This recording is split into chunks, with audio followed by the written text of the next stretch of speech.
Ms. Van Ness, your client in the jail?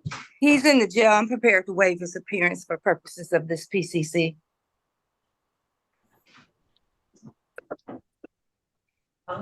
Excuse me, Chief Judge, Yes. you have to call me right quick in the courtroom. What's the number? 2283. All right.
Okay, Arnitha. Clerk. Yes, sir. Yes, sir. Just call the cases and we'll work on that situation as we proceed. Okay. All right.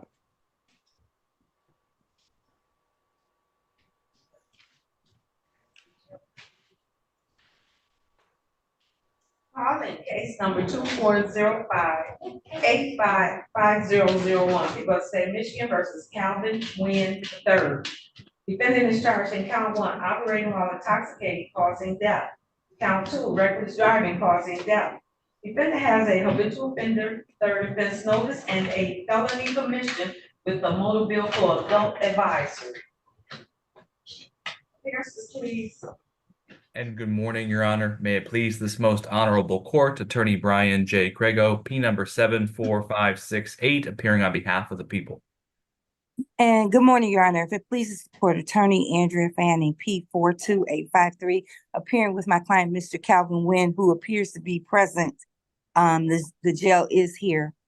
I don't know if they want to unmute and Mr. Wynn can state his name. If not, I'm prepared to waive his appearance. Your Honor, good morning. We do have Mr. Wynn. If you could give us 2 seconds, we had a little situation. That's fine. Okay, We'll wait. one moment. Thank you.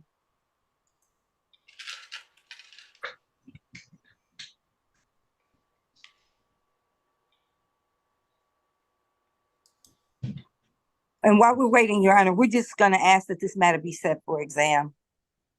Okay, Madam Clerk, do we have an exam date? Yes, I have August 27th at 10 a.m. Ooh, 27. Can we do it on the 29th? I don't know, the The 29th, I have 11 a.m. 11 a.m. on the 29th is great. Okay. That date works for the people. Okay.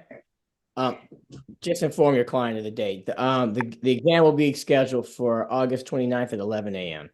Thank you so much. Have a wonderful day, Your Honor. Good to You're see you. welcome. Bye. Thank All you. Thank you, Your right, Honor. bye-bye. Oh, Bye-bye. Ms. Fanning? Yes, I found out at the end of the summer term, we had an intern from Beta Eta that was with us all summer. okay, very good, very I'll good. I'll send you her information. She was great, by the way. Okay, very good. Thank you. No Have a problem. good one. Okay, bye-bye. All right. Anyone else ready for their PCC? Yeah, I think we are ready for an adjournment. I don't think time is going to be here. Who are you on, sir? I am Rashad Gilmore. This is actually a preliminary exam that's scheduled for Friday.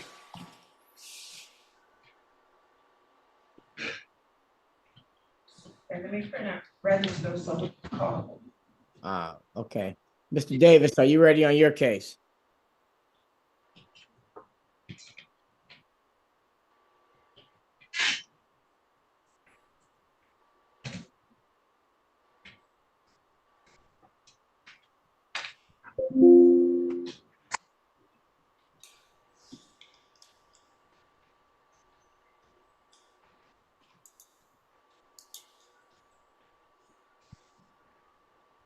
I'm ready to call Derrica. Calling case number 2405-868601, people of the state of Michigan versus Derrica Gilmore. Defendant is charged in count 1, assault with intent to murder. Count 2, assault with intent to do great bodily harm less than murder. Count 3, assault with a dangerous weapon. Counts 4, 5, and 6, weapons, felony, firearm. Count 7, domestic violence. Good morning, I'm Shelley Dream for the people, P number 60249. Good morning, Your Honor. Good morning to your staff. Neighborhood Defender Services by Kenneth, P82125 on behalf of Mr. Rashad Gilmore. Okay. Counsel? Your Honor, thank you, Your Honor. I actually contacted Mr. Riggins yesterday after I spoke with the complainant's grandmother. And from information that she gave me, I spoke with Mr. Riggins and told him that I wanted to address this issue in front of the court about the exam that is set for this Friday. I'm going to be asking for an adjournment for the following reason. The allegation in this case is that the complainant was shot several times. As a result of being shot, she is still in the hospital. She has been receiving treatment. She is currently, I can go into as much detail as the court wants, but she is currently paralyzed from the waist down. Madam Prosecutor, you're saying that the complaining witness is still in the hospital from being shot? She is. I don't need any more medical information. Okay, Mr. Riggs. Based on her representation, I think that would be good cause for any adjournment. Okay. Do you have a proposed date? Your Honor, I would ask for possibly 1 week from this Friday. If possible, they are working towards getting a specific brace for her so that she will be able to be in a wheelchair with the appropriate brace to be able to come to the courtroom. Okay. And Right. that would be the 30th, and the 30th is a good day for me. What about 11 a.m.? That time works. Thank you very much. Thank you.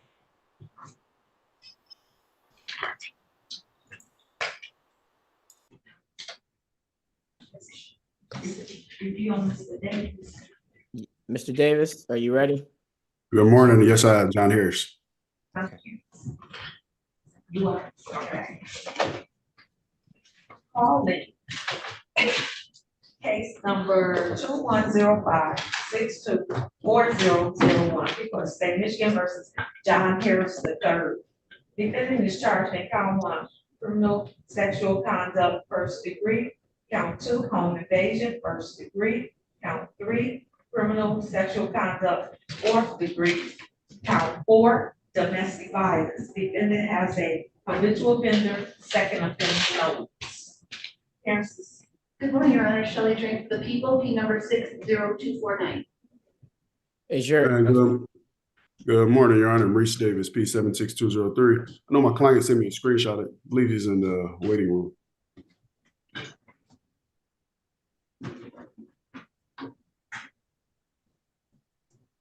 Madam Clerk? Yes. Letting him in.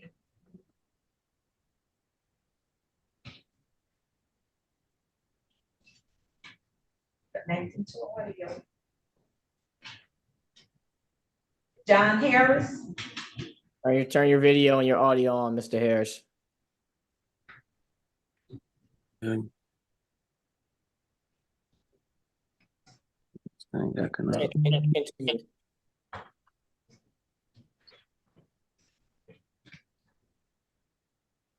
right, state your name, Mr. Harris. John Henry Harris III. All right, Judge, I'm just asking for an exam date. Okay. Is there an agreed upon date? No, there isn't. Okay. Madam Clerk? I have Friday, August 30th at 10:30.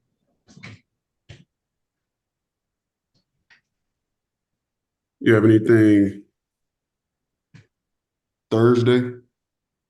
Friday. Yep. No, This is Thursday. Thursday is homicide day. Okay.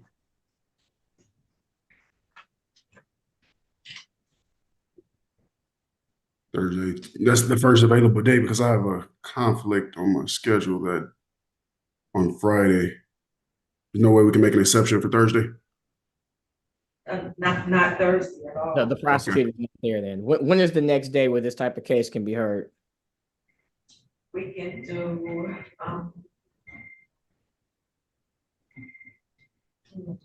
the next day will be Wednesday, September 4th.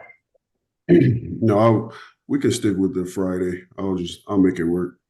Okay. August 30th, 10:30 a.m. All bond conditions continue. Okay, and Madam Prosecutor's heads up, the victim in this case was murdered, and your office prosecuted the murderer. So my client's child's mom and the child were both murdered. It was a high profile case. If you have any questions, just call me about it. Okay. Thank you. All right. Thank you. Oh, wow. Okay. All right. All right. See you guys on August 30th. Okay, see you.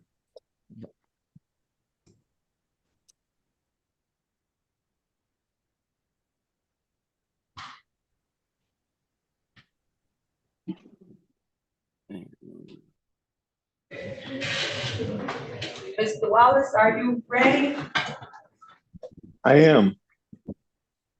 And you're on Anthony Harris. I am. Madam Clerk and Mr. Harris, I was retained last night, and my name is Arnie Weiner. I was retained last night for Mr. Anthony Harris, and haven't had a chance to get to the office or file any appearance. Just want to let the court know that, and I apologize for this late date, but so. Okay. Where is Mr. Harris? Mr. Harris is in jail at the Wayne County Jail. I can always waive his appearance, and if counsel will give me his name, I could send in the stip in order once I get for substitution. Would that be okay? Looks It's fine with me. Looks like Anthony Harris is coming in. Sir, state your name for the record. Anthony Harris. Mr. Harris, you recently retained counsel, Mr. Weiner. Yes. Okay. Mr. Wallace, thank you for appearing. We will now substitute Mr. Weiner in. Okay. Thank you, Judge. Good to see you. Good to see you also. All right.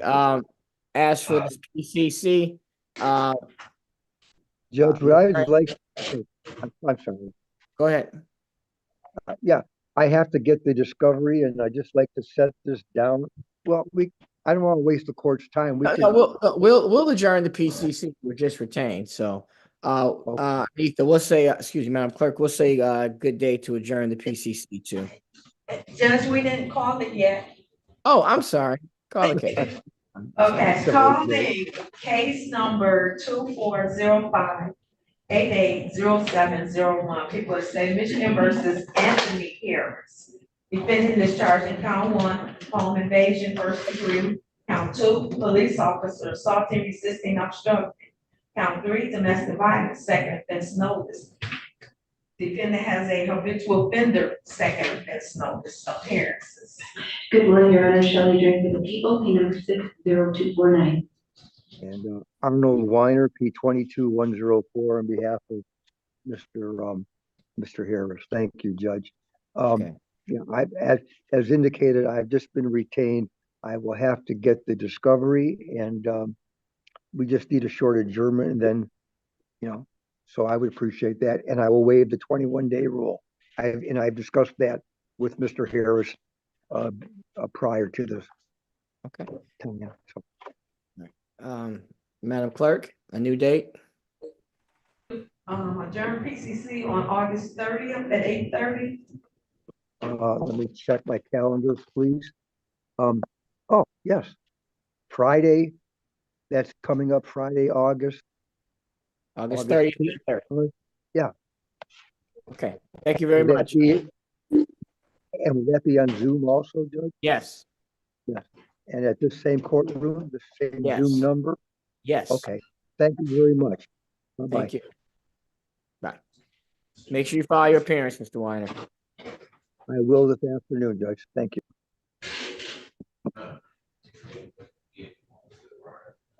All right, Mr. Harris, we'll see you next Friday at 8:30. All right.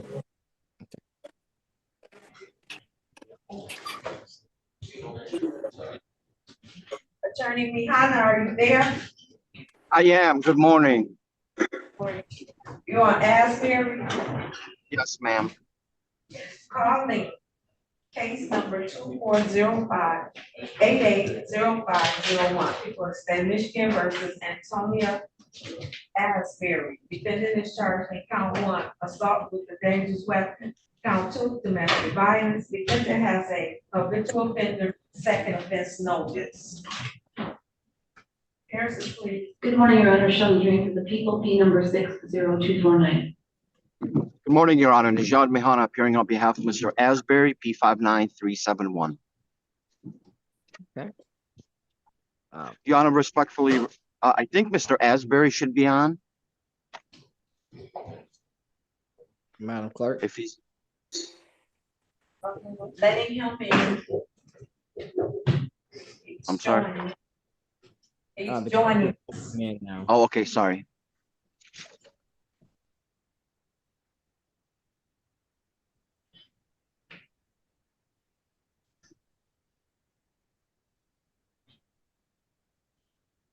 Accent to unmute. Okay. Mr. Asberry, please unmute and off your video, please. Yeah. Okay, state your name for the record. Antonio Lamar Asberry. Start your video, please. Thank you. Are there any preliminary matters? No, Judge, just respect requesting this matter be set for a preliminary examination. Exam date, Madam Clerk. We can do this one August 28th at 10:15. 1 second, please. The 28th. Yes, And at 10:15. do you have anything, do you have like at 11:30 at all?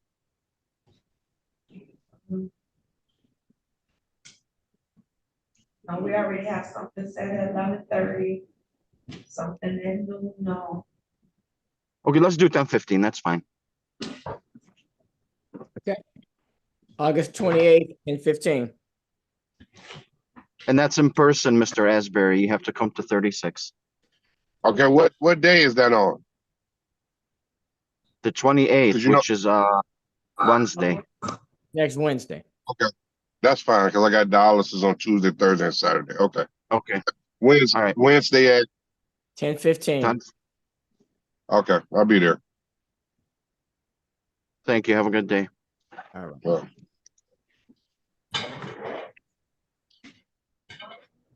See out.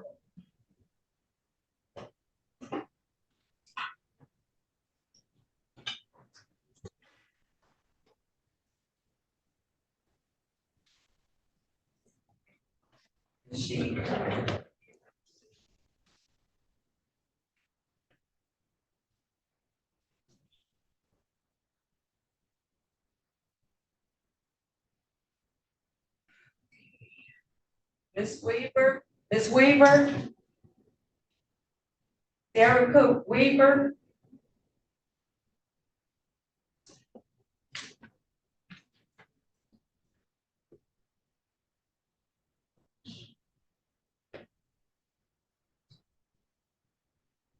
Miss Weaver.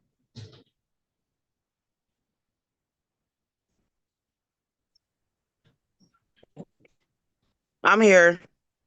Yes, why are you on Zoom? Thought I had court today. Yes, in person at 11 a.m. Oh, I didn't know. Okay, it's in person, so, and it's at 11 a.m. We need you here. At 36. At 36th District, yes. All right, thank you. All right.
Just me for yes.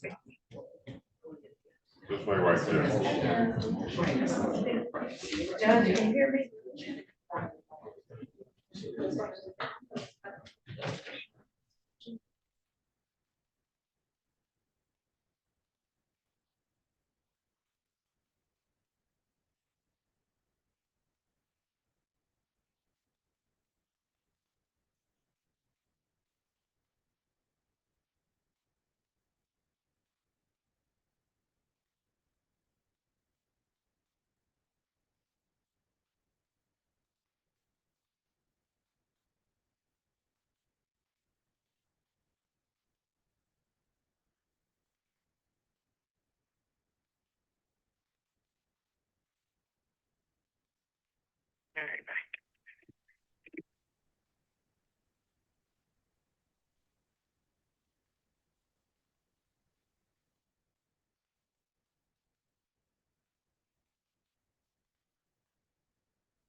Ms. Diallo, do you need to, speak with, your client?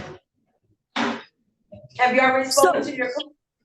I have. He was in the jail, but he was supposed to get a tether. Okay, he's in the Zoom room. Oh, is he in Zoom right now? Yes. Oh, I need to talk to him. Okay. If whenever, yeah, because I think he's gonna need a new attorney. Okay.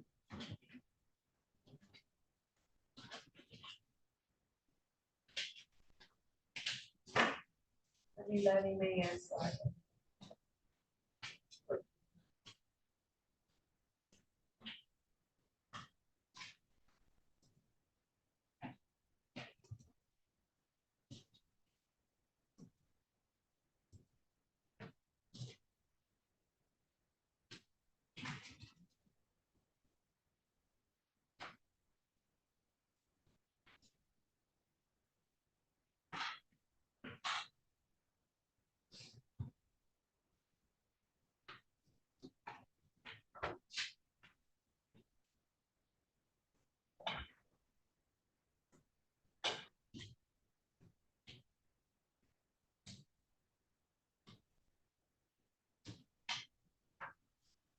We almost ready, Mr.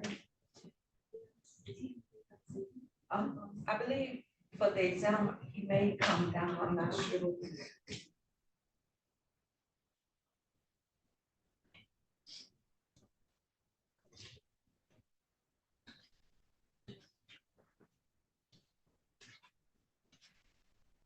So you have all your, is it just one? Just one for tonight. Oh, okay, yeah. Okay, I don't think there's any. Yeah, I think they're probably not.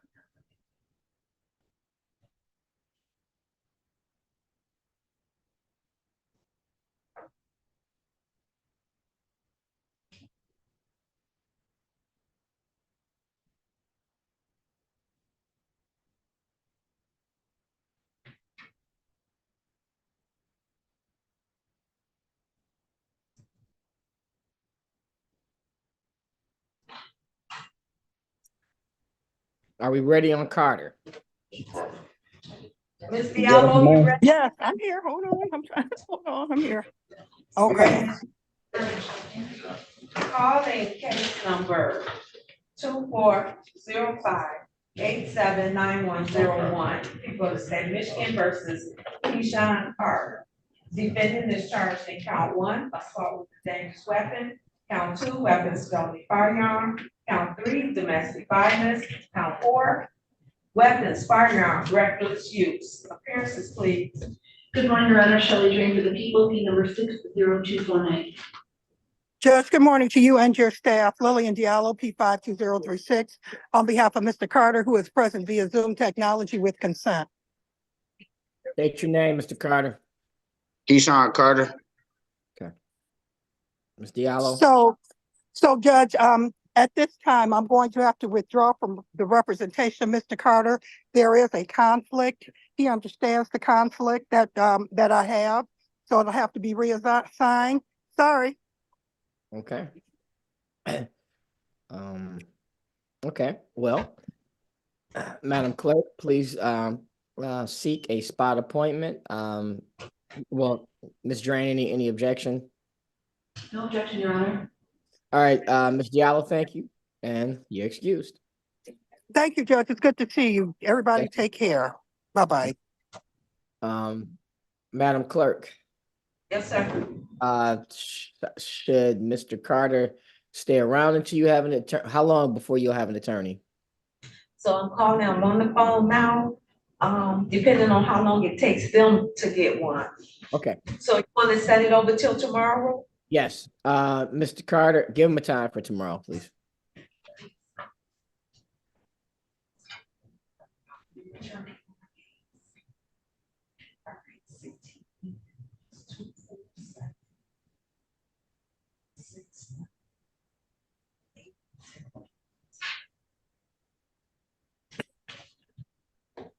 Yes. So we want to set PCC tomorrow.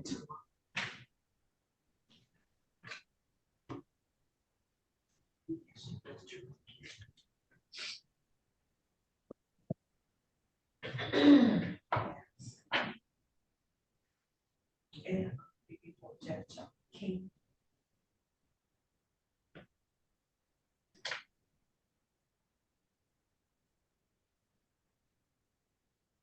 So, thank you. All right.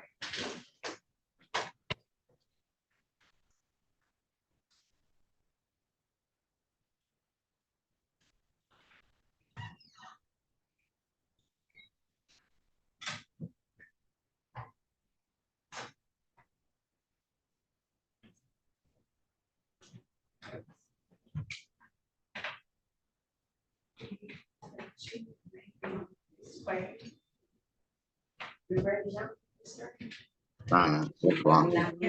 Mr. Carter, you can zoom back in tomorrow morning What time?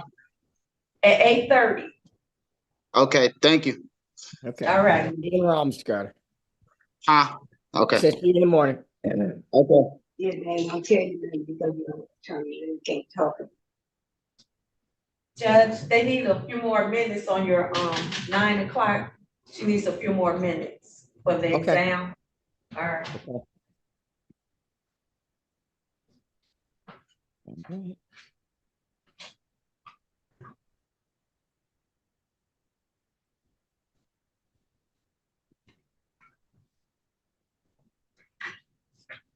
We have completed all the PCCs, correct?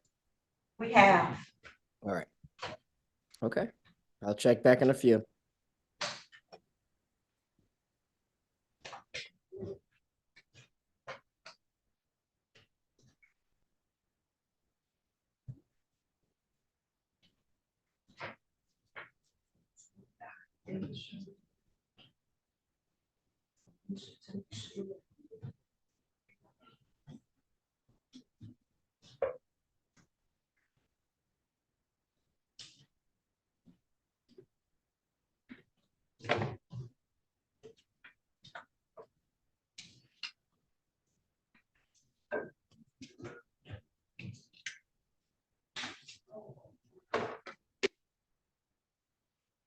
Sorry.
I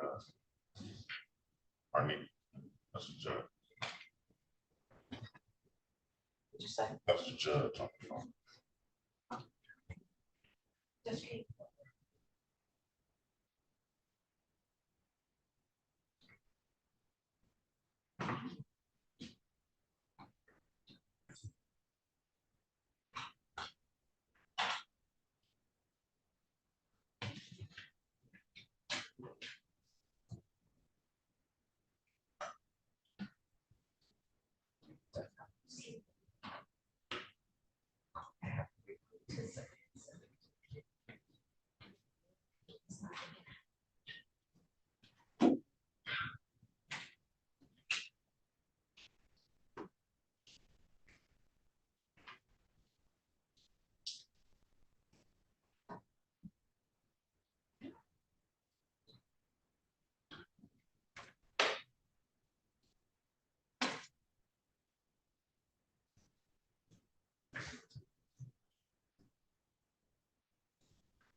Okay.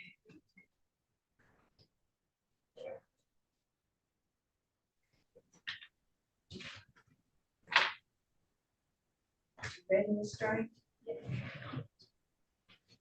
Judge, you ready for me to call the case? Yes. Calling case number 2405-862401. People of the state of Michigan versus Darius, Turk. Defendant is charged in count 1, assault with a dangerous weapon. Count 2, weapons felony firearm. Count 3, domestic violence. Appearances, please. Good morning, Your Honor. Shelley Drain for the people, P number 60249. Hey, good morning, Brian Brown, P 80560, appearing on behalf of Mr. Darius Turk, who is present. Mr. Turk, please state your name for the record. Darius Turk. Okay. Are there any preliminary matters? No, Judge. No. Okay. Call your first witness. Thank you. At this time, the people will call Ms. Dominique White.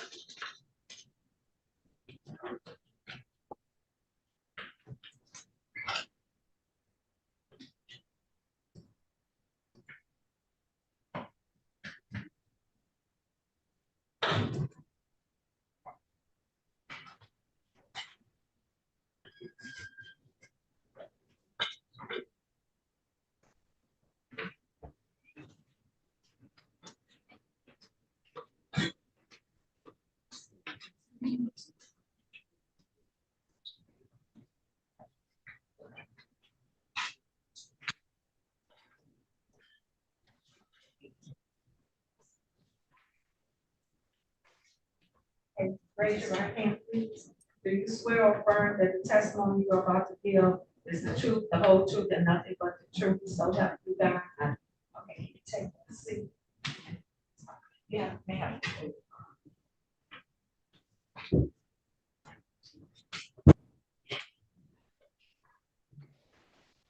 May I proceed? Yeah, Arnitha, Madam Clerk, Yes, sir. please thank you. Move the camera a little more. Yes. Thank you. Yes, please proceed. Thank you. All right, good morning. Please state your name for the record. Dominique White. All right, Ms. White, I'm going to be asking you some questions today. If there's anything you don't understand or if you want me to repeat it, please let me know, all right? Okay, thank you. Ms. White, I want to bring your attention back to the date of August 1st of this year, 2024. Do you remember that date? Yes, ma'am. Okay. And where were you on that date? I was at home. Where Porch. Okay, where's your home located? 7827 Greenview Avenue. Okay, is that in the city of Detroit, in the county of Wayne? Yes, ma'am. Okay, were you alone at your home, or was there anyone else with you? No, ma'am, I was with you. Okay, how many people? I was with 3. It was 4 of us total on my porch. Okay. I'm sorry, I mean to interrupt. Is this? Child victims advocate. Okay, I'm sorry. I know you said wait. Okay. All right, proceed. Continue.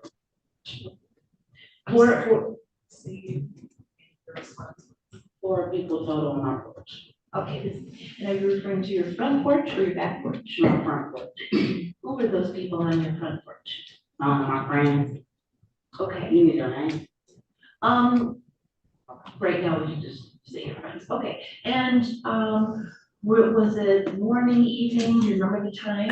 It was evening. Okay, and what happened, if anything, while you were on your porch? While I was on my porch, Darius had rode past my house. Okay. Let me just stop you right there. You said Darius rode by your house, is that right? Correct. Okay, what is Darius's last name? Turk. How do you know Darius Turk? We dated. Okay, a while ago, you said. So you weren't in a relationship on this date, is that right? No, we haven't been in a relationship since December, but we still were messing around. Okay, all right, and do you see Darius Turk in the courtroom here today? Yes. Could you indicate where he is and what he's wearing today? He's sitting at the front table, he has on a black shirt. I think it's white. Thank you. Your Honor, please let this record reflect that this witness has identified the defendant, Darius Turk. The record will reflect. All right, you indicated that you saw Darius drive by, is that right? Correct. And what did you think when you saw him drive by? Well, when I saw him drive by, he said something to me. I ignored him. We had been getting into it prior that day. So when he drove by, I ignored him. He proceeded to keep driving up and down the street irately. I don't know what he was doing. My friend made a comment, let's just go in the house. We were actually getting ready to play cards. I said, let me move my car. Okay, well, I'm sorry, let me stop you right there. So one of the first things you said is that when he drove by, he said something to you. Right. Did you hear what he said? Yes. What did he say? He said, where's your brother now? Talk that shit now. And something else of that nature. Okay, and did that mean anything to you? It did. What did it mean to you? Earlier that day, well, not even earlier that day, maybe 45 minutes before that, me and my brother were riding down the street. My brother stopped the car, he asked Darius a simple question. Darius felt like me and my brother were. Objection to whatever the brother said and to speculation as to how Darius felt about whatever was said. So are you indicating that there was some? Excuse me, objection is sustained. Thank you, Judge.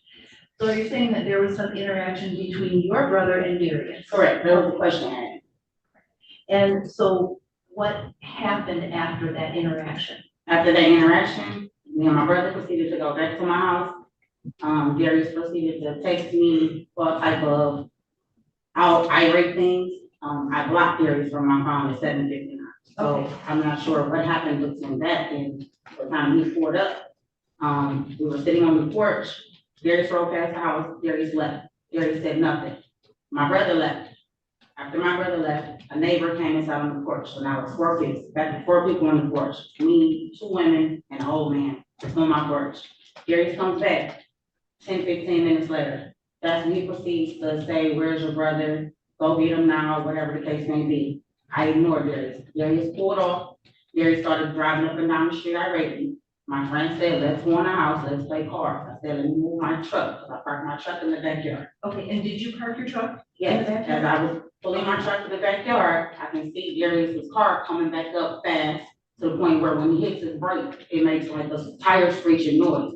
So I grabbed my club, I just grabbed the glove, put it to my chest, I get out of my car. And why did you grab your club? Because of the way he jumped out of his car, it was aggressive. He was moving too fast or whatever, and we had just had work. So I grabbed my club, I didn't say anything to him.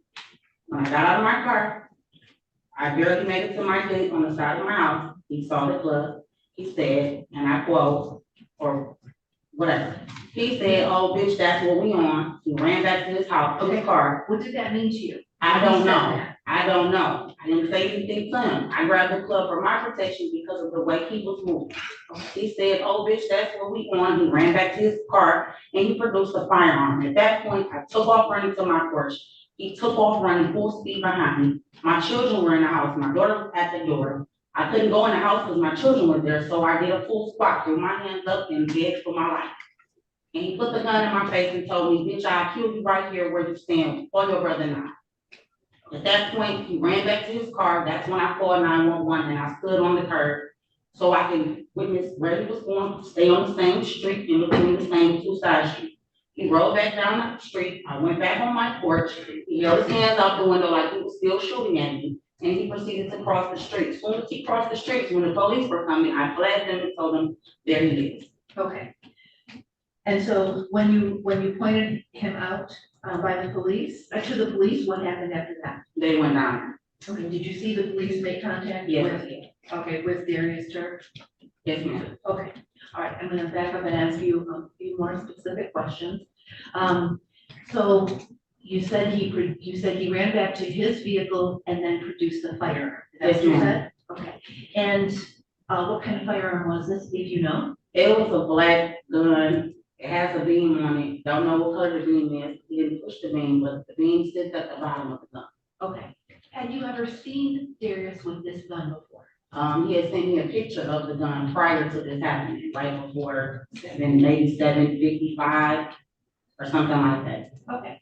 And by what mode did he send you a picture? Text message. Okay. So Sorry, I didn't get the response, by the way, that he said. Text message. So after you received that text message and then you see him with the gun, how do you feel?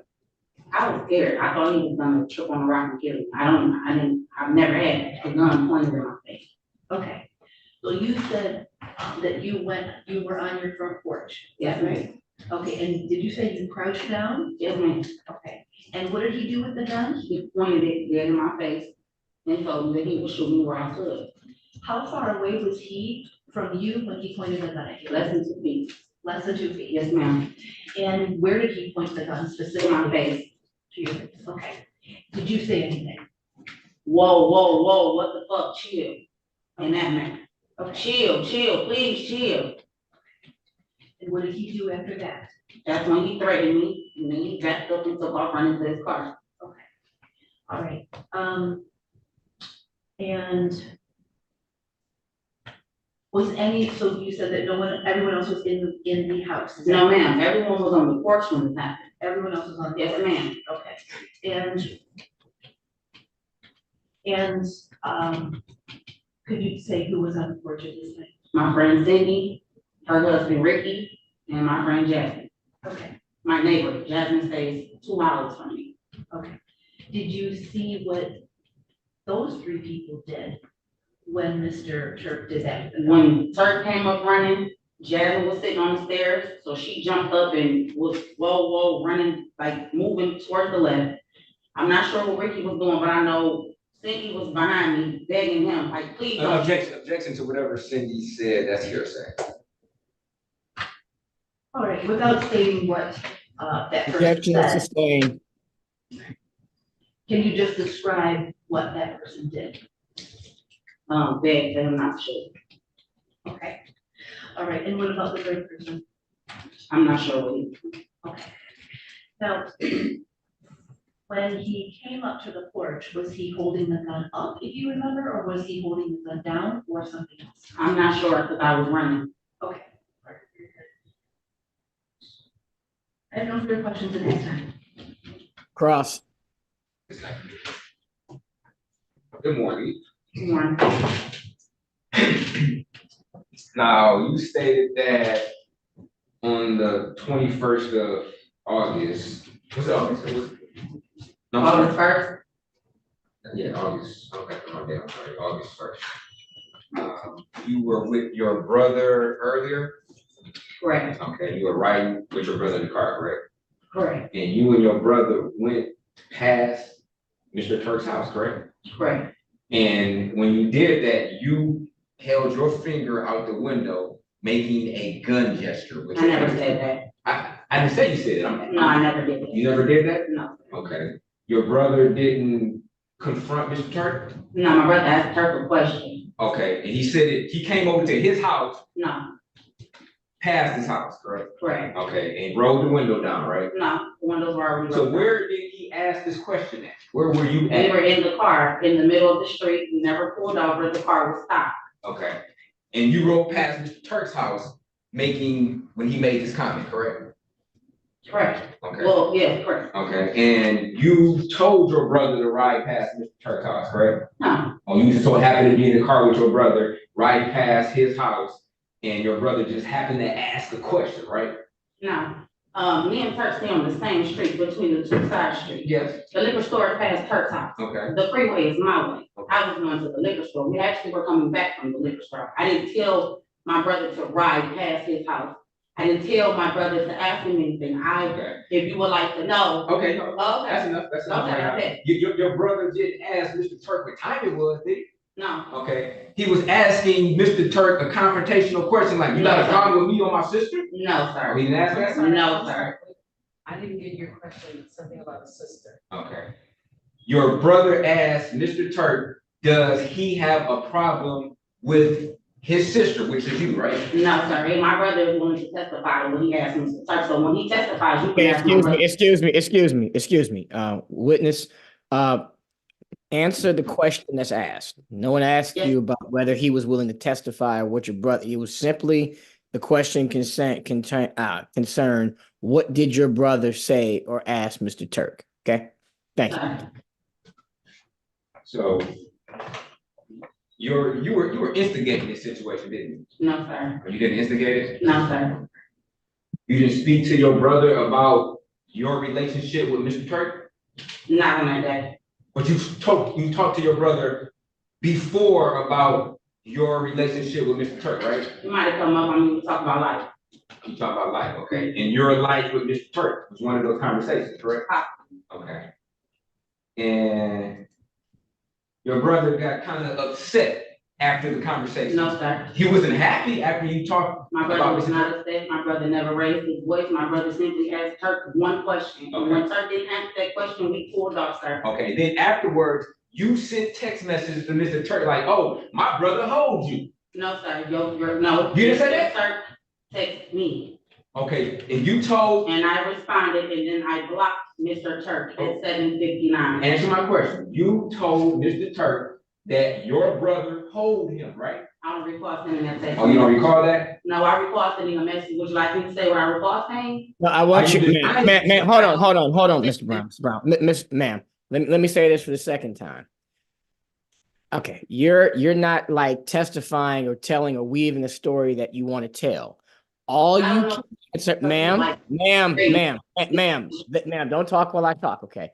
And then if you have a question of me, then you can ask me, because I want to make sure we're clear.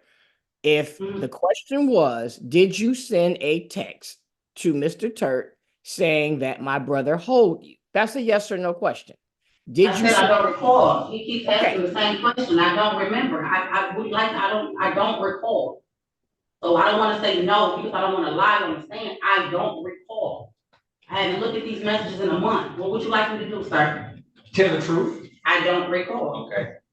So you remember how you felt during this time when after your brother asked Mr. Turk, quote unquote, air quotes, a question. You know how you felt about that, right? Okay. I'm sorry, yes. Okay. And you know you had a conversation with Mr. Turk afterwards, right? Yes, we take after that. And you know yourself as an individual, right? Correct. And that's something you would say to Mr. Turk, to rub it in that you felt your brother checked him. No. That's definitely that my brother definitely never checked him. But you said he did. No, I didn't.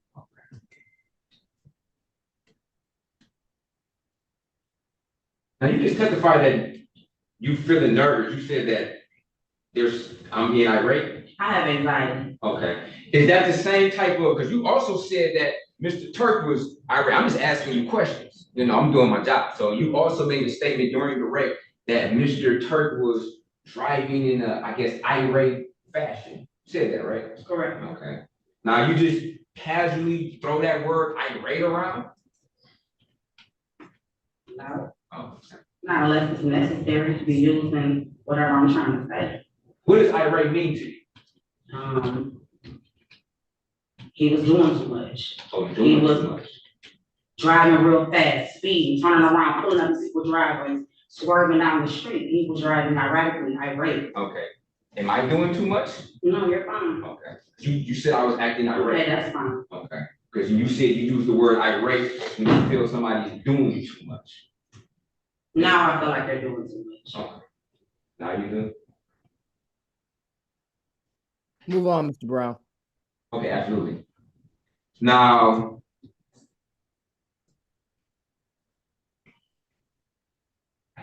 when he came, do you got speed bumps on your street? Yes, sir. Okay. And there's a speed block on your street, correct? On your block, right? Elaborate what you're trying to say. On your block, is there a speed bump, not on just your street, but on your block? Between the two side streets, is there a speed bump? Yeah. Okay. That's the same question, isn't it? On my street or on my, okay. Ma'am, again. I'm trying to understand the question. Okay, ma'am, and when I start talking, stop talking. The question was there a speed bump on your street and on your block? And you said you didn't understand, and then he restated the question. So you asked and you said you didn't understand. So I don't want, we can make this go a little faster if we're not argumentative or if you both don't go back and forth. So just listen to the question. If you don't understand the question, you can ask me or the defense attorney for him to rephrase it. Okay? Okay. Okay. And take your time. There's no need to rush. All right, continue. Thank you. So it'd be fair to say that a car is unable to get to a very fast speed on your block due to there being speed bumps, right? No. That's not correct? No, it's not correct. How fast approximately was Mr. Turk allegedly driving? I don't know. He was driving fast to me, to be driving down our street. You stated that you guys live on the same street, correct? Correct. Okay. So when he's going past your house, would it be fair to say that he has to sometimes go past your house to get to his house? Correct. Now, were you upset with Mr. Turk because Mr. Turk said he didn't want to no longer associate himself with you because you guys had, a disagreement about not going to the movies? No. That's not okay. Now, this club that you stated that you had, was that a knife or a machete, something like that? It was a club for my car. It was a club for your car? Yes. Oh. So you didn't have any type of sharp instrument? No.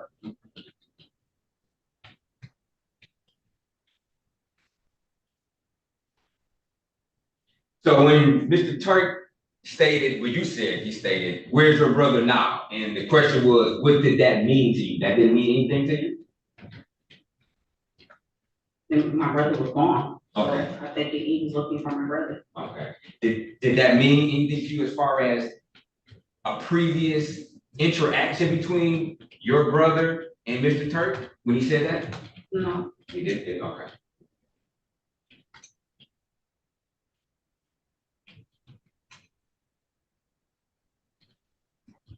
Now, you also stated that you felt that he would trip over a rock and kill you, right? Okay. Correct. Sorry. And I guess that's the only way you felt you were going to be killed was by accident, by him tripping and accidentally shooting you? No. Okay. But that's what you said though during the wreck. That's the reason why you thought you'd be killed is because No. You didn't say that? Okay. No. I thought I might be killed because there was a gun pointed in my face with his hand on the trigger. Okay. That's why I thought I might be killed. But when the prosecutor asked, you said that you thought he might trip over a rock. Anything could happen. He could have tripped on the rock. He could have spoke. He could have done a lot of things. It still doesn't take away the fact that he had a gun in my face. I think that would be scary for anyone. Okay. Thank you. And you said you pointed him to the police, correct? Correct. Did you know that the police never found a gun on him? Your Honor, I would object. That calls for speculation. If she knows. Objection is overruled. I can only answer this question with a yes or no answer. No or no. You know that? Okay. Thank you. No further questions. Redirect. Okay, nothing further, Your Honor. Ma'am, you may step down.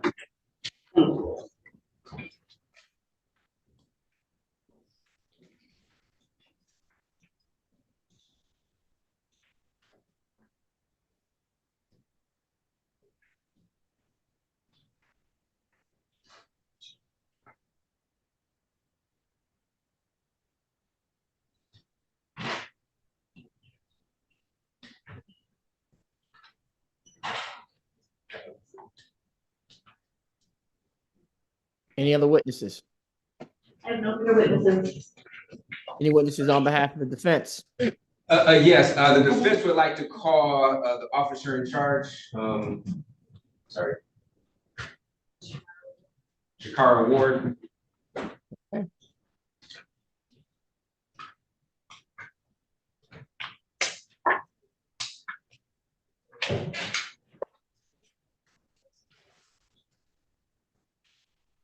Madam Clerk, please swear in the officer in charge when they appear.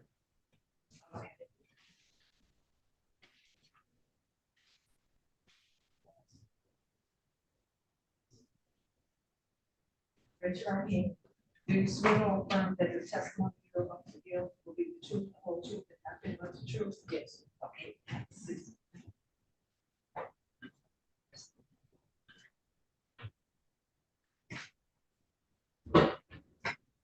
Your witness. Thank you. Good morning. Is it Sergeant, Detective? Corporal. Corporal, I'm sorry. Good morning, Corporal. Now, you're the officer in charge of this case, correct? Yes, ma'am. Okay, and you've had an opportunity to review the police reports? Yes, I have. And all the evidence in this case? Yes, I have. Okay, and is your understanding that Mr. Turk was arrested just after the complaining witness pointed him out to responding officers, correct? Yes. Okay, and is your understanding that responding officers pulled Mr. Turk out the car and searched him, correct? Yes. And is your understanding that after searching Mr. Turk, they didn't find any type of weapon, is that correct? Correct. Thank you, Corporal, no further questions. Oh, I don't have any questions. okay. Corporal, that's probably the shortest testimony you've ever had. You may step down. Thank you.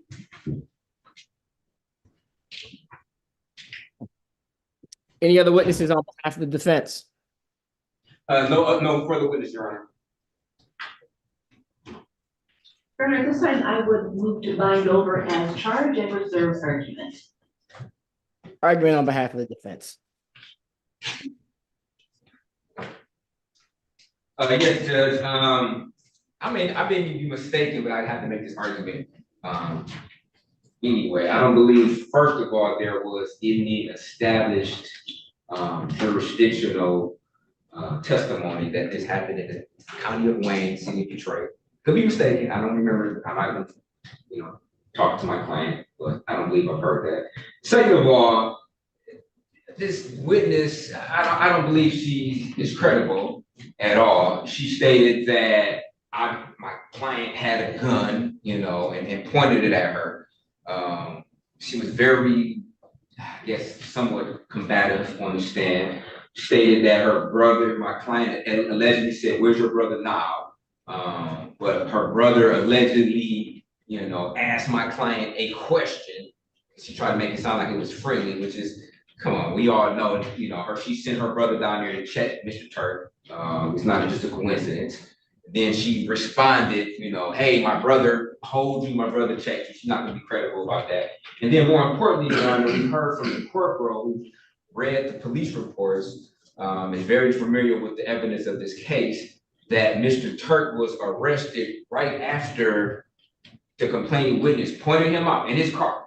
It was then searched. There was no firearm ever found. So where would he do with this firearm if allegedly he had one? If the police are stopping him before he has an opportunity to get home or do anything to conceal this firearm, and there was no firearm found, Your Honor. So I believe that this story is an incredible story to believe, and it's fabricated for whatever personal reasons her and Mr. Turk have going on. And I believe she came to the court and she's just not credible, Judge. So I believe that fine over is inappropriate.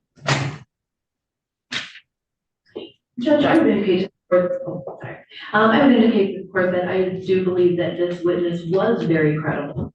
She answered the questions as best as she could, and I think that the court did have to address her a few times because she was trying to get out the truth that she remembered. Nothing changed in terms of her testimony. She may have clarified it more, but nothing changed. I believe that she was a credible witness based on her specific testimony here. She testified that after an incident that happened between when her and her brother were in a car and the defendant was in a car, she went back to her home. She was on her front porch. The defendant then was essentially driving erratically down the street. She testified that he had sent a picture of a weapon to her. He then goes to her house. She is fearful because of the way that he is driving. She parks her car then in the driveway and gets the club for the car for her protection because she is worried. She's trying to get to the house. Excuse me. The defendant then, the defendant eventually gets his gun out of the vehicle, comes toward her. She says he's about 2 feet away and points the gun at her and threatens to kill her right then. I believe that that was what her testimony was. The other people that are on the porch, she says they appear scared. They are scattering as well. She says, hold on, hold on, hold on. Holds up her hands. Chill out. The defendant then walks back to his car and is driving away. She did not testify that she had her eyes on him the whole time. We don't know what he did with the gun.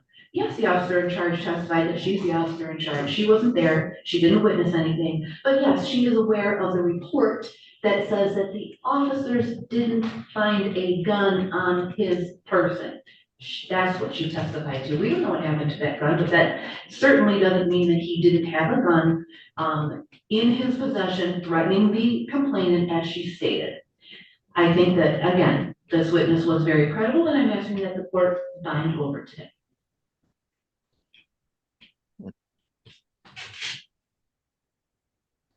Okay.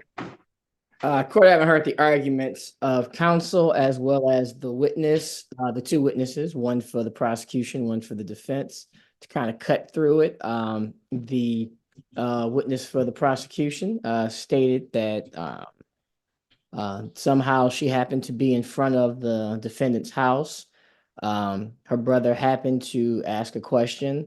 They went back to her house, I guess. The defendant came by her house asking to speak to her brother. She states that a gun was produced after she got out of the car with her club, and that the defendant drove away erratically, and that she called 911. The police came, and she just pointed him out in the car, and he was pulled over, arrested, and the like. The officer in charge stated that there was no gun that was found by the officers.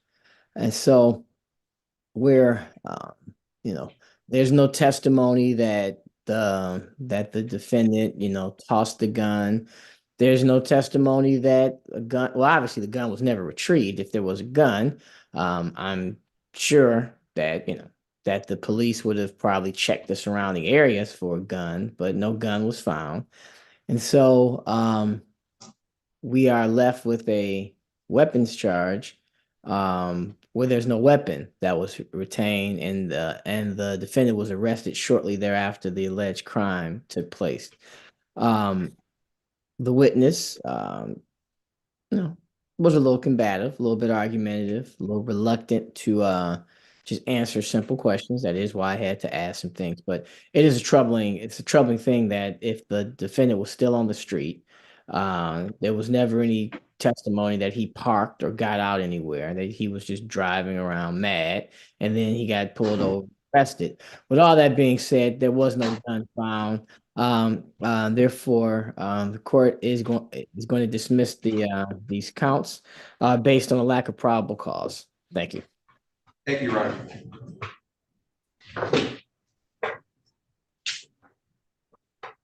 Mr. Brown, please write up the dismissal and submit that to the clerk. The clerk will bring that up to 5 shortly in a little while, or scan it up, and then you'll be able to get your dismissal a little later. All right, thank you, Your Honor. You're welcome.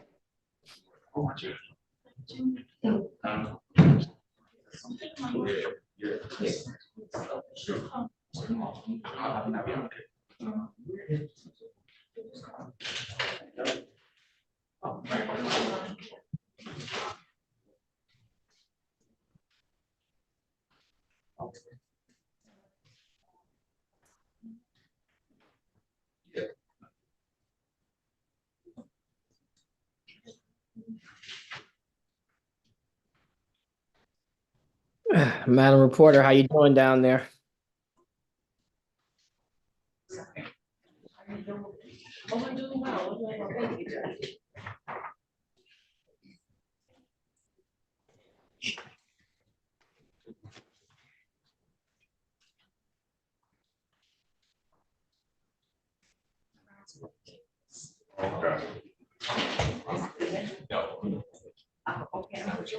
Mine is gonna be a third adjournment, start.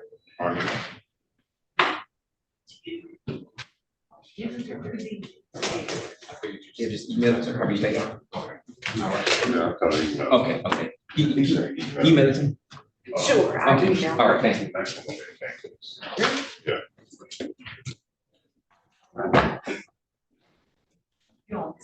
Yes.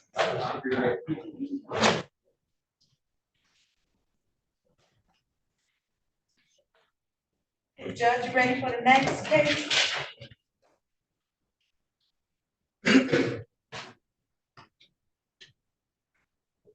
Thank you, step away.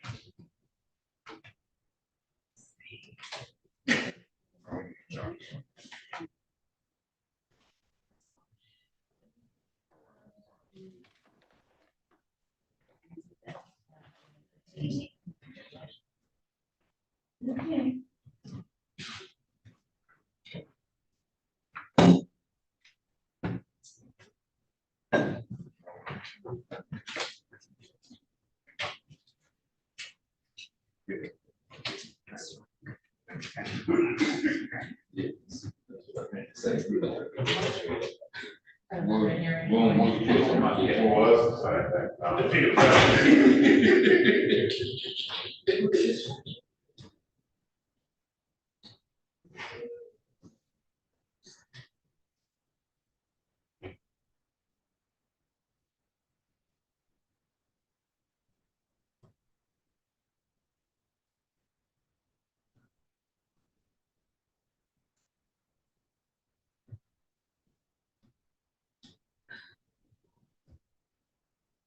Is he handling multiple documents? Or is he handling multiple documents?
I was thinking you was James.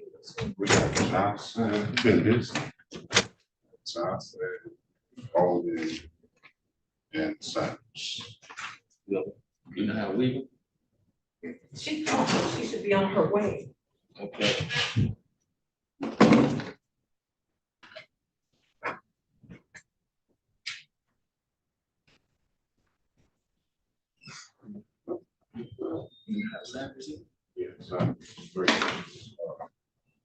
Johnson, Holden, Sanders.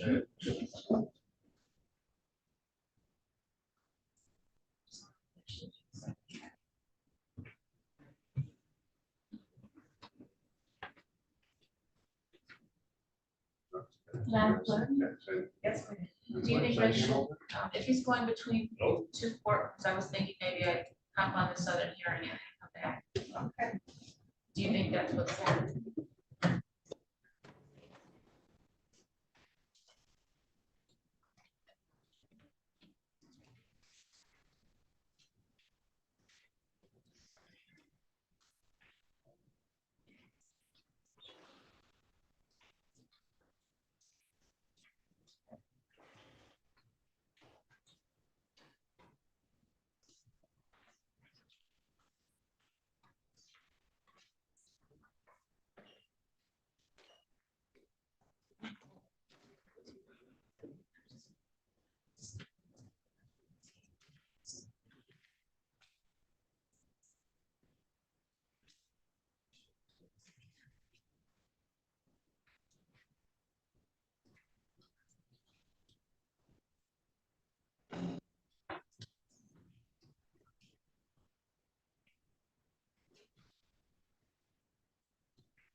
You ready? 10 o'clock people.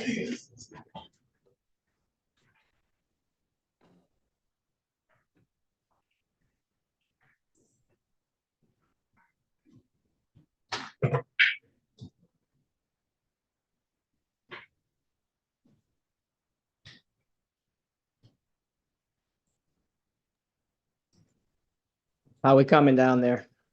Okay, we have a KPS ready. Call it. Call it. Case number 2405863301. People of the state of Michigan versus Desiree Brown.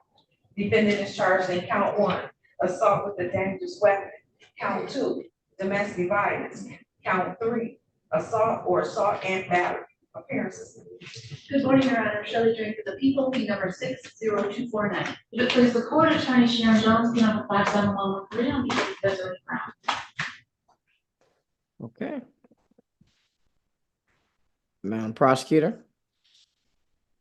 Your Honor, I'm ready to go forward. I do have a complaint present. Your Honor, unfortunately, this is the defense attorney. I have not been able to reach my client. I don't know why she is not here today. Okay. It is now. Excuse me. I would request that a case be issued, Judge. It is now 10:13. Case was scheduled for 9:15. There's no word of the defendant's whereabouts. KPS will issue, and the bond will be in the amount of $5,000, 10%. Thank you, Your Honor. Thank you.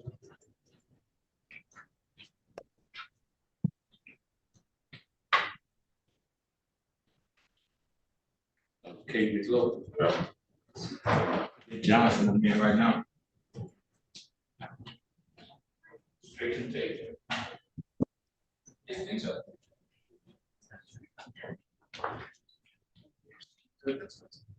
Hi. Good morning. I'm Kenneth.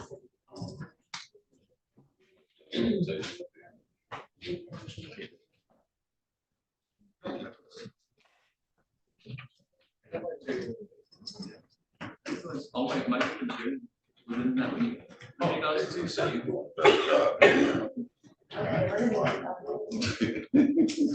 More. Got something wrong. Just being He is a supervisor. I'm Yeah. not qualified. Okay, yeah, 'cause you're talking about Is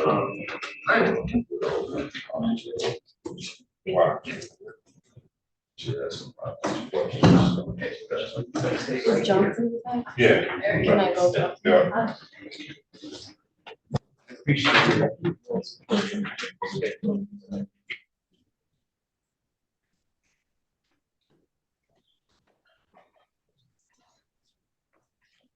What's the status on the Johnson case?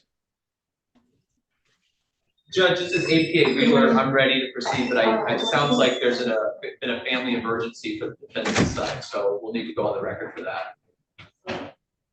Okay.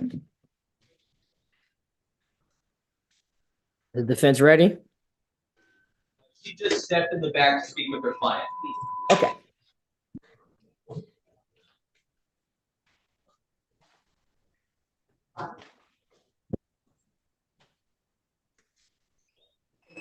You step out.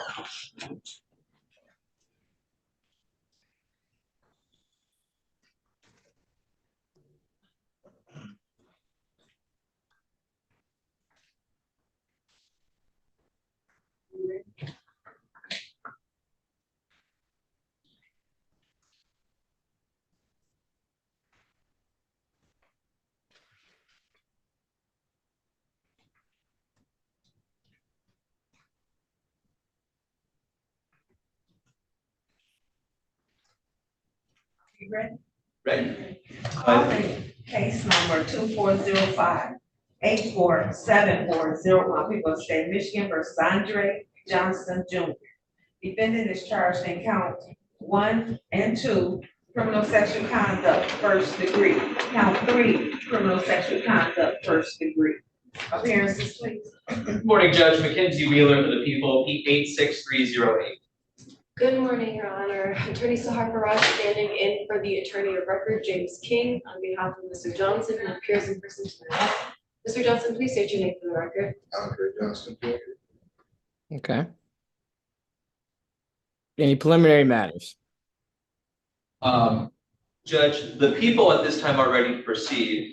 Your Honor, as standing in for Mr. King, he is a supervisor at the law firm at the Neighborhood Defender Service that I work at. He has a family emergency today, which is why I'm standing in for him. So we're looking for a brief adjournment for a week out, Your Honor, if possible.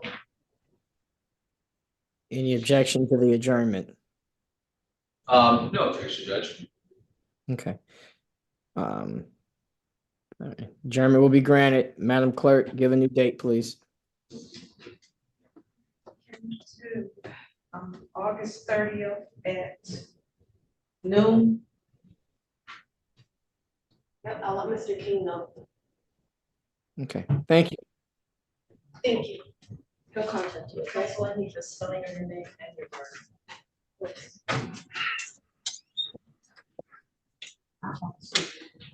How are we looking on Washington?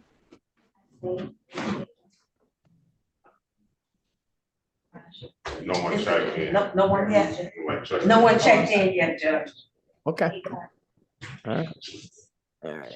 So just to make sure I'm clear, all the cases before the 1030 case have been adjudicated, correct?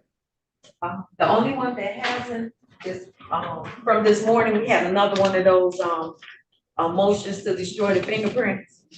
I mean the biometrics. Yeah, send it upstairs, please. Okay.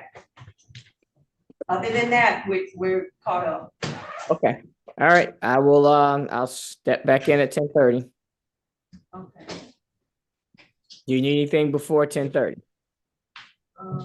No, I'll email the paperwork and that's it. Okay. Thank you. Thank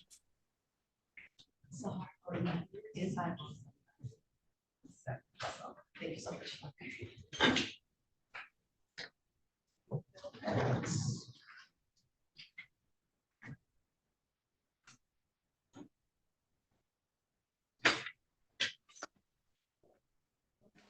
Is Mr. Turk still watching?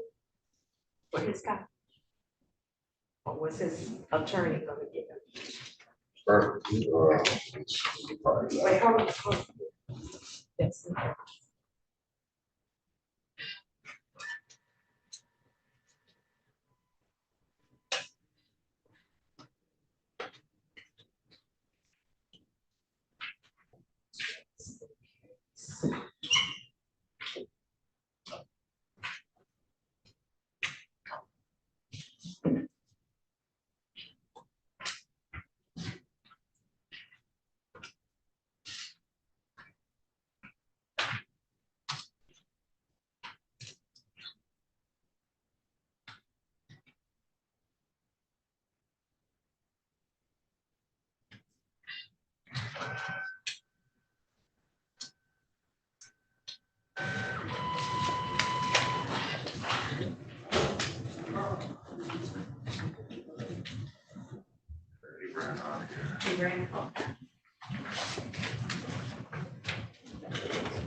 Right up to speed, ain't it?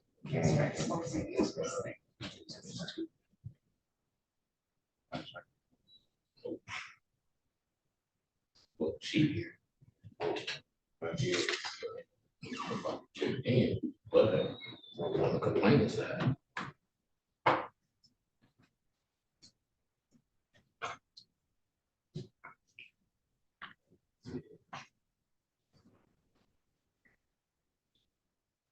Oh, yeah. Wow, yeah.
All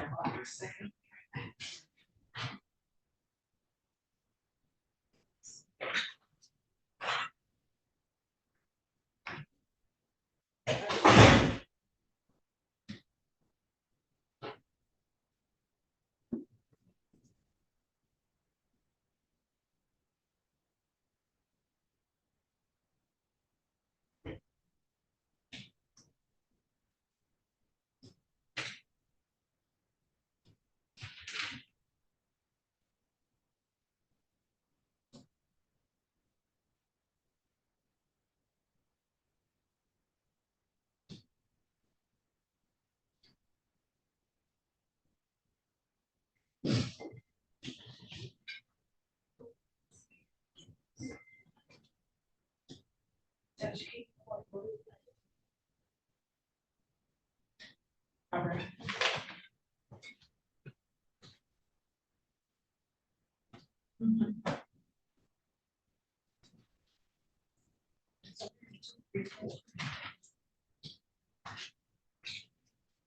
Yeah, I have some.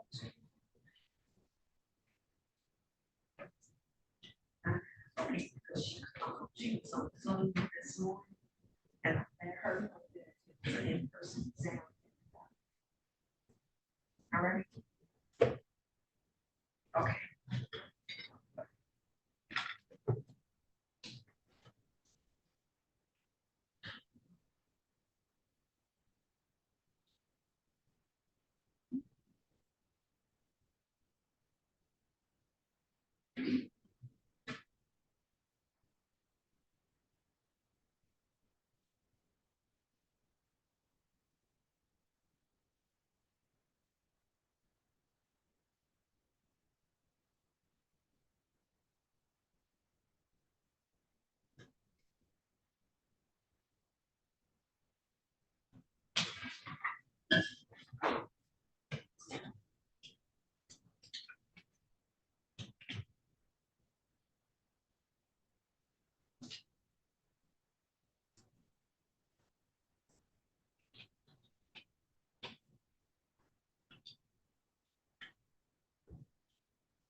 Do you know this attorney? Yes. See, her client says she can call the attorney. Okay. Yeah, and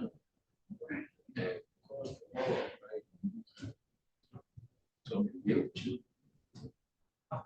this case we got. They trying, but I'm going to tell you this. Okay.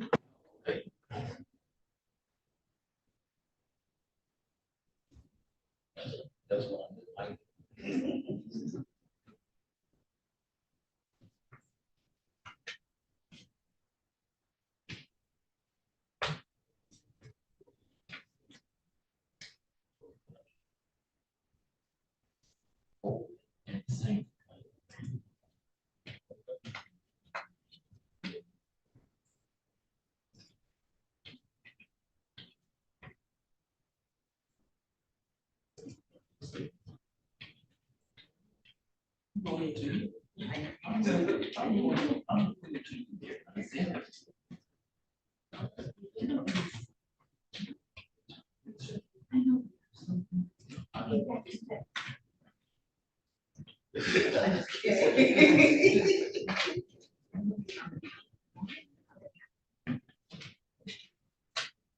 I got it.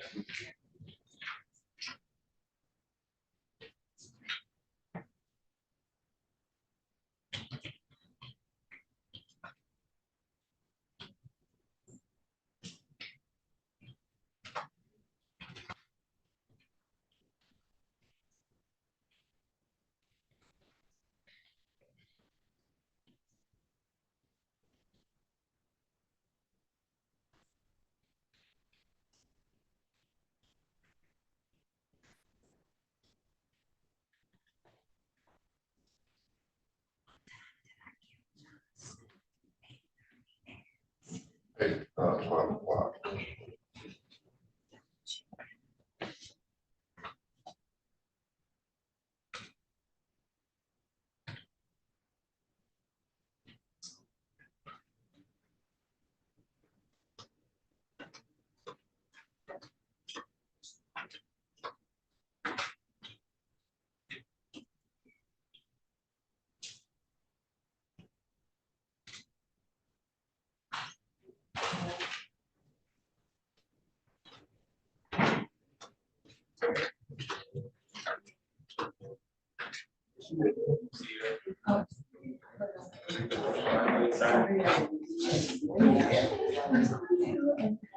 Oh, yeah, I know that.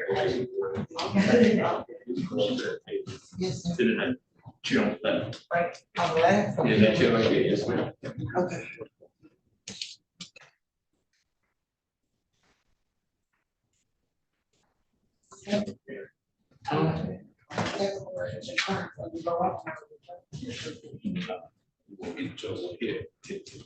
We have, he shows up. Yeah, oh, Jesus.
Oh, no. Number one that was most reliable that y'all told.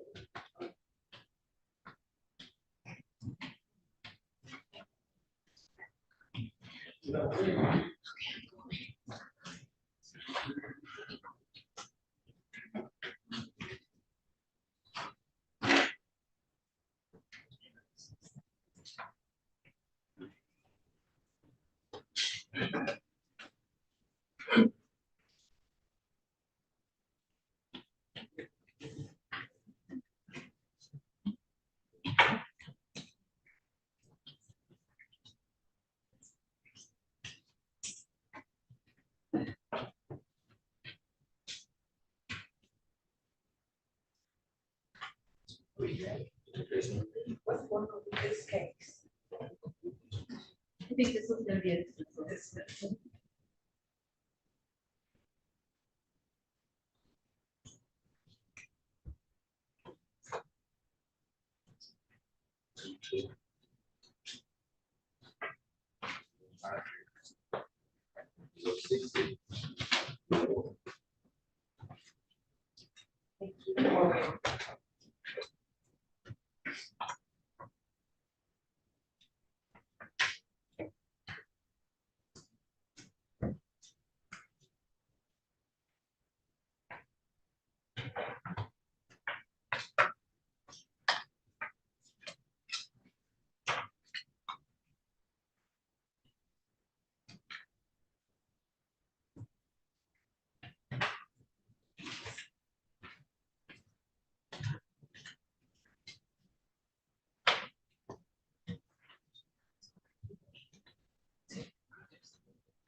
Kenneth, we have a dismissal on this case.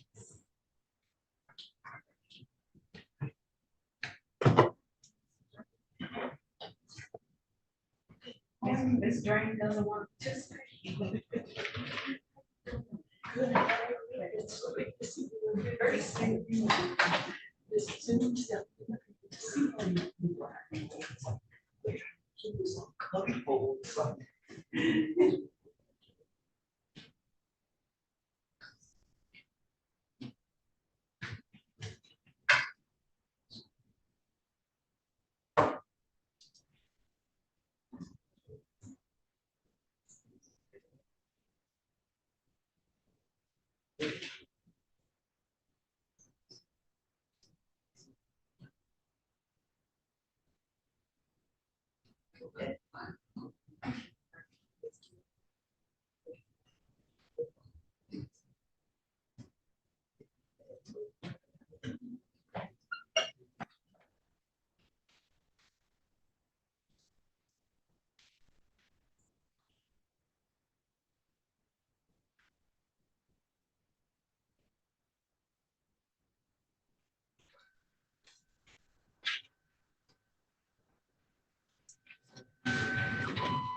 Just take care of it. Just give us.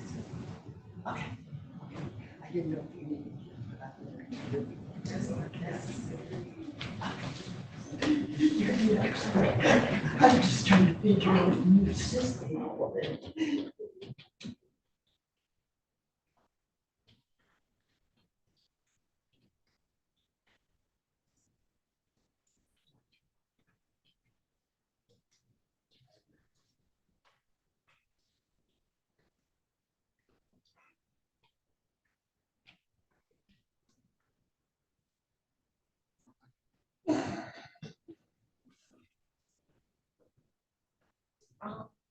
Ms. Drain, the chief is coming back on.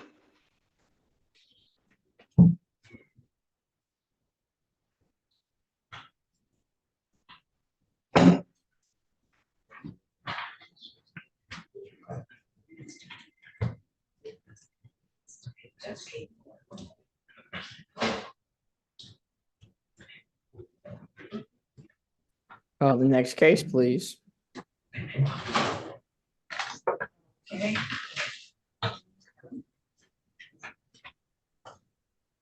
Calling case number 2205606601 versus State of Michigan versus Sierra, Washington. Defendant is charged in counts 1 and 2, assault with a dangerous weapon. Defendant has a commission of a felony with the motor vehicle advisory. Good morning, Your Honor. Shelley Drain for the people, P number 60249. Good morning, Your Honor. Kathleen Tulas, appearing on behalf of Ms. Washington. P63138. All right. Are we ready to proceed? Your Honor, I am not able to proceed at this time. The complaining witness was notified of today's date, time, and location for the exam. They are not present. I cannot proceed without their testimony today. With that, Your Honor, I would ask for dismissal. The matter will be dismissed for no complaining witness. Thank you, Your Honor. Thank you. Thank you.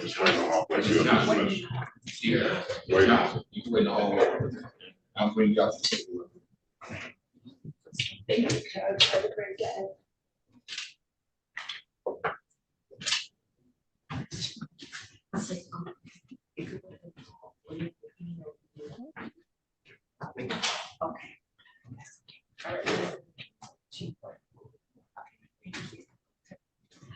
It's great to see you.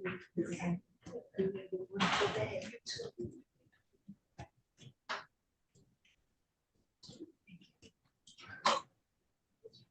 Oh.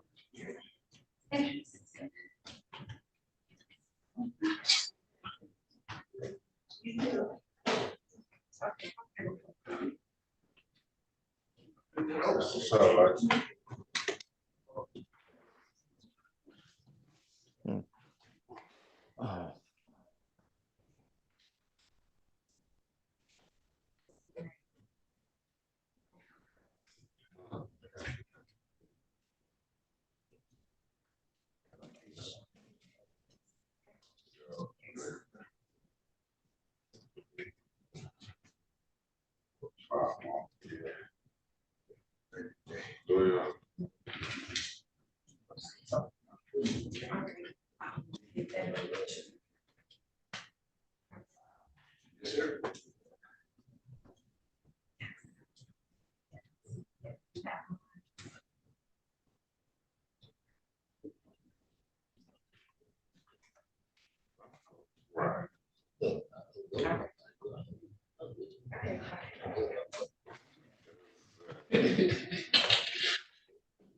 That'd just be bad for the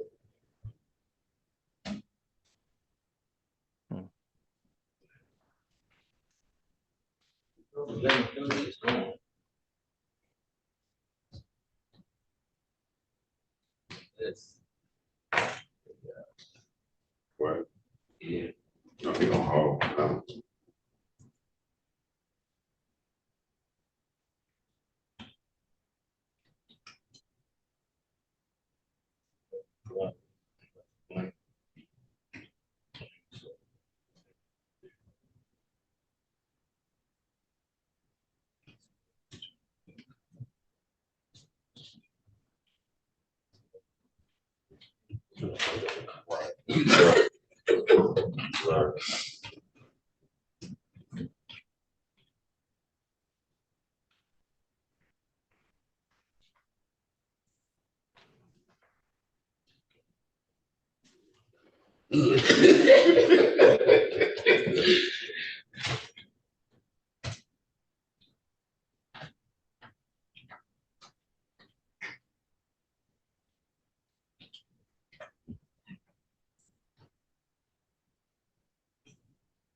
Judge.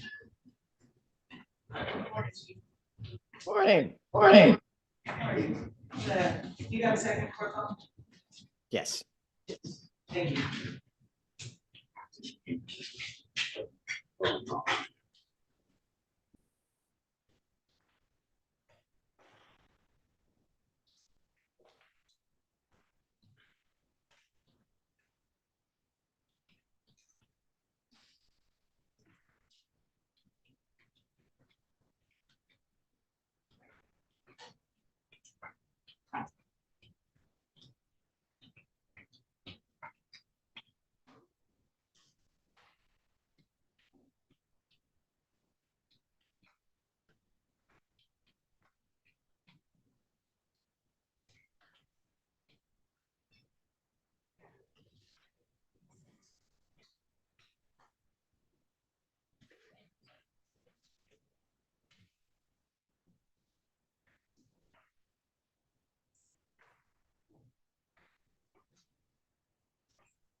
Well, I have to email it, they have to email it back to me. Oh, okay. It's gonna be. Oh, well, she got to tell us, so she needs it. Yes, I just tell them it's gonna be a minute. Yes. They gotta email it back to her. Yeah, she got to turn, I let her know.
Well, she must be right.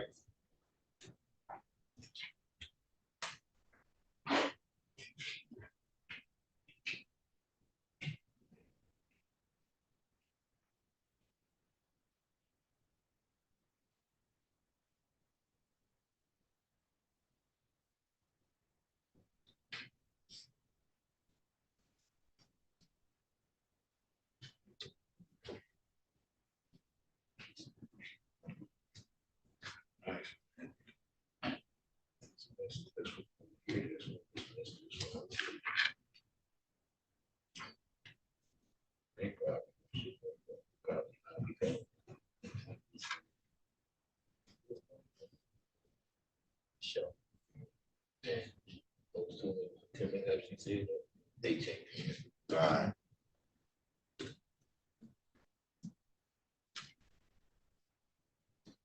Trying to get a corned beef since last week. For real? Well, we like to get it down on the east side. And they've been closed. For real? She must be on vacation, so they really recently. My little crash the whole time down. Oh, whole time down. That's going to be down the street from me. Get out of here. For real? Get out. Y'all still living off, y'all used to be named. Yeah, right. They give you a lot. I've seen them on social media. They give you a lot of corned beef. See what I like is they corned beef is juicy and lean. Yeah. And no fat.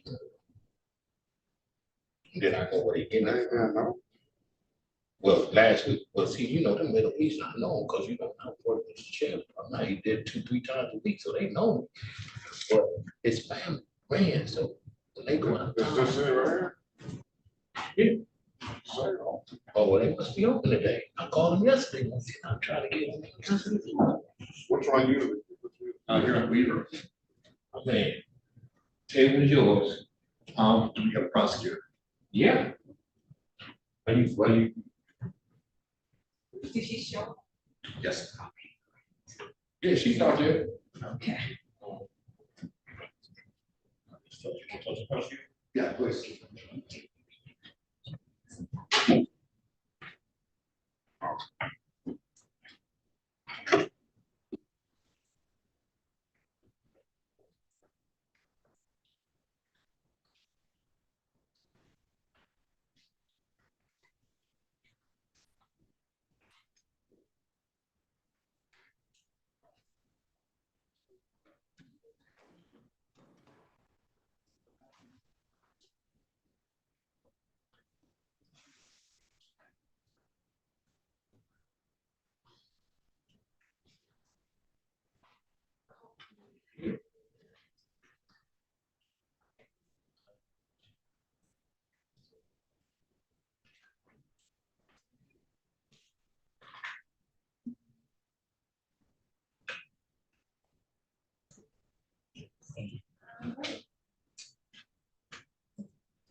Sorry? No, just, I don't know. Yeah.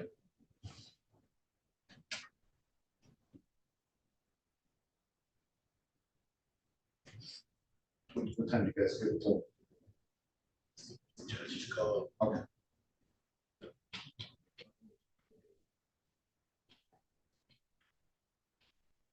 Anything ready? Anything ready, sir? I'm sorry. Ethan? We're checking now. Okay. Paper is at 1 o'clock, so is that ready? No, not really. So if we could just give a few more minutes for that one. You waiting on your paper? Yes. Okay.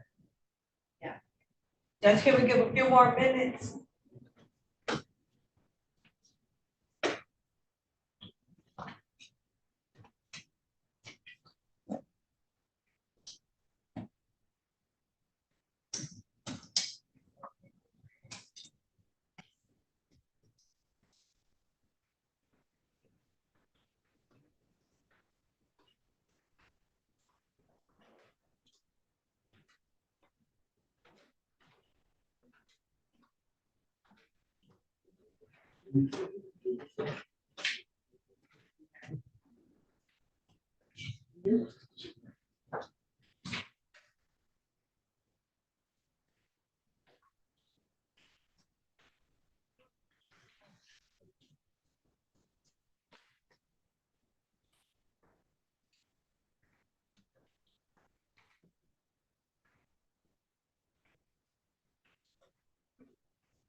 Okay. So in our first to be through our 12th.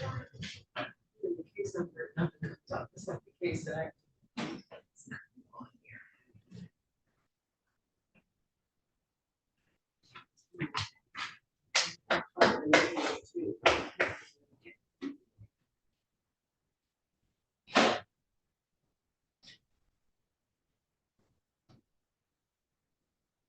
It's in the open today, I'm lost.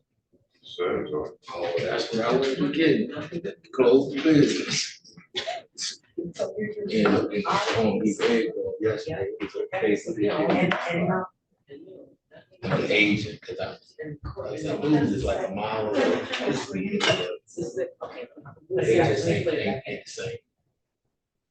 So you want case search? Yeah, case search or case inquiry. This is the case number, and it just says search, select, and return zero results. Yeah, they got those. Type in his name, same thing.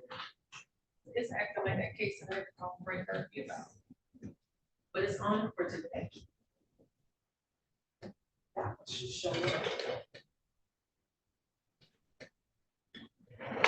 This will be Judge, Miss Drain is just waiting for her complainant to show up.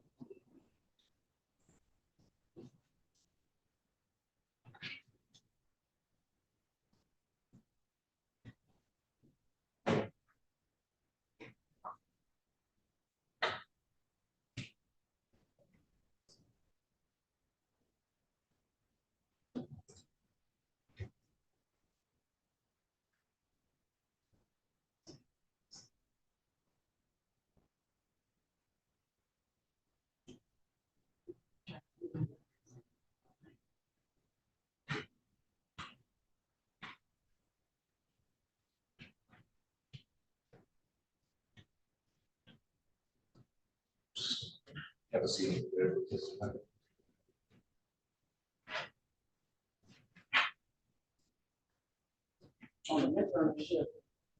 No, she come up front. Oh.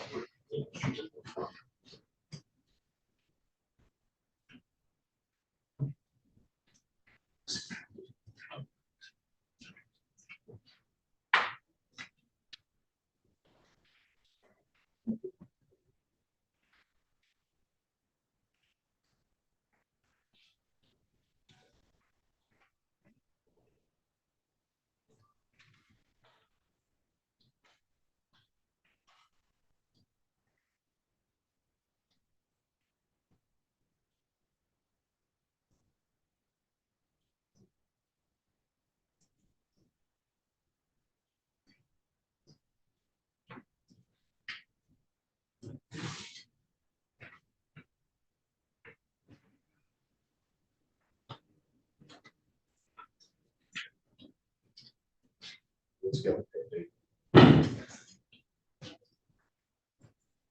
It's probably another case. I'm not. Did you ever be successful? Everybody? Judge, are you there?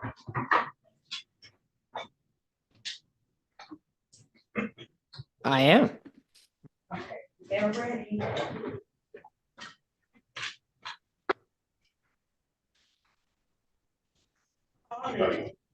Case number 405-863101, people of the state of Michigan versus Derrica Weaver. Defendant is charged in count 1, assault with a dangerous weapon, count 2, domestic violence, appearances to be. Good morning, Your Honor. Shelley Drain for the people, P number 60249. And for defendant Brian Schaff, P 68271. Please state your name, Ms. Weaver, for the record. Derrica Renee Weaver. Okay. All right. Any preliminary matters? No, Judge. No, Your Honor. All right. Call your first witness. Well, I'm sorry, Judge. I guess I do have a preliminary matter. The complaining witness is not present. He was notified of today's date and time for the hearing. He is not present, and I can't proceed without his testimony today. Okay. Defense? Defendant would ask for dismissal. Matter is dismissed for no complaining witness. Thank you, Judge. Thank you, Your Honor. Like all that goodness.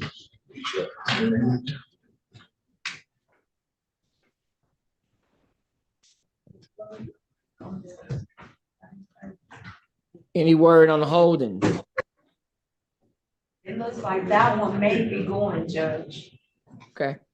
And what about Shivers? Don't know about Shivers just yet. Okay. All right. Yeah, let me know. All right.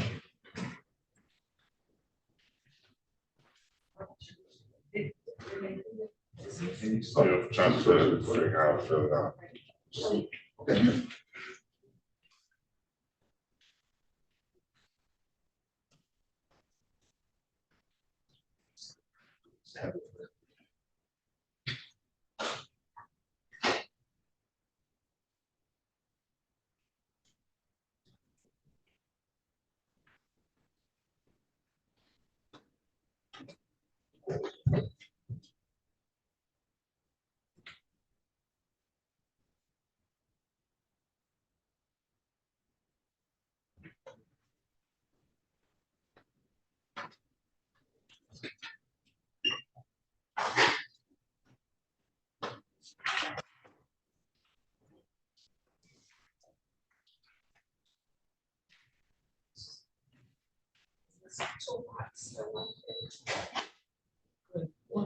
It's client too low. Client price out because we have got. Yeah, Sierra got it, Washington got to tell it.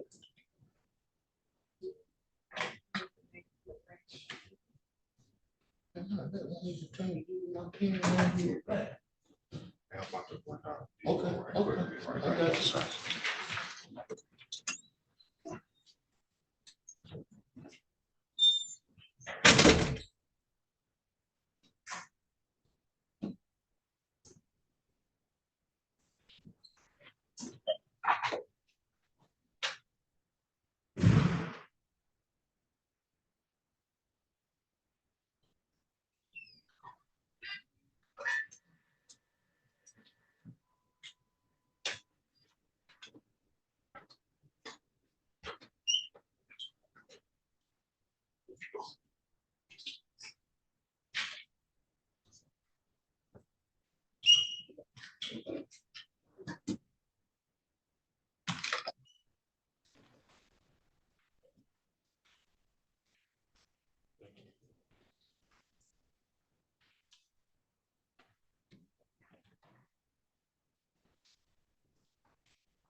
So you got one? I could make a copy. It's a make a copy. Okay.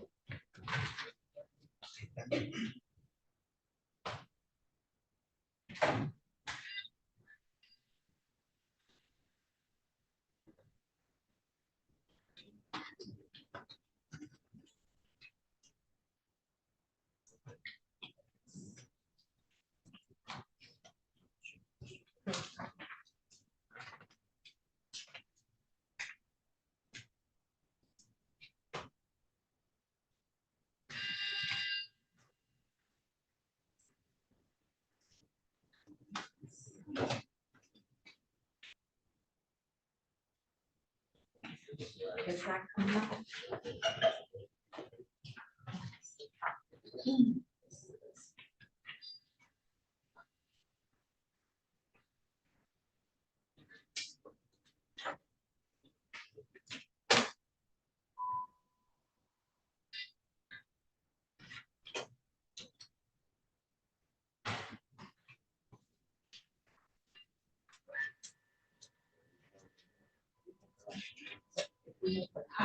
Just hit the button.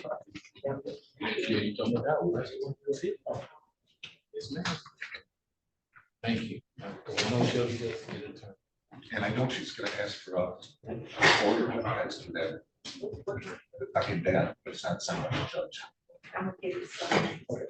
We got time, so wait for me to send it on and. No rush.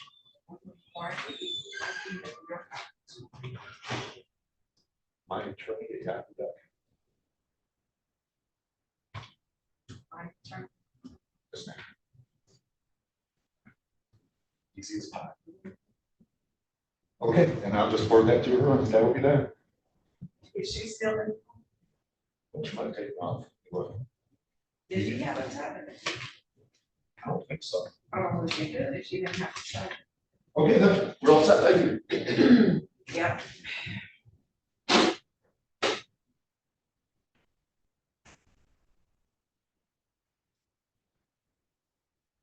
So Richard Holden is gonna be a hold. But I heard rumors that it's a hold.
Judge Keith.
Yeah,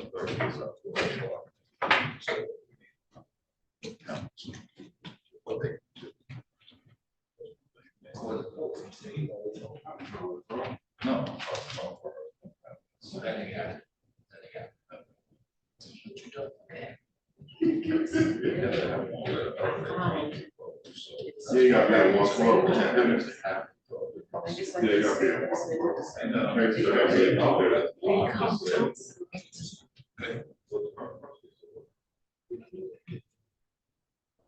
Well, no, don't you go.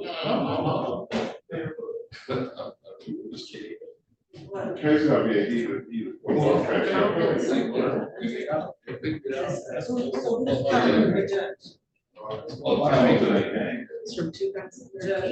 Madam Clerk. Yes, sir. Yes. Prosecutor here? Yeah. Where's she at? Okay, Madam Clerk, Yes, sir. just making sure we have nothing before the 11:30 case. Is that correct? Officers. Officers. Officers. Has Ms. Drain, complaint shown up? For, 11:30? No. Not yet. Nothing, Judge. Okay, I'll be back at 11:30 then. Oh, no, it is a complaint. Is she ready, Let me find out if she ready. Judge, they're going to find out from the prosecutor if she's ready. Okay.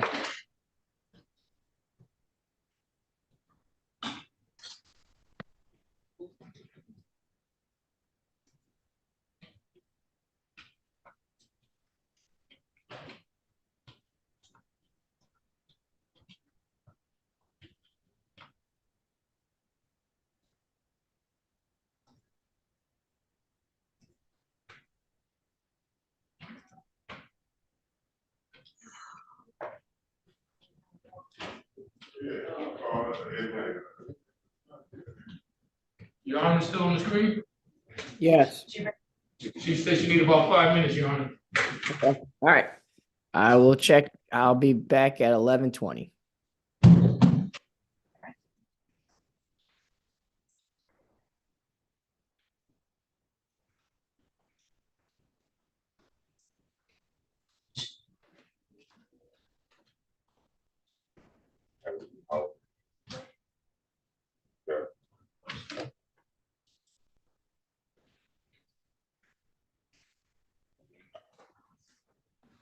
I got 2 cases. In this courtroom next door. Oh, he do? Yeah, you got a case here and case next door. None supposed to be in one courtroom. Yeah. Same victim. Oh, the same victim.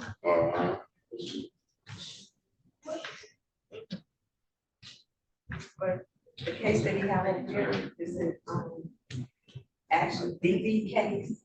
I don't know, I don't think so. Pick 2 cases you got next door. Let me go see.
unlawfully driving with motor vehicle.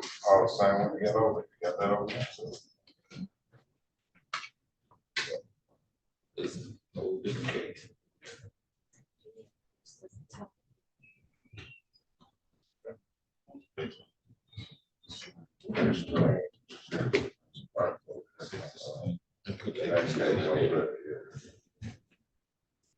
Ms. Drake says. Okay. Check with Ms. Drake. Think this kid. Okay, yeah. Go to the roll call room, man, get a pen. This pen. Mine. Shoot my pen dead.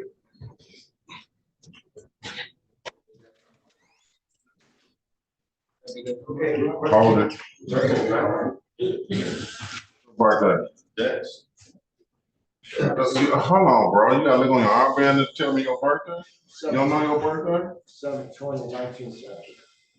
1970. No, it's February 20th, right?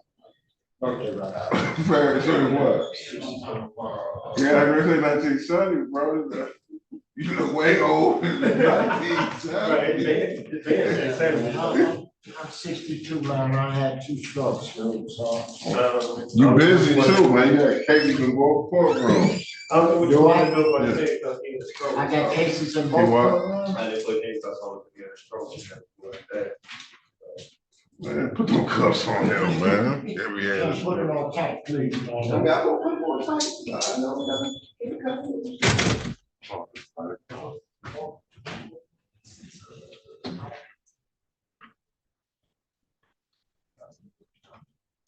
Is ready. So that other case that he has next door, that's not ours, right?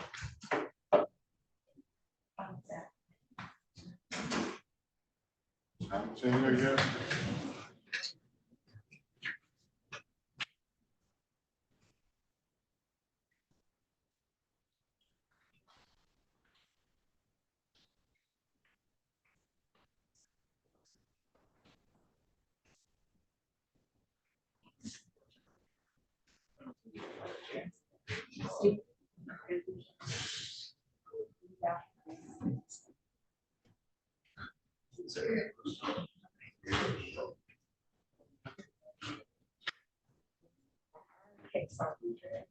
Yes.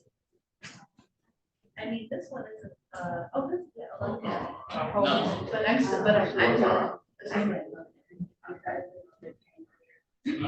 But Turkey show, yeah. I think so, but we don't play that.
You have a seat. You have a seat.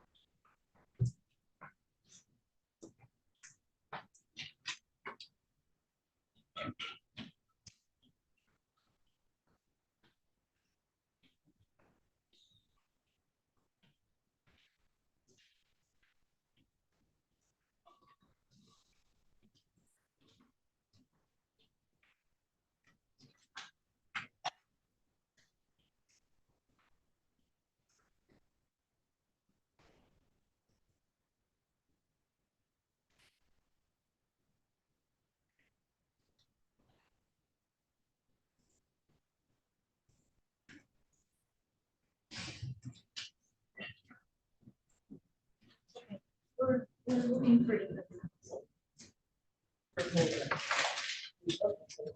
Looking for defense counsel. That's objective. Yeah, he didn't check in, I don't know where he went to. Oh, you checked in? Oh, property. I just looked in that courtroom. Did we look across the hall? He not across the hall. I went over there already.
Hey,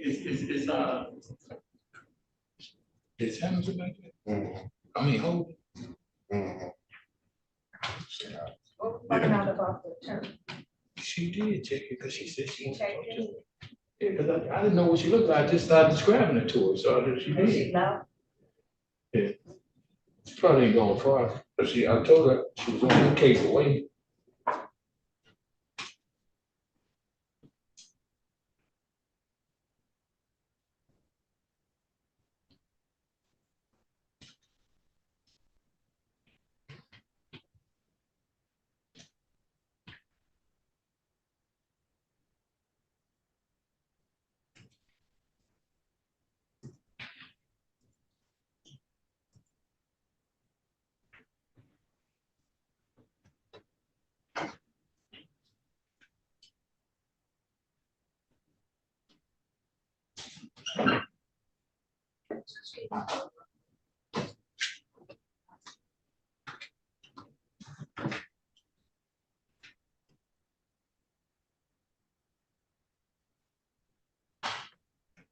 Person.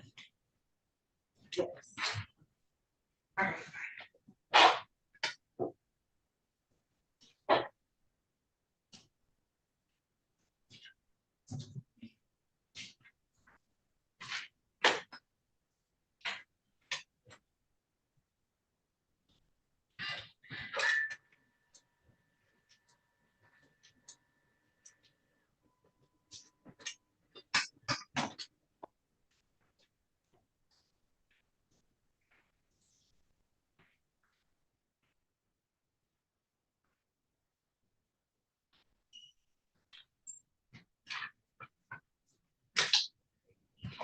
That's what John said.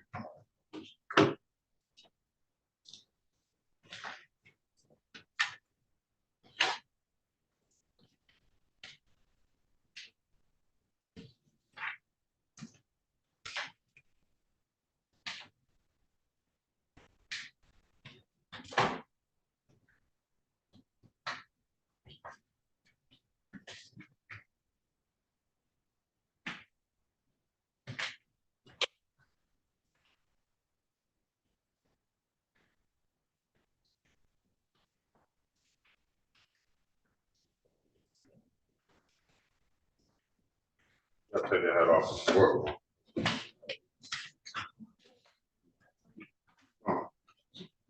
What are you for? Trying to sign it. Oh, Yeah, I don't know where these shivers. that's your mind?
my prostate young man, I gotta use.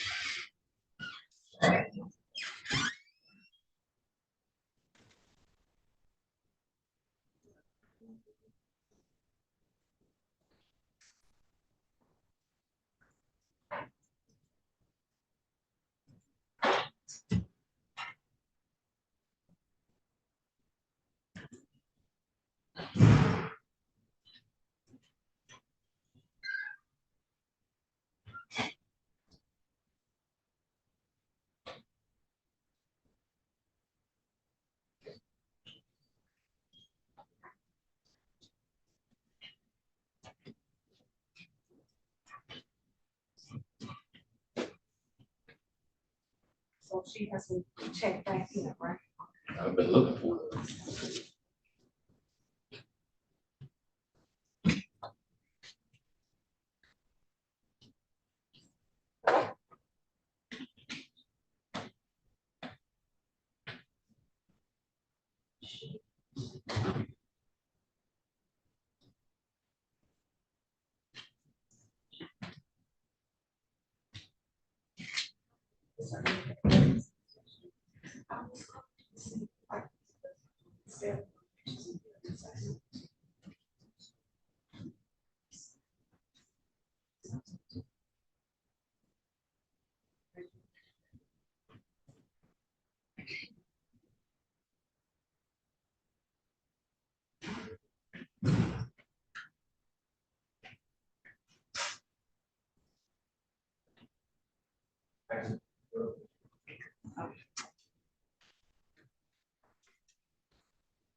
what about the board?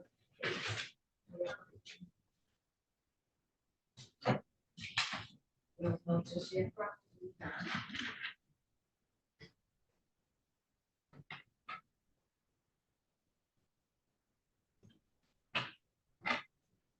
Some.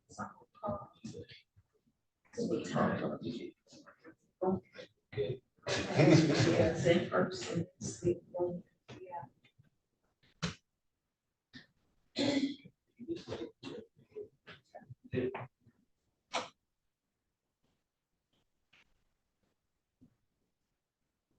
All right.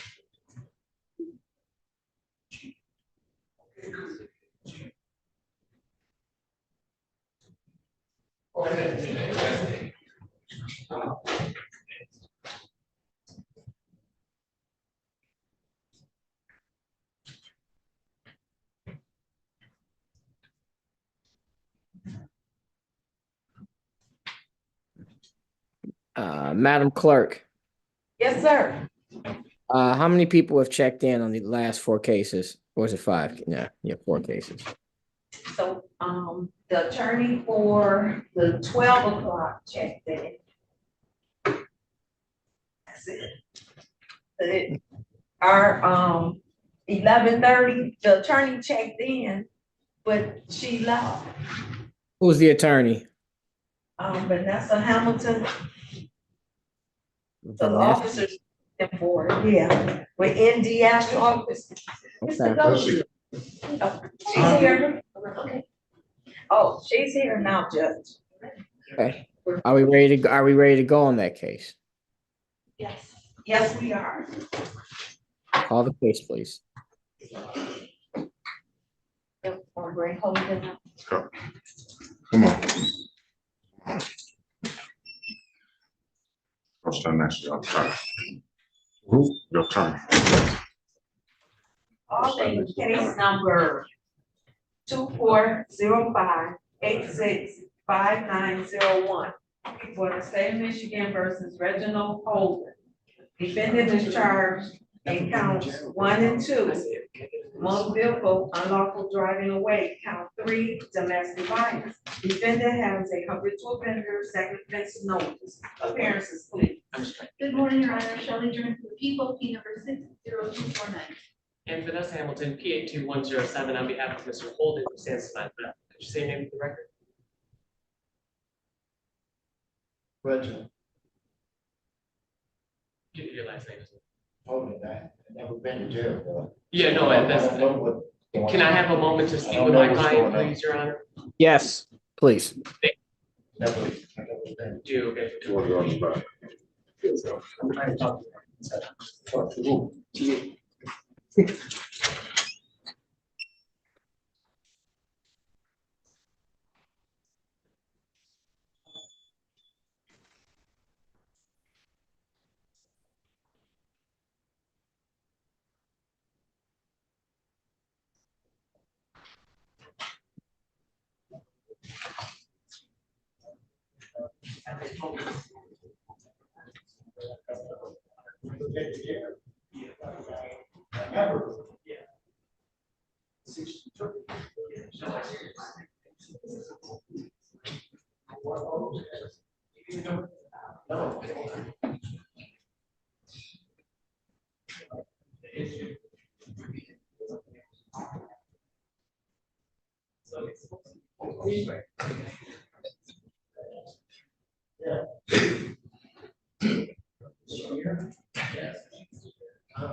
So, you know, I had a stroke.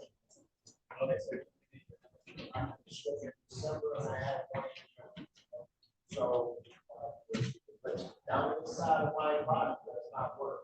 So any physical thing she says is not true. So.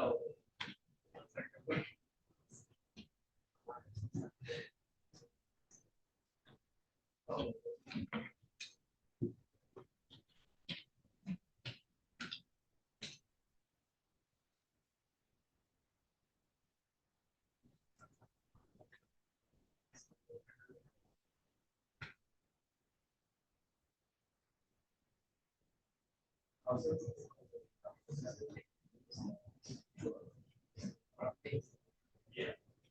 So you made one.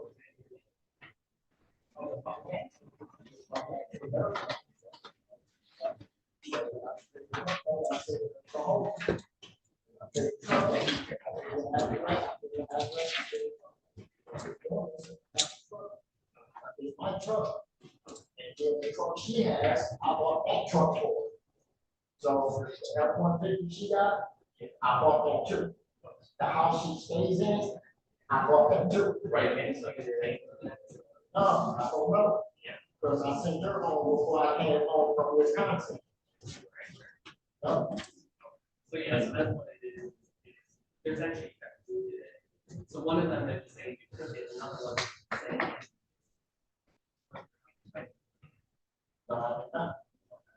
That's a lot. So we'll question there. Actually. And just know that this isn't the time, so.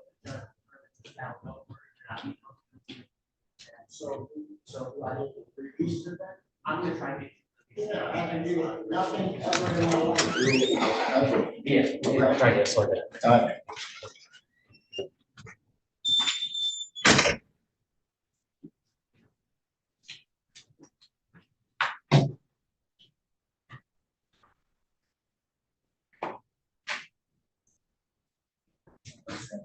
Yes. Bill ready, Judge.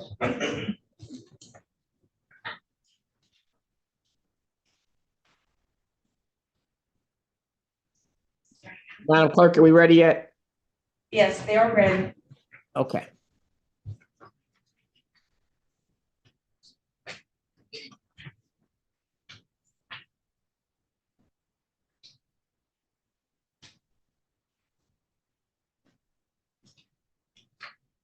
You want me to recall it, Judge? No. No. Call your first witness. Thank you, Your Honor. At this time, the people will call Ms. Janelle Ferguson. And how many witnesses do you have? Just one, Your Honor. Okay.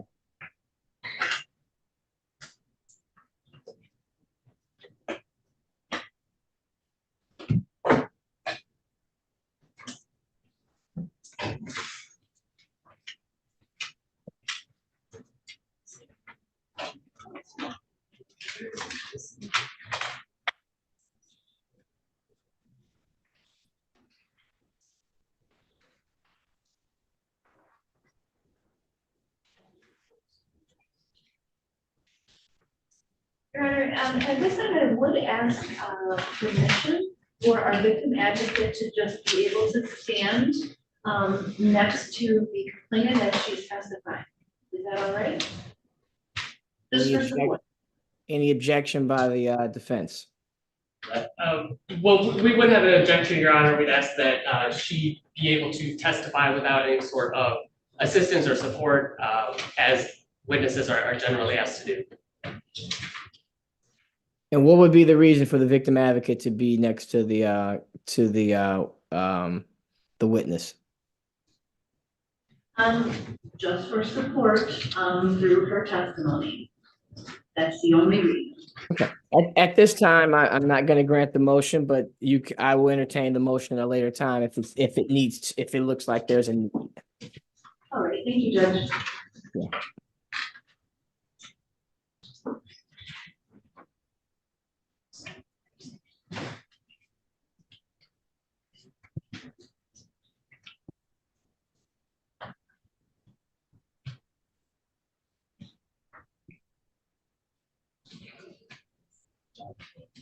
Raise your right hand. Do you swear or affirm to tell the truth, the whole truth, and nothing but the truth?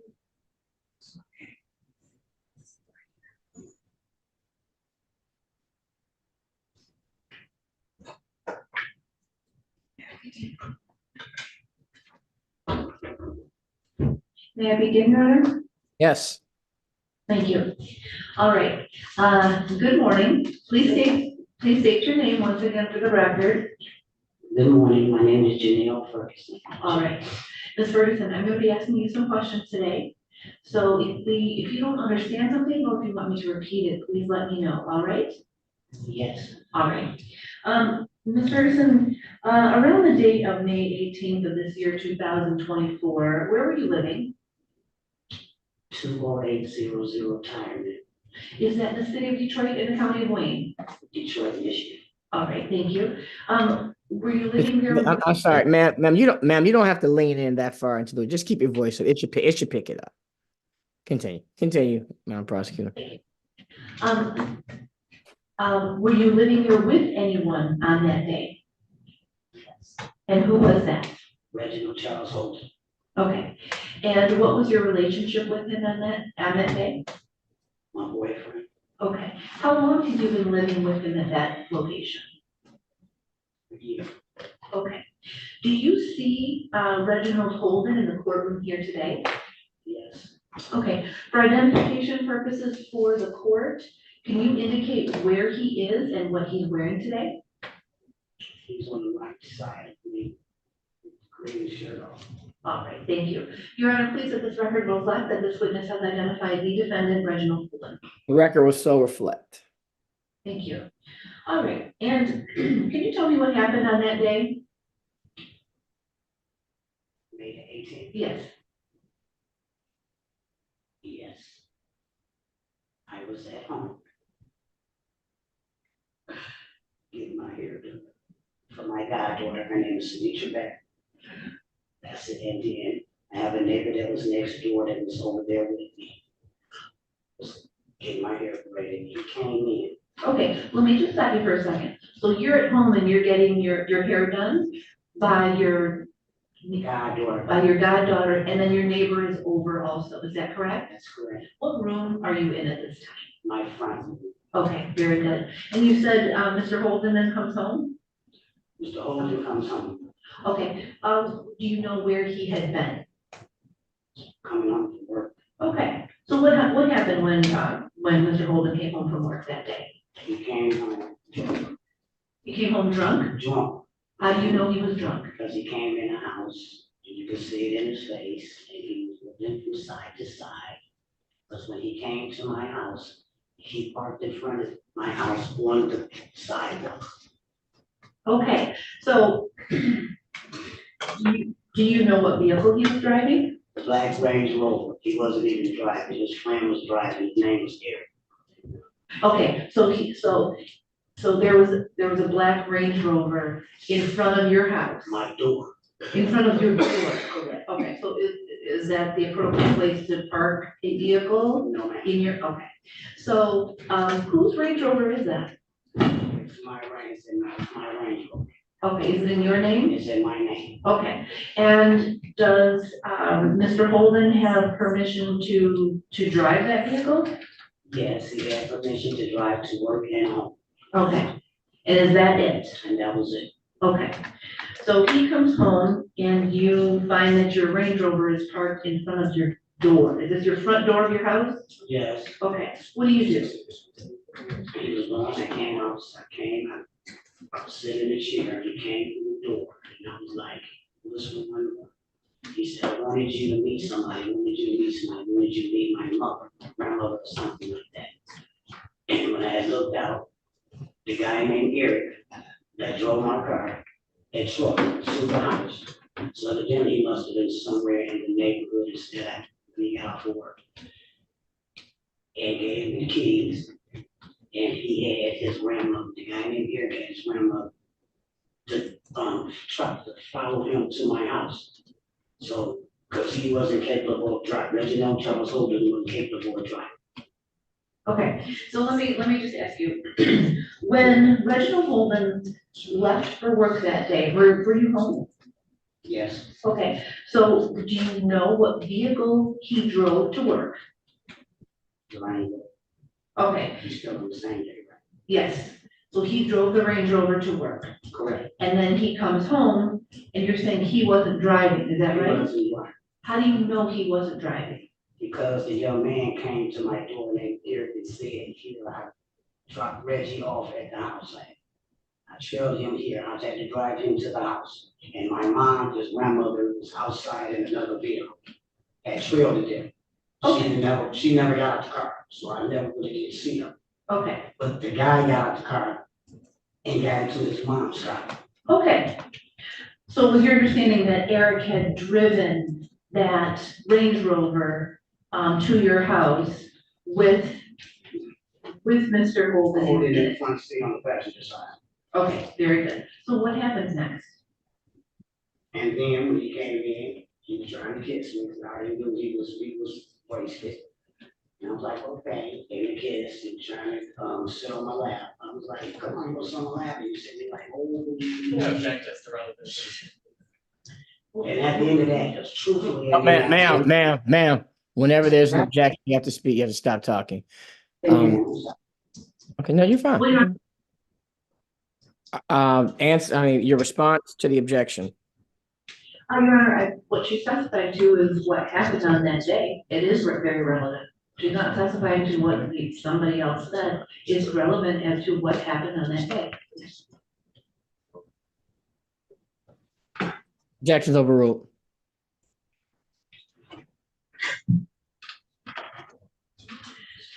All right, if you could continue with what happened.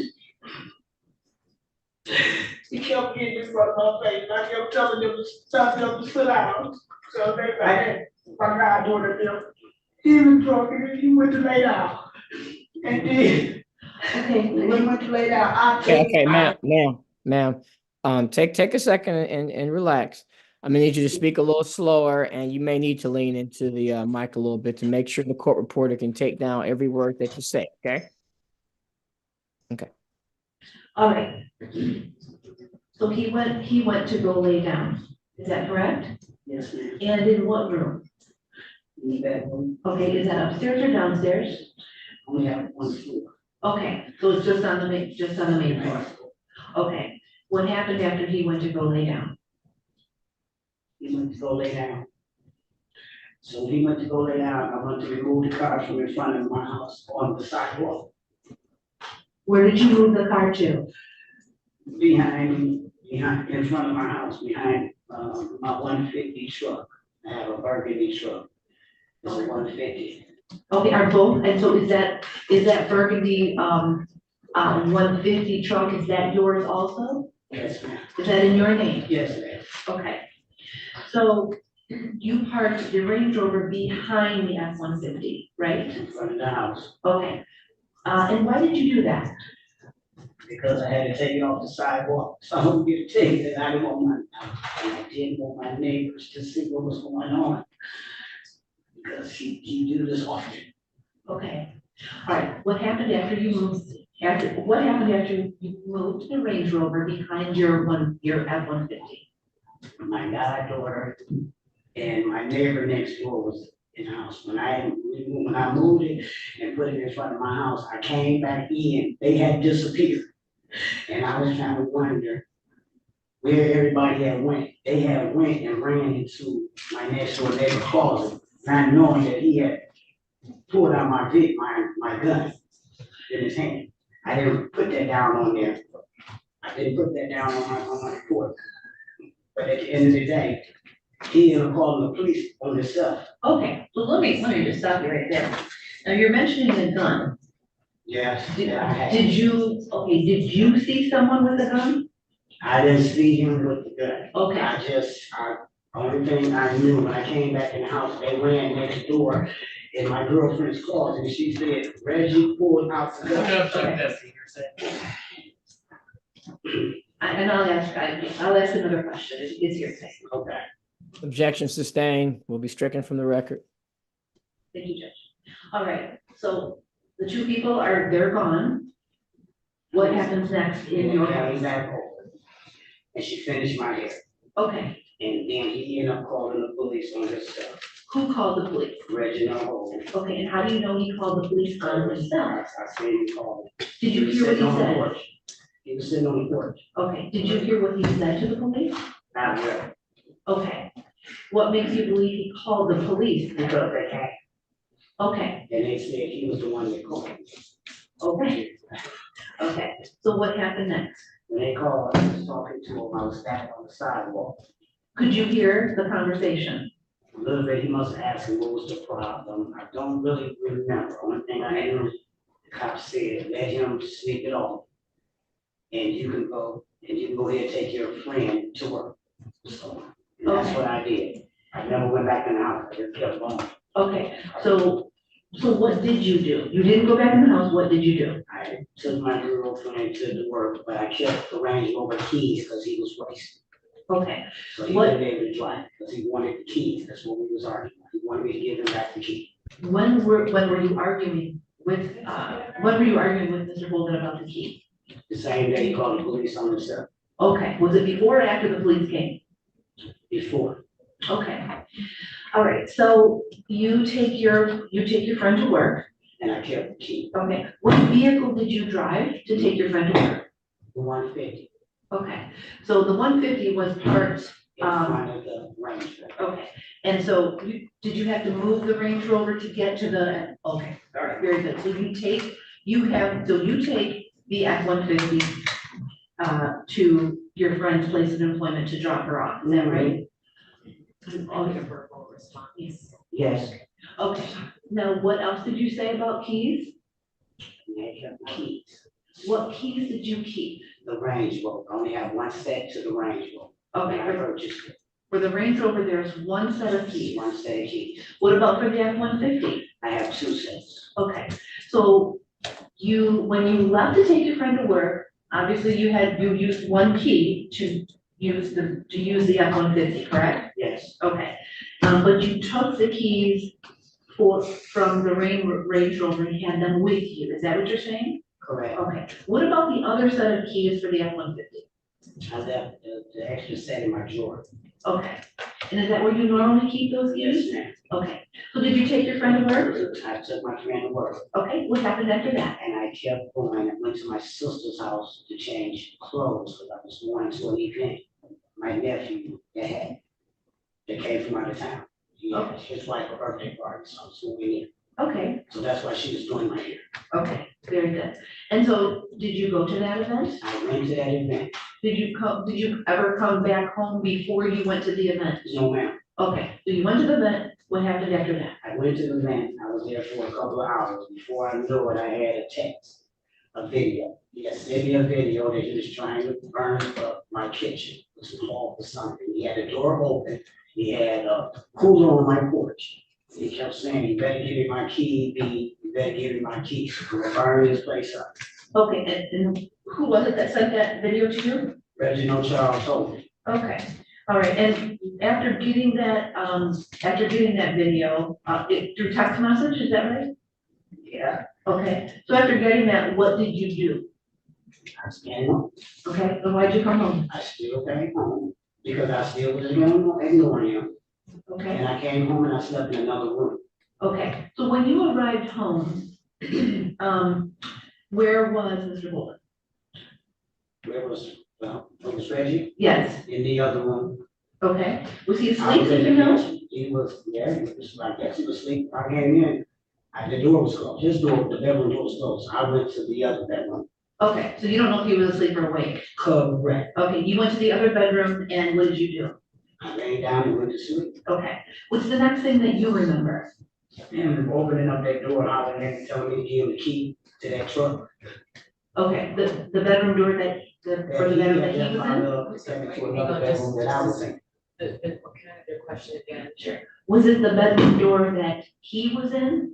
No, the bedroom door that I was in. Okay, so you had your door closed? Yeah. Okay, so he opens the door and what does he say? You better give me my keys to the Range Rover. Okay, and what And I happened said, after that? I'm not giving you the keys to the Range Rover. Can't talk I believe you said what happened after that. Correct. He had said, give me the keys to the Range Rover. What did you say? I said, no, I'm not gonna give you the keys to the Range Rover. What happened after that? He said, okay, B. And then he had enough. He had walked out, but then when I really looked up to see him leave out, he had took my second keys to the 150. So he had took that to her. Okay. So he asked for the keys for the Range Rover, but did you still have the keys for the Range Rover? Yes. Okay. But you're saying that he got in the F-150 and took that to work? Mm-hmm. I'm sorry. Yes. Did you have both of those keys with you, or did you not? I had the Range Rover key. Okay. And I had my first set of keys to my 150. Okay. But you did testify that there was another set of keys for the 150, is that right? That's correct. Okay, and I think you said you kept them in a drawer? Yes. Did you go check the drawer to see if they were gone? Yes. And were those keys gone? Yes. Okay. And the vehicle was gone, is that right? Mm-hmm. Yes. Okay, so what happened after that? And I believe like on his lunch break or something like that, he came back and brought me the 150. And we switched the trucks and I gave him the key to the Range Rover. Okay. And about what time was that, do you remember? I'm not too sure, because he came with two guys. They came from Church's Chicken. He was working at Church's Chicken. I Okay. don't know. It was like maybe around the noonish time or something like that. Okay, so he comes home in the F-150 and he gives you the key back to the F-150? No, we kept that key. He kept the key, but you gave him the key for the Range Rover? I sure did. I said, can I get the key to the one, can I get the other key to the 150? I'm gonna give it to you, I'm gonna give it to you. He brought two guys from KFC. I mean, I'm from Church's Chicken that he was working at. And they got into the Range Rover. Two guys. The two guys that you didn't know got That I into? didn't know that Reginal Holden brought. Okay, they got into your Range Rover? Correct. Okay, That was in front of my house. okay, and you said you asked, Reginald for the key back for the F-150, did you? Sorry. It's broken up into two words. Can you repeat that? Yes, so did you get that key back from Reginald for the F-150? No. Okay, what happened after that?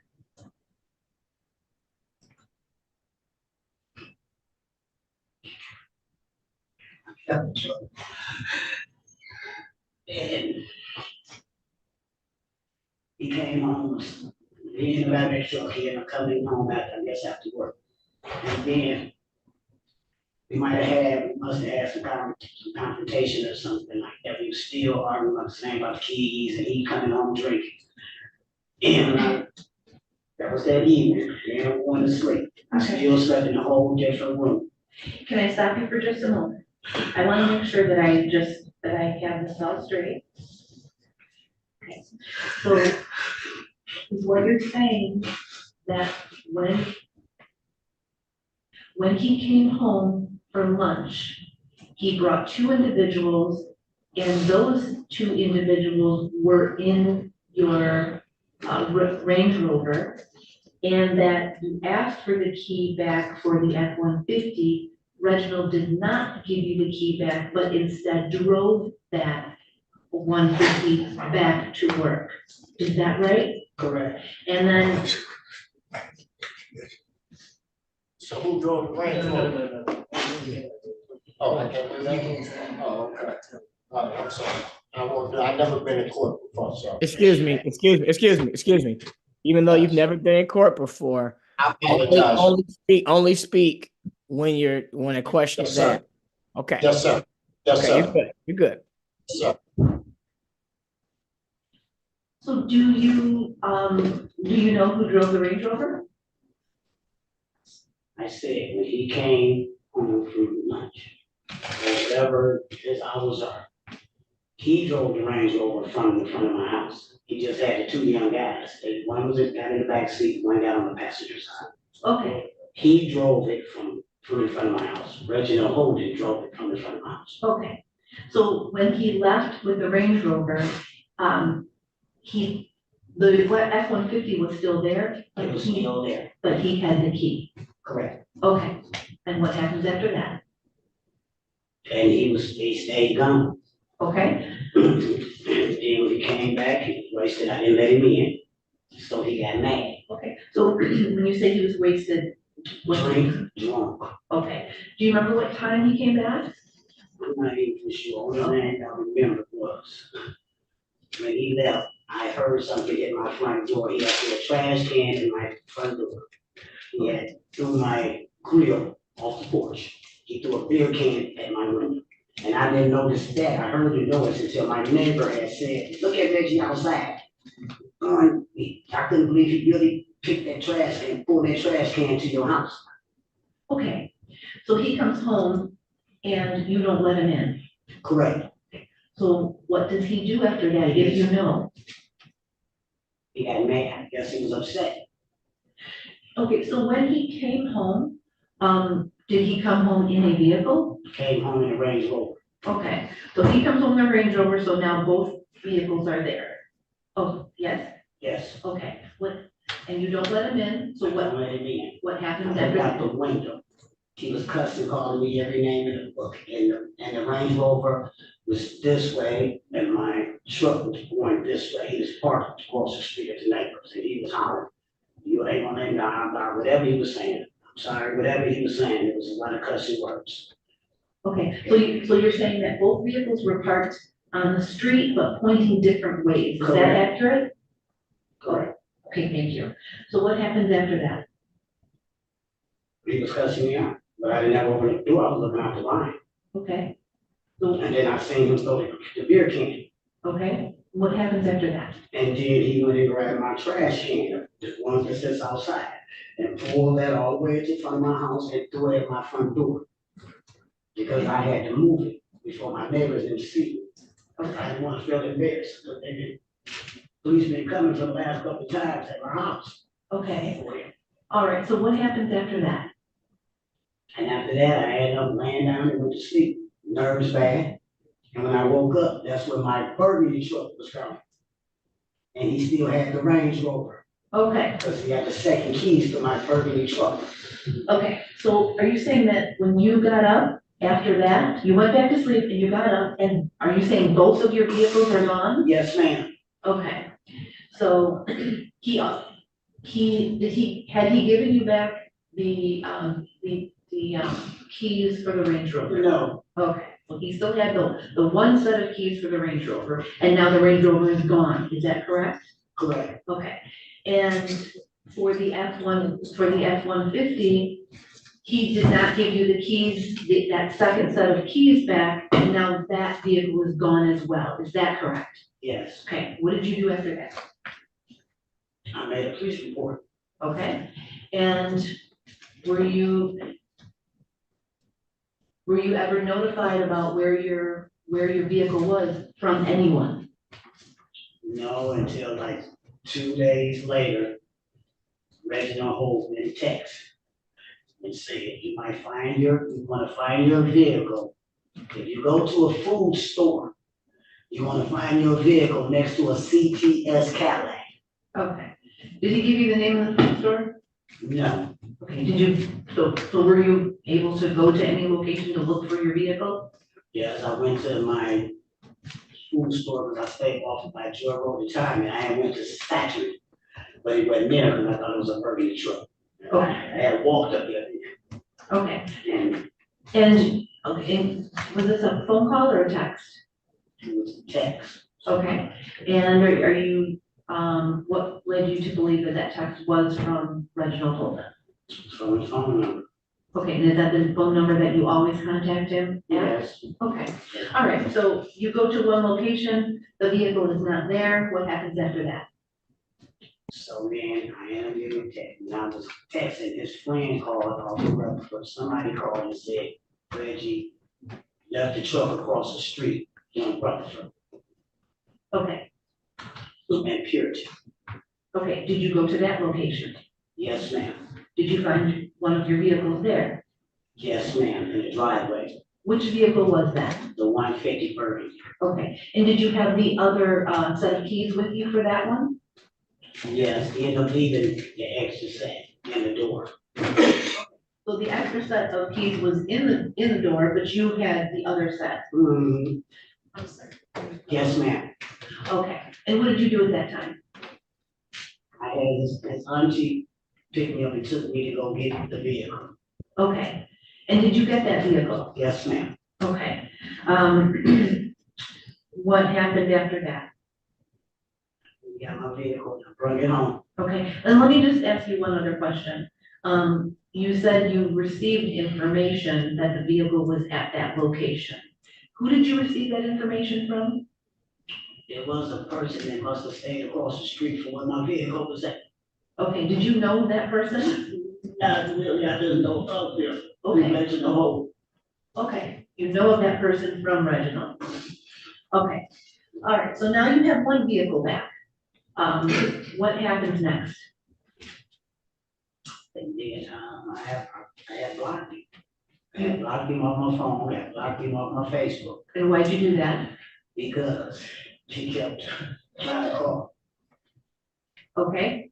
And I blocked him because he's he took my vehicle. Taking you where? He took my vehicle. Okay, all right. So what about that Range Rover? Did you ever get that vehicle back? Never got it back. Were you ever notified of where it was? No. Every time I talk, you trying to call, I'm gonna drop your vehicle, I'm gonna drop your Range Rover off. He kept texting, I'm gonna drop it off with the key, but he never returned it. Everything he did, he never returned it, he stayed on Facebook. Okay, so he told you he was going to return it to? 2 times. Okay, was that over a phone call? Through a text, and if he was calling, I didn't answer. Didn't even answer the voicemail. Took it to the text, everything he texted and said, I took. Do you have that text message on your phone right now, from him, which states that he is going to return your Range Rover to you? I had texts. Yes. Okay, could you find that on your phone right now?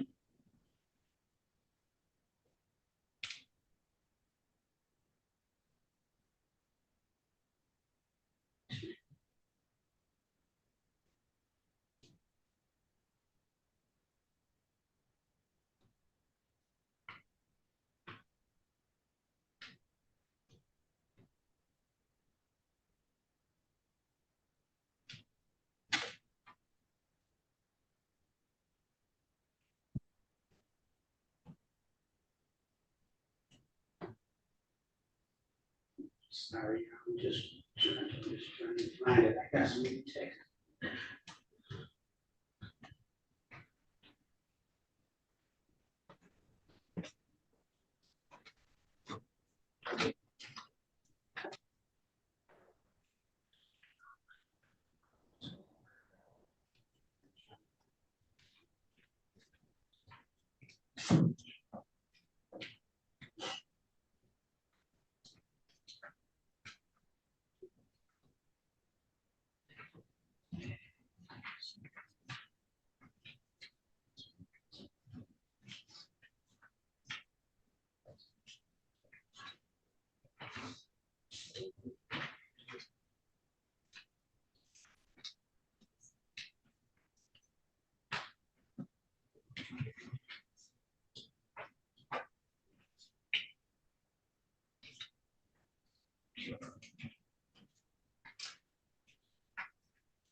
Madam Clerk, Yes, sir.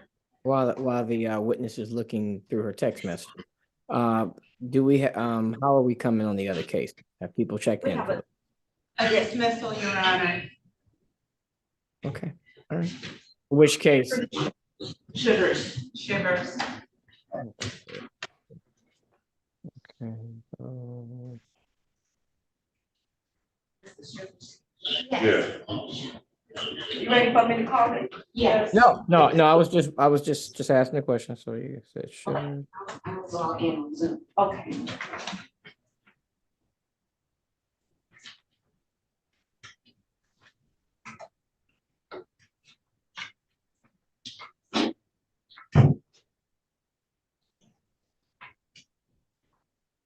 Reason.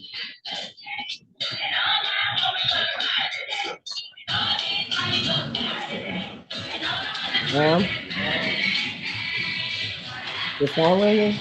Yeah, someone with a cell phone, then that's pulling it out. Madam Prosecutor, how are we proceeding with this text message thing? I will ask the witness, were you able to find it? This is the excuse me, this is a recent one, but I've been trying to find all my other ones. I have, because I never was opening them up. But he was telling me that he was going to call me back on the truck. This one is on July the 30th. If I look good to the thing. Okay. Is this a text message? Yes, it was a voicemail. It's a voicemail, not a text message. Correct, it was a voicemail. Okay.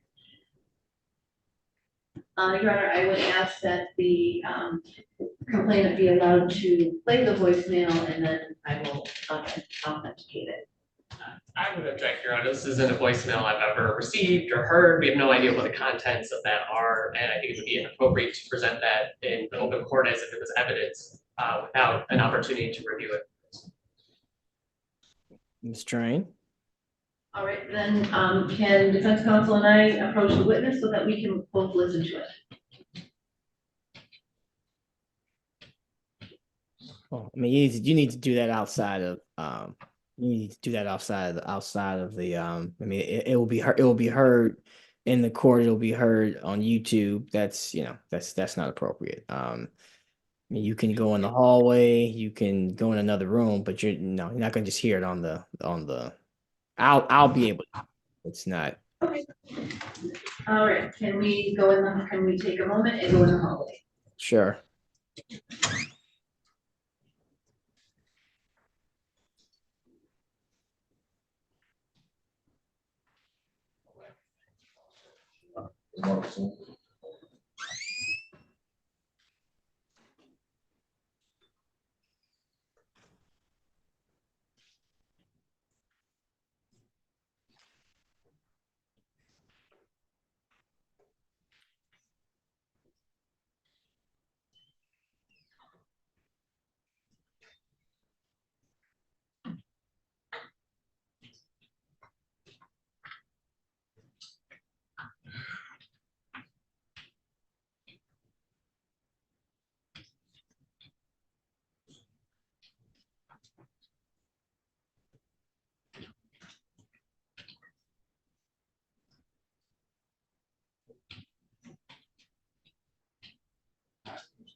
Your Honor, defense counsel and I have had a chance to review the voicemail that the complainant testified about. At this time, I would ask a question, the complainant about it, and then play the voicemail. Continue. All right. We just stepped outside, is that correct? Yes, ma'am. Okay, and you played a voicemail for myself and defense counsel, is that correct? Correct. When was that voicemail sent? July 30th. Okay, so that's much more recent than the incident that happened, correct? Yeah, that was late. Okay, so what I'm gonna ask you to do right now, well, first of all, who was the voicemail sent from? Charles, Reginal Charles Holden. Okay, and how do you know that it was sent from Reginal Holden? Because I know his voice and I know that phone because that's in my name too. Okay, all right, could you play that, could you hold it up to the microphone and play that message that you received? Any objection? I would ask that the phone number be read of who sent the voicemail. Could you read into the record the phone number? Phone number is 313-459-1841. It's been a while. That's in my name too. Okay, whose phone number is that? Reginald Holden. How do you know that? And it's it's phone? 1841. How do you know that? Because it's in my name and I paid for that phone. And I paid his bills. I used to pay his bills. Is that the phone number that you regularly have communicated with Mr. Holden on? Yes. Okay, thank you. All right, could you please play that, and please hold it up to the microphone. Sometime in the next couple of days, my card credit is something, you already know what they said, so anyway, get this message, let me know if he's got it. Okay, so what did that mean to you? It meant that I thought it meant that I wanted him to bring the truck back. And when he didn't bring it back, he brought it back 2 days later. The muffler or something on the back of it was on the ground. Okay, all right, so did you see him return the vehicle? No, ma'am. Okay, you just received this voicemail and then you got the vehicle 2 days after that, is that correct? Now, is that voice Reginald's voice? Yes. Okay, and was that vehicle drivable? No, when he returned it. Okay, did you get the key back? No, he still got the key. Okay. All right, thank you, I have no further questions.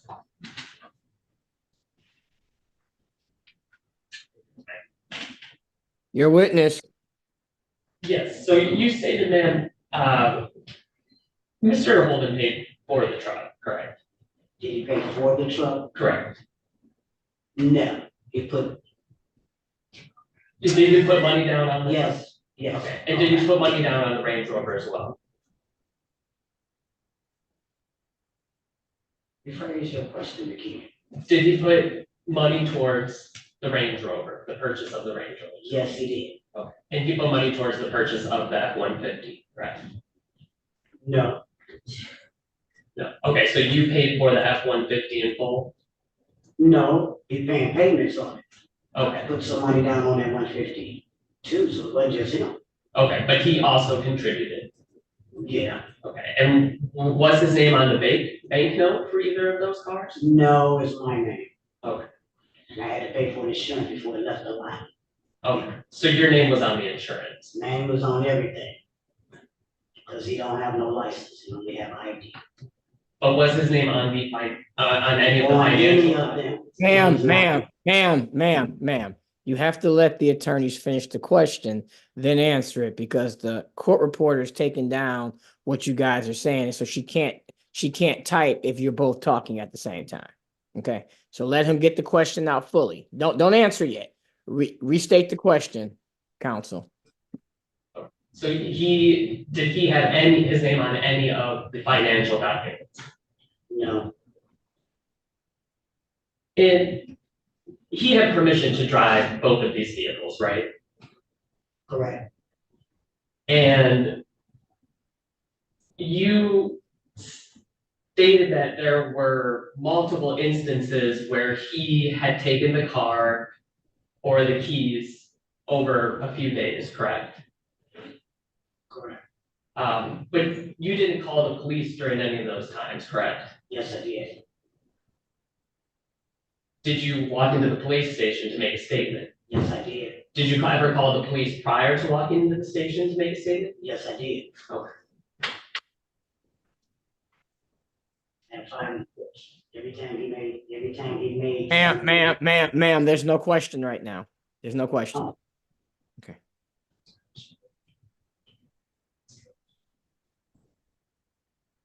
And I've got no further questions. Let me redirect. At this time, I would just move to admit the recording of the voicemail that the complainant played. Any objection? No objection. And I don't have any further questions. Thank you. Ma'am, you may step down.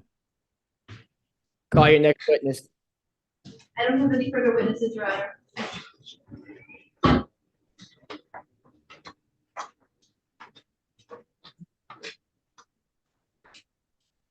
Any witnesses on behalf of the defense?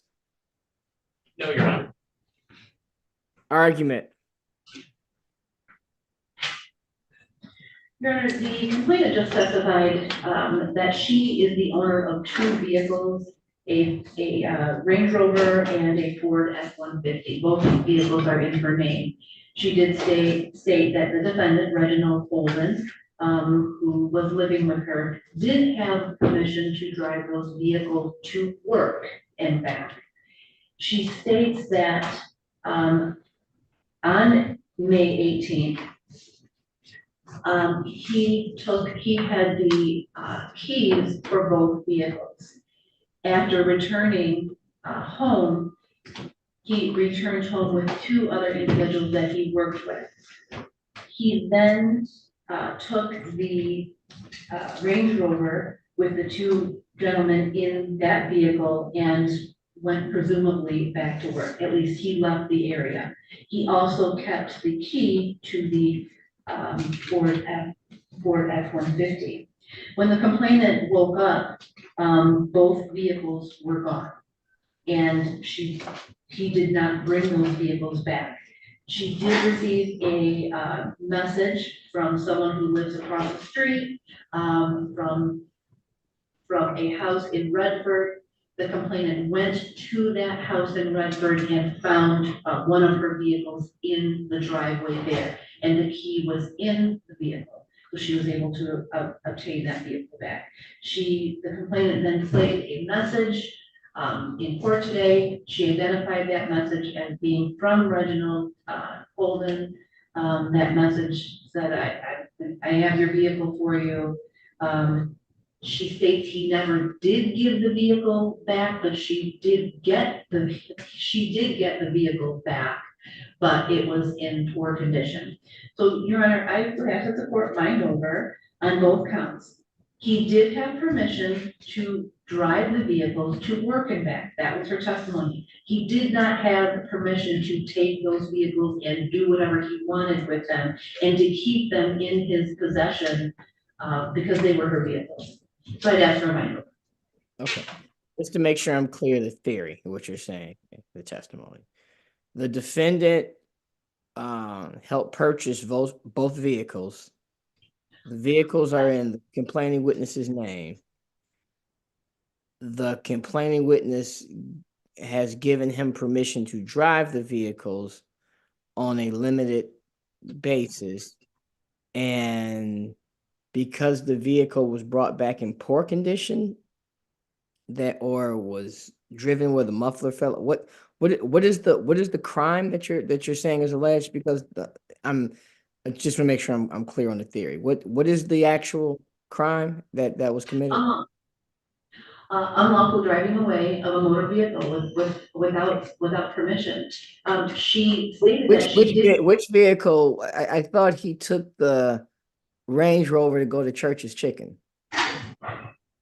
Yes, and she never got that. She didn't get that vehicle back until she was contacted by someone who lived on a certain street in Redford. She went to that. She went to that area and found her vehicle in someone else's driveway, right, with the key in the vehicle. Okay, so the theory, just make sure I'm clear again, is that if he deviates from the house to Church's Chicken, then he's still in the car. Is that what we're saying? So if he, as long as he leaves the dwelling and goes to Church's Chicken, he's good, and then goes right back to the dwelling. But if he goes to, the store, or if he goes to get some food, then the vehicle is being unlawfully driven. Is that what we're saying?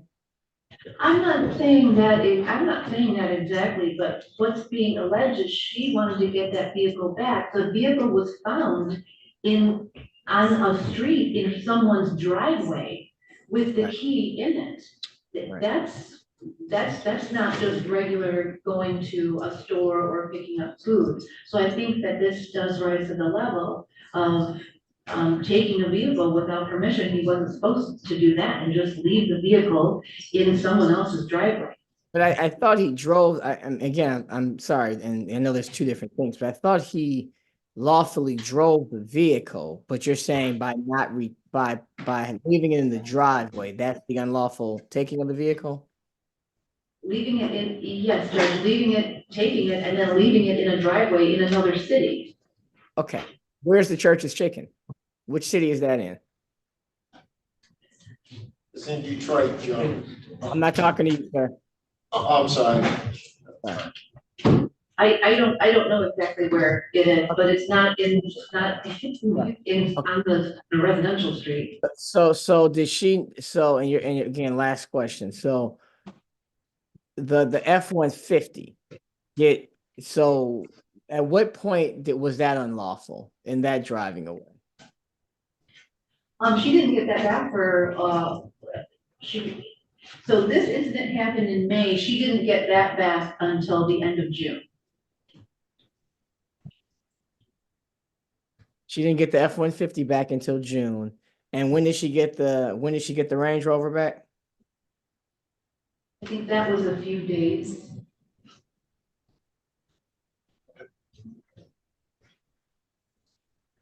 Okay. All right, continue.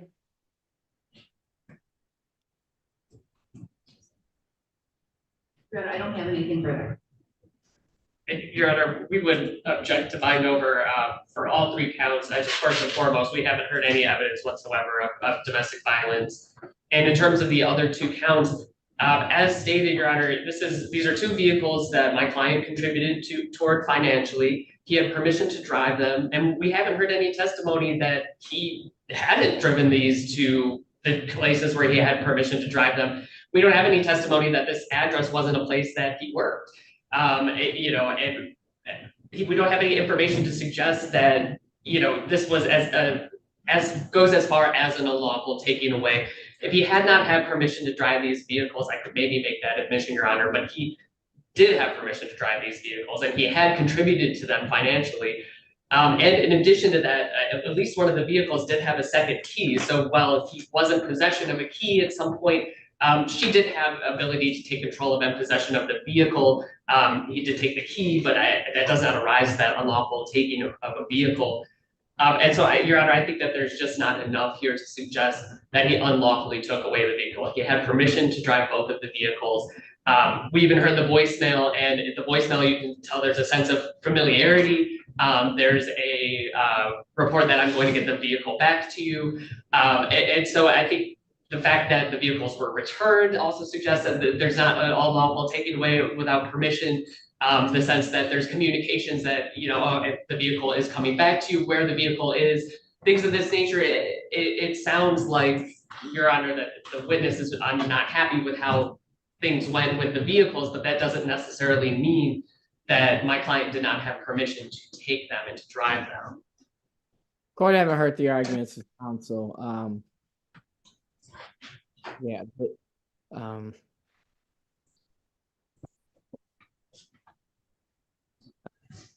there seems to be a disagreement or some I'm really a little bit confused on this case of how we're getting to the cars being these being stolen vehicles actually in a domestic violence case. We have a defendant who has contributed to the vehicles. I guess he has limited authority. I mean, I guess he's in a relationship where the person that he's in a relationship with is giving him limited access and authority to drive vehicles. And the theory of the prosecution is that he can drive the car, but in this situation, he's driving them. He's abusing his privileges of driving the vehicles. Where he also gets a little complicated. There's a sharing of two vehicles, money's being exchanged with the person who has no license to drive a vehicle, whatsoever. I'm not really sure how we get to.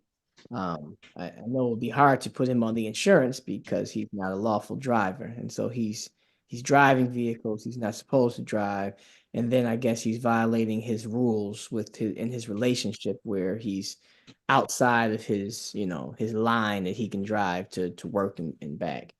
I don't like when I have a feeling sometimes that the court is used when there's disagreements in the household and that the justice system is then used to take out if we're on good terms and you can drive to your boy's house and you can go to the store, but if we're having disagreements, then you can go to work only, and you can only drive the Range Rover even though you paid money on the F-150, and then it's a lot. But because of all of this, a question of fact for a trier of fact has been established. This is probably the most minimal case of probable cause that can exist, but it does exist at this time. Therefore, the court will bind these matters over to the Wayne County Circuit Court for further proceedings. The arraignment on the information will be when? August 28th at 9 a.m. Okay, thank you very much. Thank you. And Your Honor, may I raise the issue of bond in this particular matter? Yes. I do believe my client is on personal bond with GPS tether, but due to the GPS tether, there are issues with the GPS tether and he's not been able to be released. He's not sure why they have these issues with the GPS tether. They have not reported to him that it's an address issue or something of that nature. And based off of what the court's heard today, I think that it's clear that there hasn't been any kind of assaultive behavior or any sort of behavior that suggests that he's a danger to the public. And I also don't think that there's any sort of communication or testimony today that suggests that he would have any sort of a caveat history or he would not be coming to court. And so for that reason, Your Honor, I'd ask that the GPS tether requirement be removed and that he be allowed just a personal bond so that he can return back to society. He did lose his job as a result of this and he'd like to try to return to work. Madam Prosecutor. Your Honor, I ask that the court deny the request and keep the tether provision. It's my understanding he has two other cases, so I don't think it's. Is the tether for this case, or is he on tether like a global tether? I believe the tether is from this case, Your Honor. And I'm not seeing on the screen. The defendant is not in custody, correct? He is in custody, Your Honor. He is in custody. Okay. Right. Okay. Talk to you. Okay. Why is it now, prosecutor? Why is the defendant in custody? I believe just because they cannot get him fitted with a GPS tether for some reason, whether there's a delay or some other. I don't know what the issue is with the tether. Okay, and when was the personal bond established? This would have been established over 2 weeks ago, I believe. 2.5 weeks ago, when I first went to court, gave me a tether. I'd never seen it. Lost my job. I was working 7 days a week. making $75,000. Okay, sorry, I'm just addressing the tether right now. Okay. And Madam Prosecutor, your argument for the tether is that he has 2 other cases? Yes, Judge, this isn't, it's not alleged that this is just a one-time incident. Okay, and the other types of cases are what? Are they violent offenses? I'm sorry, Judge, you said, are they? What are the other cases that he has pending? It's another unlawful driving away case, Your Honor, with the same victim, same facts, and then a missed. Court haven't heard the arguments of counsel. The tether provision will be removed. Sir, you will still have a no contact. Do not come to any contact. Do not contact via phone, text message, email. Do not have any third parties contact the complaining witnesses on any of these cases. Do you understand? Totally. You ain't gonna have no problem with me. All right, tether is removed. Just does the no driving provision still remain? The only provision that I'm adjusting is the tether. Okay. All other conditions stay the same. And of course, the defendant should not be driving a vehicle because he doesn't have a license. So he does not have the drive privilege in the state of Michigan to operate a motor vehicle on the roads. All right, with that being said, get the paperwork. All right. Is Judge Sherman in the courtroom? Step to the back. Judge Sherman is going to finish the last 3 cases. Okay. Okay, thank you. Thank you, Judge Sherman. Thank you, sir. Everyone have a great day. All right, 2.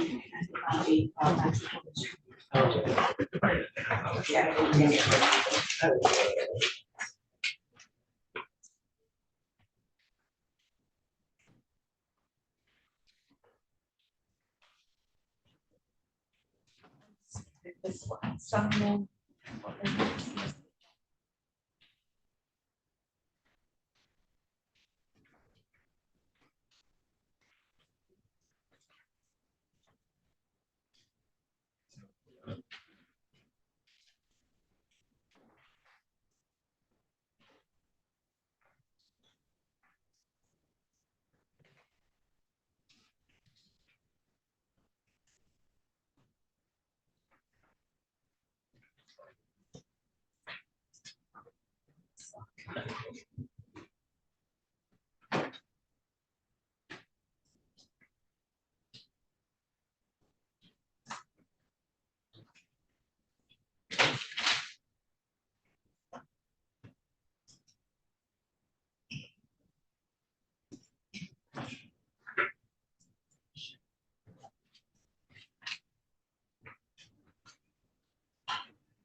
The judge removed his tablet.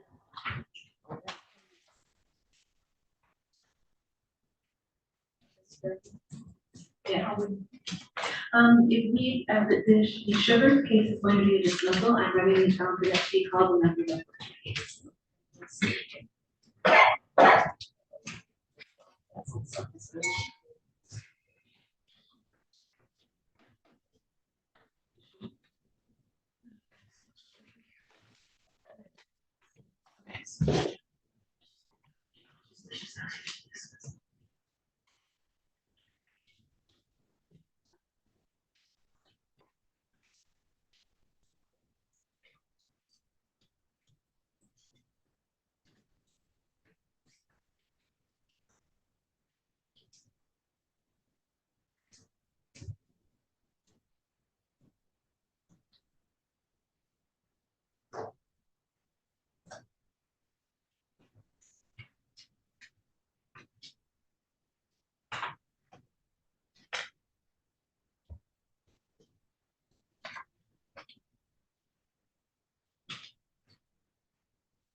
in the last case, is there any back on? So we don't have to do here.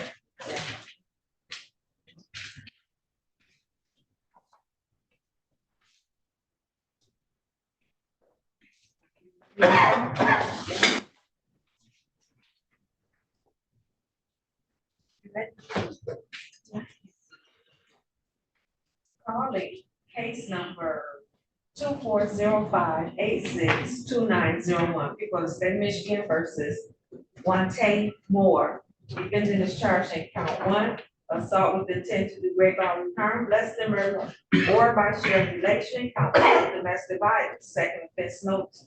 Defendant has a habitual offender for the offense notice. Good afternoon, Your Honor. Shelley Reeves, appeal number 60249. Good morning, Your Honor. Khalili, K-A-H-L-I-L-I-A, Davis, 70729, on behalf of and with Mr. Juan Moore, who is present and safe to my media. Good afternoon, everyone. What's your name, sir? One second more. Okay, thank you. Raising consent for exam on this matter, how you proceeded. Thank you, Your Honor. The complaining witness was notified of state date of time and location for the preliminary exam. She is not present and cannot proceed without her testimony today. So noted, thank you. Anything further on behalf of the defense? We will move to dismiss. Okay, very good. Question, that the defense motion, if you can prepare, that dismissal paperwork, you need to approach your dispute to the court officer. Thank you, Your Honor. Oh, Your Honor, I'm sorry, Mr. Moore has a tether on.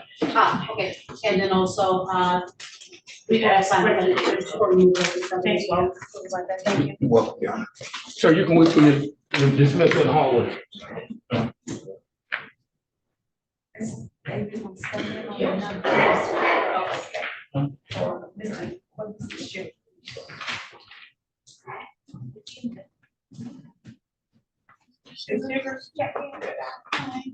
Oh, okay.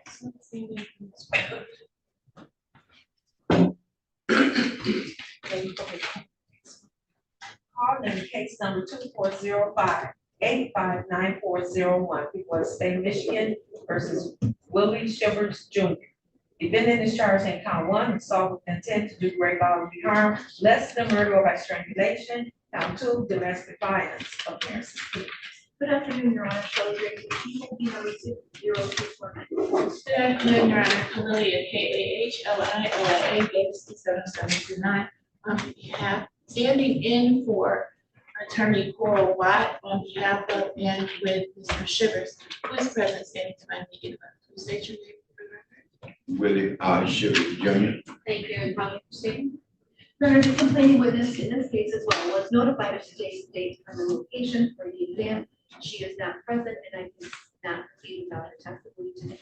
Okay, so, Yes, Your Honor, we will move to dismiss. okay, very good. We're prepared to grant that dismissal and we have the dismissal paper from silence on that. Thank you. Thank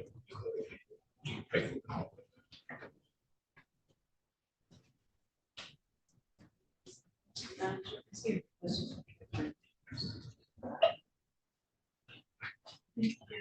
Have a good day, Your Honor. Good afternoon. Take care, Ruben. Thank you. Appreciate it. Thanks for your patience.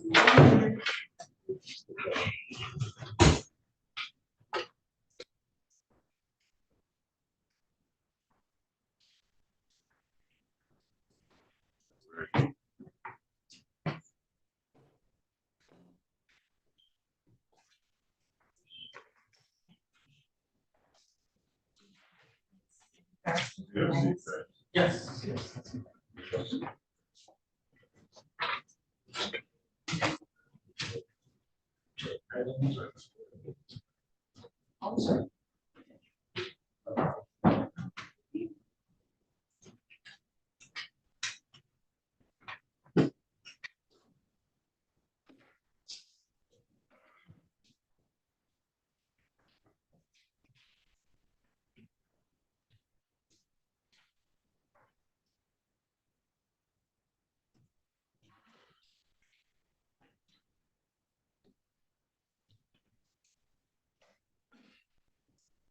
That's right.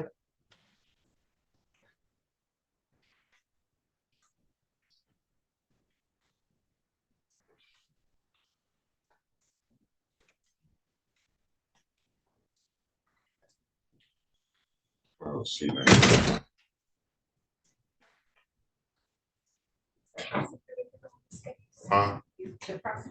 Yes, yeah, that's exactly right.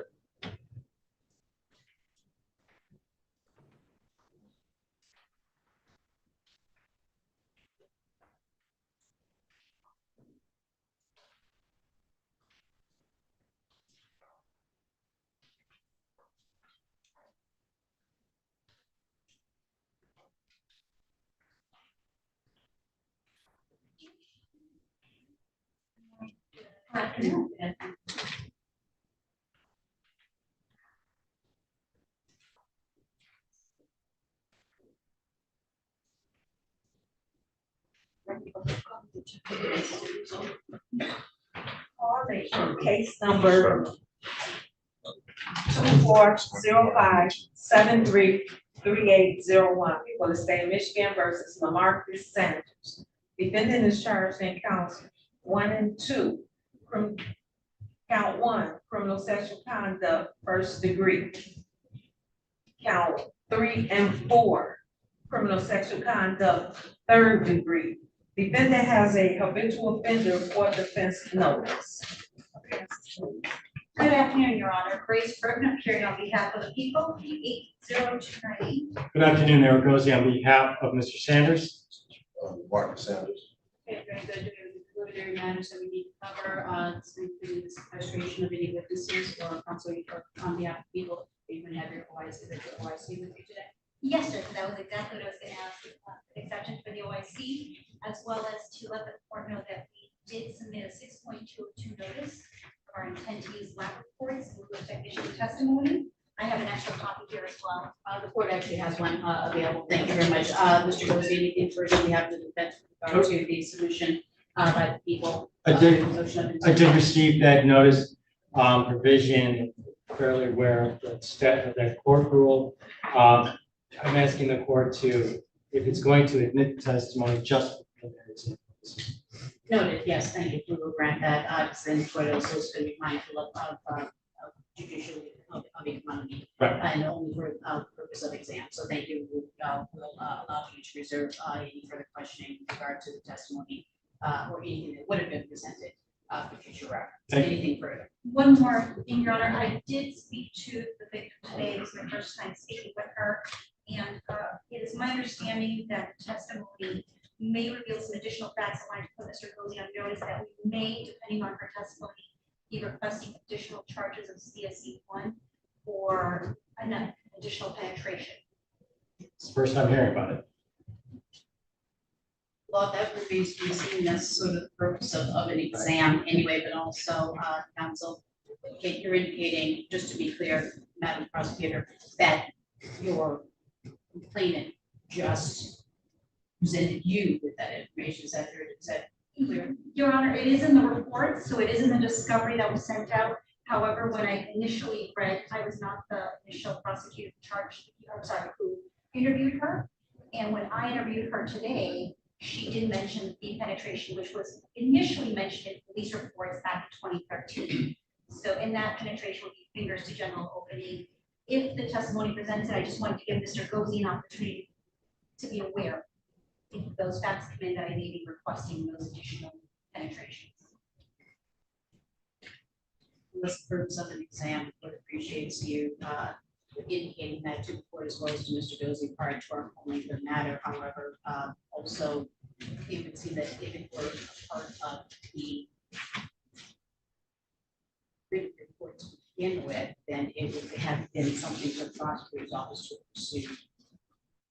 I think when it is initially filed, it's charges, so at least the defense as well as the defendant himself would have been made aware. This is the Talos notice as well. So we'll reserve that. We thank you for stating the record, which goes in before we proceed. Thank you, Judge. That obviously joining the motion to sequester, we're ready to proceed. So no, so again, we have our OIC here. You have your client, Mr. Gozi, provided there are no witnesses or complainant. We can wait here, and your complainant is sequestered this time. Is that correct? Now, you're correct. Okay, very good. There are no other preliminary matters. We can get started.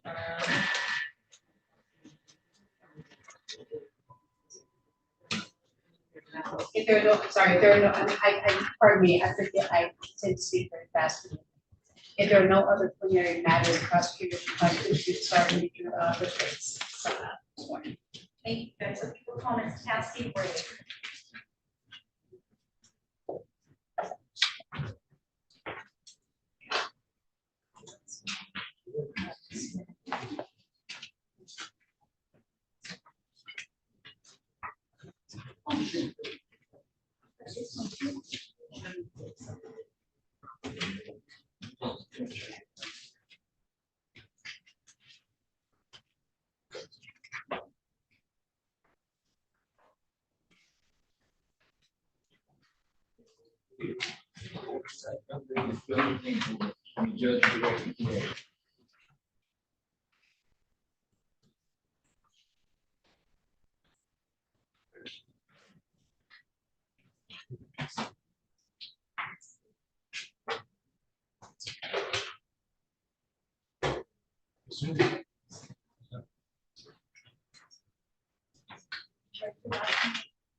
And then as we get started, just make sure that the responses are out loud and verbal enough, because not only do you have to hear it, but also the lady over there has to be able to hear you clearly, because we're making it that, okay?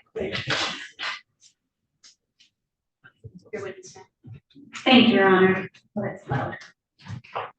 Good afternoon. Could you please state your name and spell your last name again for the record? Cassie Ray, R-A-Y. Ms. Ray, I'm going to bring your attention to November 27th, 2013, approximately 11 years ago. How old were you at that time? 18. And do you recall who you were living with at that time? I was in between my grandmother and my aunt. And what cities did your grandmother live in? Detroit. How about your aunt? Detroit. And were you living with anyone other than your grandmother or your aunt? No. Does something happen to you on that date of November 27, 2013 that brings you to court today? Yes. And what is that? I was snatched into a vehicle. Now, Ms. Ray, when you say you were snatched into a vehicle, I'd like to start at the beginning. So what happened? I was left out of my aunt's house when I was going to go to John to go to the gas station on 6 Mile and John to purchase cigarettes and something to drink. So, Ms. Ray, you said you left your aunt's house and you gave an address. What was that address? I don't recall. Okay. Do you remember what time it was approximately? It's probably like 11 or 1 o'clock. Daytime, nighttime? Nighttime. So you leave your aunt's house. Who were you with at your aunt's house? I was with 2 friends and a cousin. And what are the friends and cousins' names, do you know? The friend's name is Tate and Corn, and the cousin's name is True.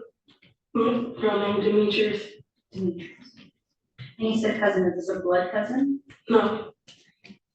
And Tate and Corn are friends, so they're not related to you either? No. So you leave your aunt's house. Do you leave alone or do you leave with someone? I leave by myself. And you testified you were going to the gas station. How far was the gas station from your aunt's home? I'm not sure, but I know it's on John 6 Mile. And what, if anything, happens next? After I leave the gas station, I started walking back towards my aunt's house. It was a car going back and forth from towards 6 Mile and John to 7 and John, and that car passed me about 3-4 times. And it was the same car that was passing you 3 or 4 times? Yes, because there was only 2 cars on that street that was visible. The 4-door brown car, and then it was a silver Ford Fusion. And the car that you testified passed you 3 to 4 times, which one was that? The brown 4-door car. How did that make you feel? I might have got nervous, so I took another street to go around to Charleston and come back to my aunt's house. And I presume, are you walking or? Walking. And I know you testified your aunt's home is in the city of Detroit. Is this gas station also in the city of Detroit? Yes. What, if anything, happens next? As I was walking down the street, the four-door brown car came down the exact street I was in. And I was grabbed from behind like this from my shoulders. I'm sorry, Mr. I'm gonna stop you just a sec. So you're walking, is the car coming this way or behind you? I'm sorry, Judge, could we have a verbal description of what this way? Sure, and I apologize. Thank you, just so that we're establishing record, thank you, in terms of just, I indicated for the record, the directions that you're indicating. Of course, Your Honor. So, Ms. Ray, you testified you saw the car. Was the car, did you see the car because it was coming in the opposite direction as you were walking, or did you see it once it had passed you? It passed me 3 or 4 times on John R. And when I turned down another street, it was coming from John R. and I'm walking towards Charleston. It was behind me. And the only way I noticed it because of the headlights. Okay, so Your Honor, may the record reflect that Ms. Ray is indicating that the car, when she saw this, when it turned the corner, it was coming from behind, and she indicated with her hand that there were headlights behind her head. Okay, no, Mr. Rose, anything further? No. Response? Okay, thank you. And was this the same car or different than the one you testified, the four-door brown car? Yes, it's the same car. Okay. And what, if anything, happens next? I was snatched from behind, grabbed from behind, shoulders and arms. Okay, so could you describe, did you see someone get out of that car, or why? No, I didn't see him get out of the car yet. I was walking as fast as I could towards Charleston Street. Okay, and then what did you feel? Could you show us? Well, and I was like this part of this right here is from behind. So Your Honor, may the record reflect Ms. Ray is indicating that someone grabbed her from behind, both hands around the top area of her arms, Yes. close to her shoulders.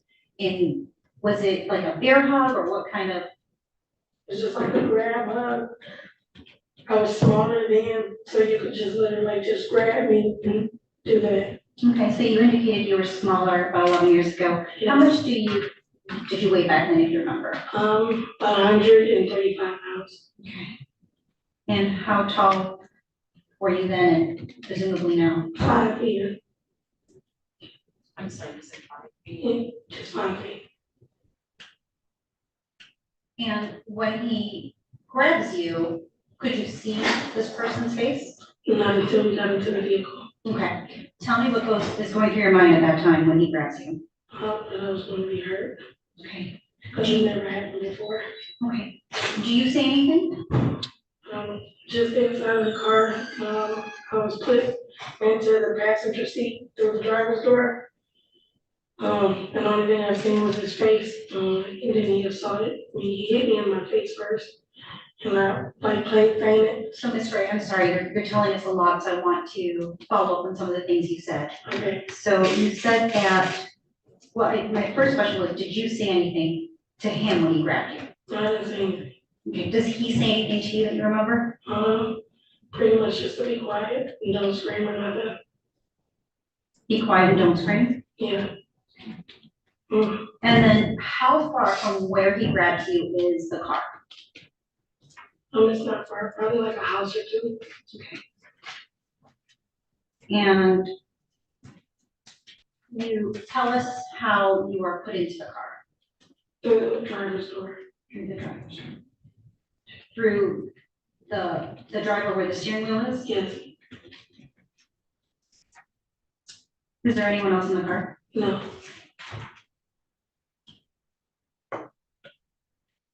Does he say anything to you at this point? He asked me if I have any money. And I told him no. And did you have any money? No. I spent it at the gas station. And did you spend all of it, or did you have any left over? No. Probably like $2 or $3. Okay. That was about it. So you have $2 or $3 left over? Yeah. Now, you testified that this person, at some point you do see this person's face. Yes. And when is that? When we got into the vehicle. Okay. Have you ever seen this person before in your life? No. Do you remember what this person looked like? Yes. Could you tell us? At the time he had a rough haircut.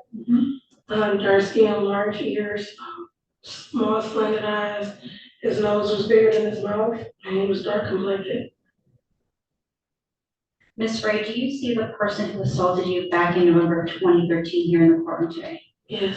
Could you please point that person out by something they're wearing in the location of the courtroom? Right here in the greens. Now, to make the record reflect, Ms. Ray has identified the defendant. Thank you, Mr. Jones, anything in response? No, Judge. Okay, thank you, let the record reflect. So, Ms. Ray, thank you, Judge. At this point, you're inside the vehicle. Do you know if the doors were locked or if you were able to leave? Not that I recall. Did you feel free to leave? No. Why not? Because he was on top. He punched me in the face. Could you show us how he punched you or where he punched you? Right here in my face. Right in my nose, the bridge of my nose, and the part of my nose. You're gonna make the record reflect Ms. Ray is touching the bridge of her nose and the tip of her nose with her hand. And how did that feel? It hurted, so I played like I passed out. And what do you mean you played like you passed out? When he hit me, I wasn't unconscious, but I acted as if I was unconscious. What did you do to act unconscious? I just laid there. Does he say anything? He told me not to bite him because he was inserting his penis into my mouth. Okay, so tell us about that.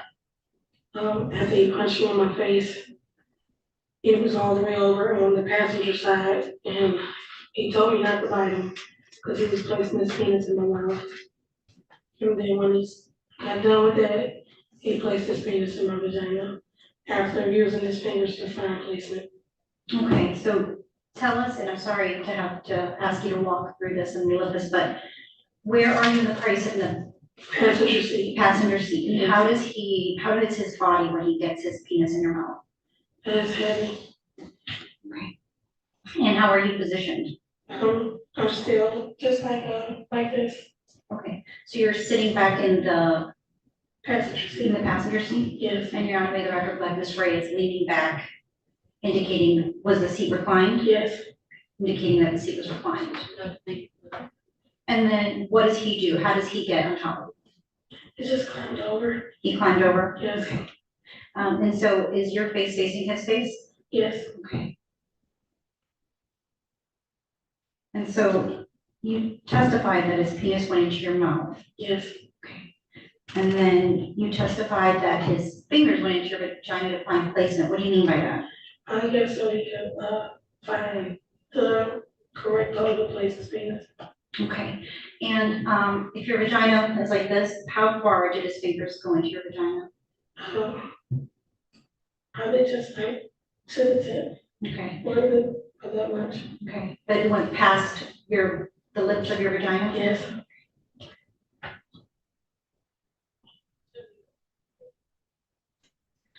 And is he saying anything to you when he's doing these things? Don't scream.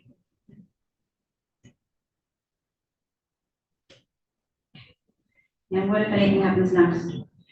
I don't recall all the rest of the verbal, but the shoes were on. When he got done, he opened the passenger door and threw me out.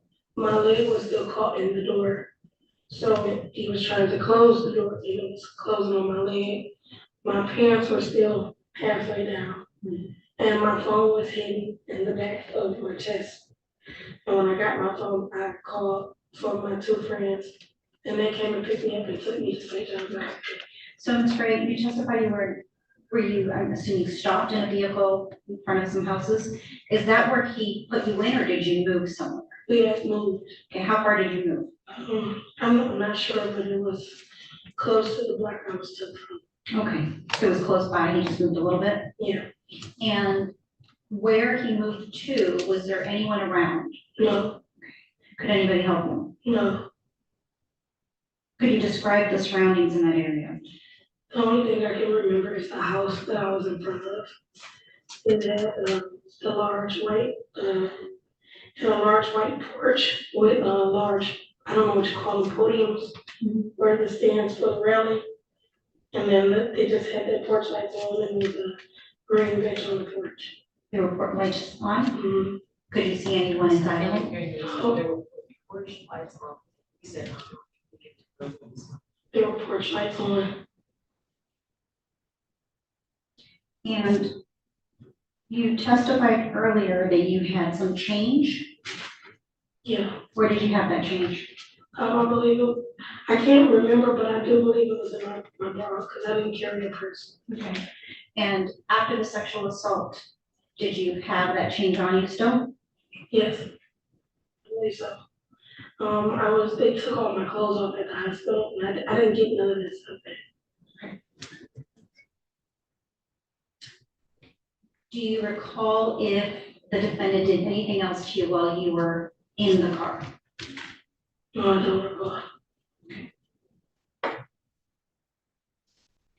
Do you recall if there was anything left in the car when you left after the assault? I don't remember. My scarf. I had a scarf, and because I wore a leather jacket, my scarf. So I believe it was a burgundy scarf. It was all from Walmart, just regular rubber neck. That was probably the only distinctive clothing that I had on because it was a gift. And back in 2013, did you talk to police about this? Yes. And do you recall if you told them something different about the money? No, I don't remember. It was 11 years ago. Would it refresh your recollection if you saw your witness statement? I believe so. Yes. Review the document of not prosecuting. Yes. And just to ensure Mr. Douglas had Yes. actually to review this. Judge, the witness didn't actually say that she doesn't recall. She said that nothing else was taken from her. So to be presenting her with a statement that she would have made approximately 11 years ago seems to be inappropriate. Unless the witness says, I can't recall, can I see something? It's not professional recollection. She has a foundation. Any response by? Your Honor, I believe she says she doesn't recall if she gave a different statement back in 2013 about the money than she is giving today. And I asked her if it would refresh her recollection to look at her report 11 years ago, and she said it would. Thank you, Judge. Your Honor, I'm approaching with a 4-page witness statement taken on November 28th, 2013 at 4:10 a.m. So you can look through those 4 pages and tell me if you see your signature on them. Yes. And directing your attention, sorry, ma'am, it's not consent.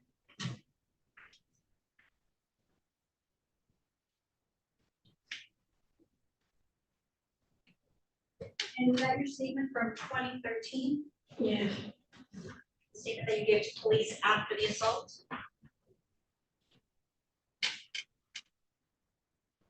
Yeah, this happened right after I was admitted into the triage room.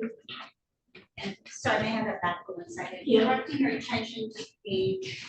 I'll have to object, Judge. The whole prosecution is leading the question, or leading the witness to a specific point. The witness review it, if it recalls, if it refreshes the recollection, and it's fine.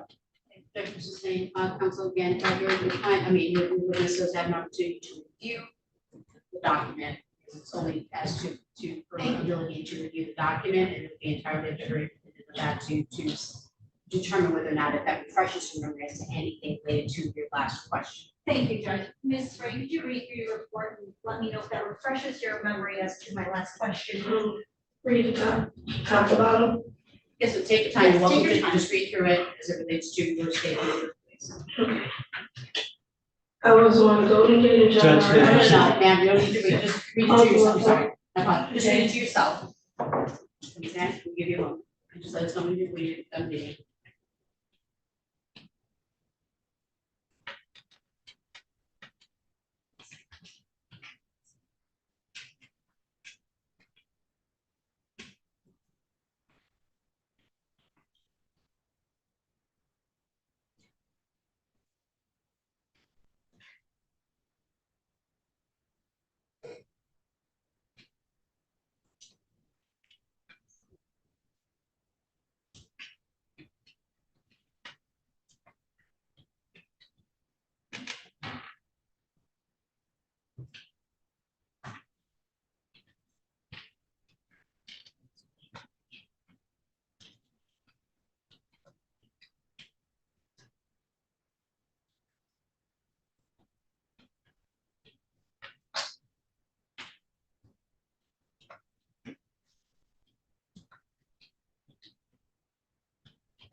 Can I first retrieve that? Yes, can you have an opportunity to review the original review document? Yes. Very good, you said that I can have a appreciation of what you have.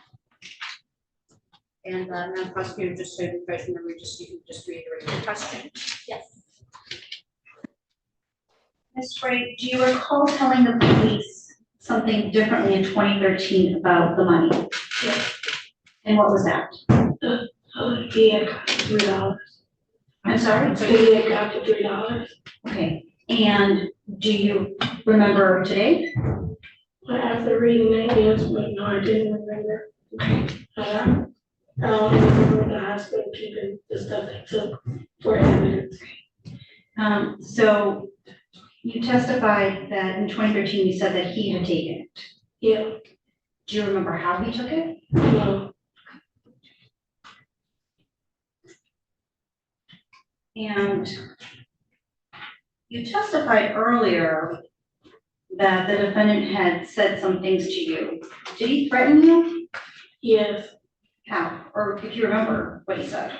The most discreet thing I can remember what he said, don't scream or he'll kill me. What was going through your mind when he said that? I thought he was. Did you feel free to leave the car? No. Did you ever see any weapons? No. You described being punched in the face and something about your leg. Did you have any injuries? They didn't give me anything. They did x-rays at the hospital. It was nothing broken, but my leg was hurt from the door smashing. Okay. You testified nothing broken. Yeah. Could you see anything? That was broken? No, any bruising or any injuries? Do you have any cuts on the leg, anything like that? Not that I remember. Okay. How about your nose? My nose, it was probably like messed up for like a week, but it wasn't broken or anything. He punched my face real hard. Do you recall if you ever took any photos? All right, I don't recall. So how long would you say the sexual assault lasted? I couldn't give you an exact number. It felt like a lifetime to me. Okay. And do you know if this person ejaculated? Yes. Okay. How do you know that? Because it was coming down my leg. Do you know if you wore a condom? No, he did not.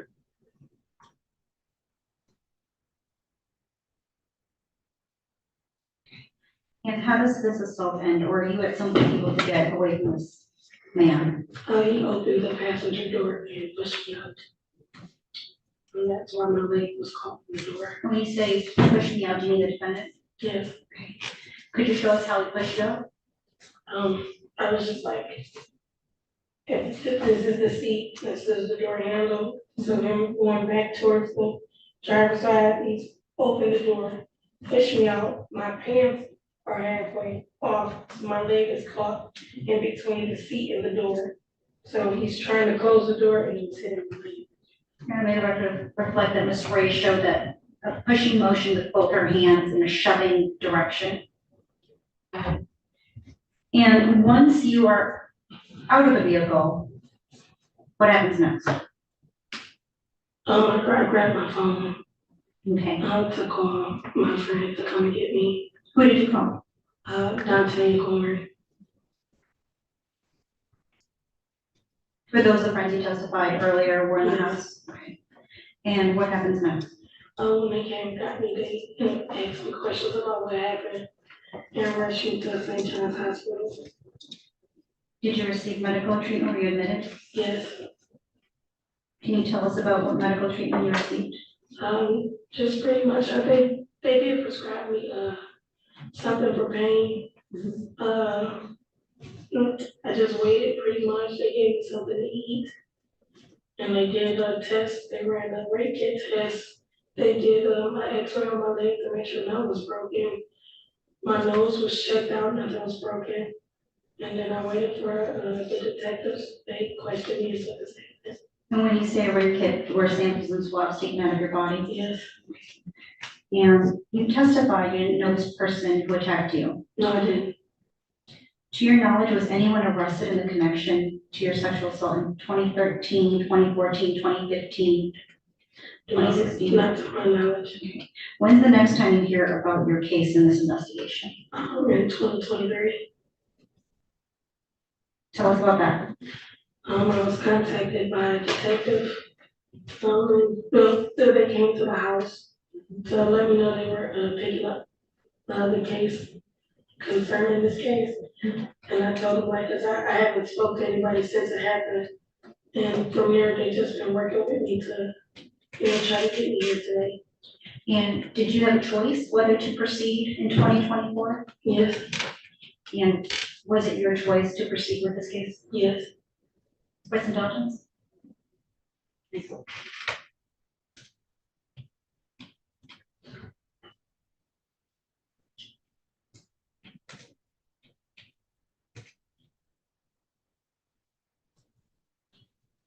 Thank you, Judge. No further questions at this time. Thank you. Good afternoon. Good afternoon. Ms. Ray, correct? Yes. So back at this particular day, you were staying with your aunt, is that correct? In between my aunt and my grandma.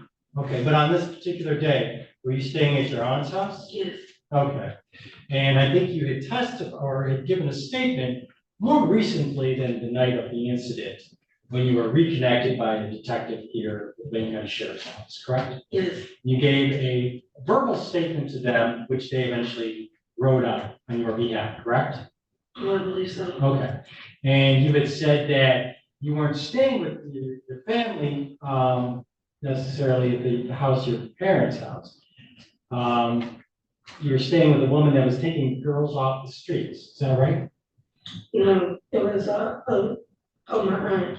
That was your aunt you were referring? Yeah. She was taking kids off the streets. Yeah, anybody in trouble or needed something until they either went back home the next day or she took them to the house for school.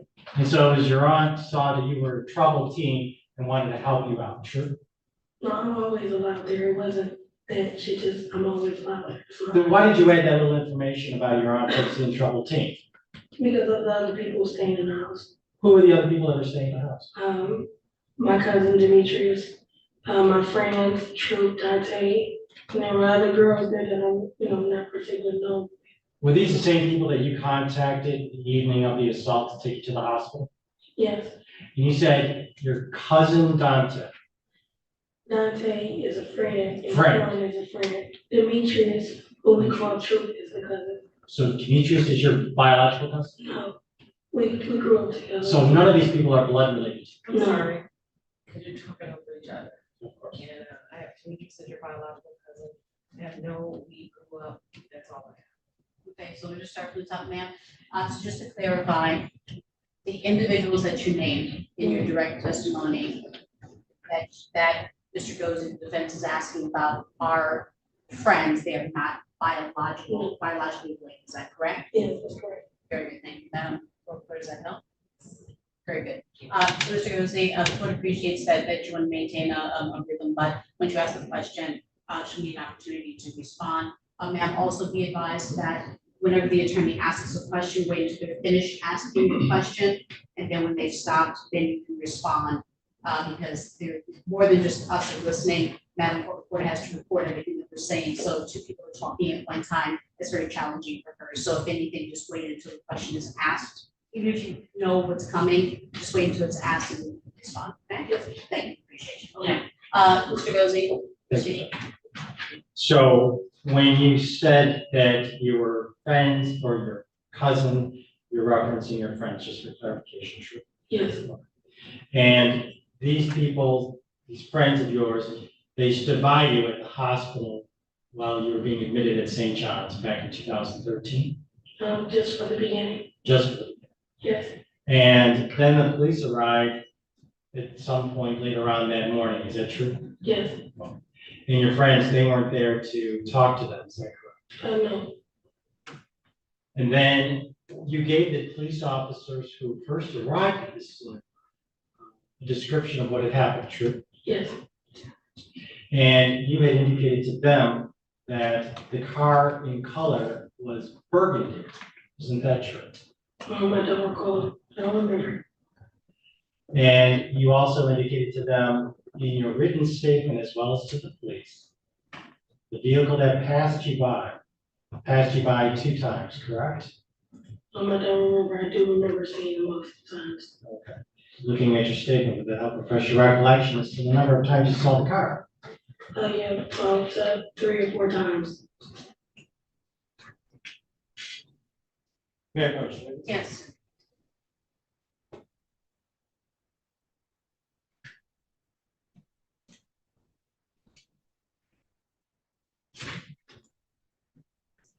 Let me know when you finish.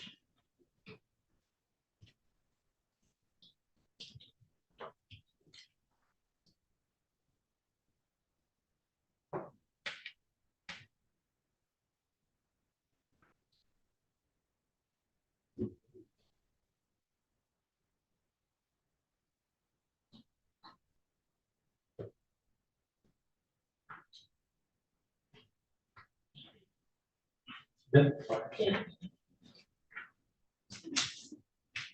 After reviewing this, does it indicate the number of times you saw the car? Yes. How many times? Twice. 2 times. And today you testified that it made you feel very suspicious to see this car, correct? Yes. Do you remember your statement stating that you didn't pay any attention to that car? Yeah, at first, I told them in the statement that the car came by me twice. Right. In your statement, you said, quote, page 1, I didn't pay attention. I was on John R. 1 block before Margaret when I felt from behind his hand cover my mouth and his other hand went around my waist. Remember giving that statement? No, I don't. But reading it, I do. Okay. See, I gave it. Okay. And you were telling the truth back then? Yes. Were you being accurate back then? I believe so, yes. Was it a complete statement? Yes.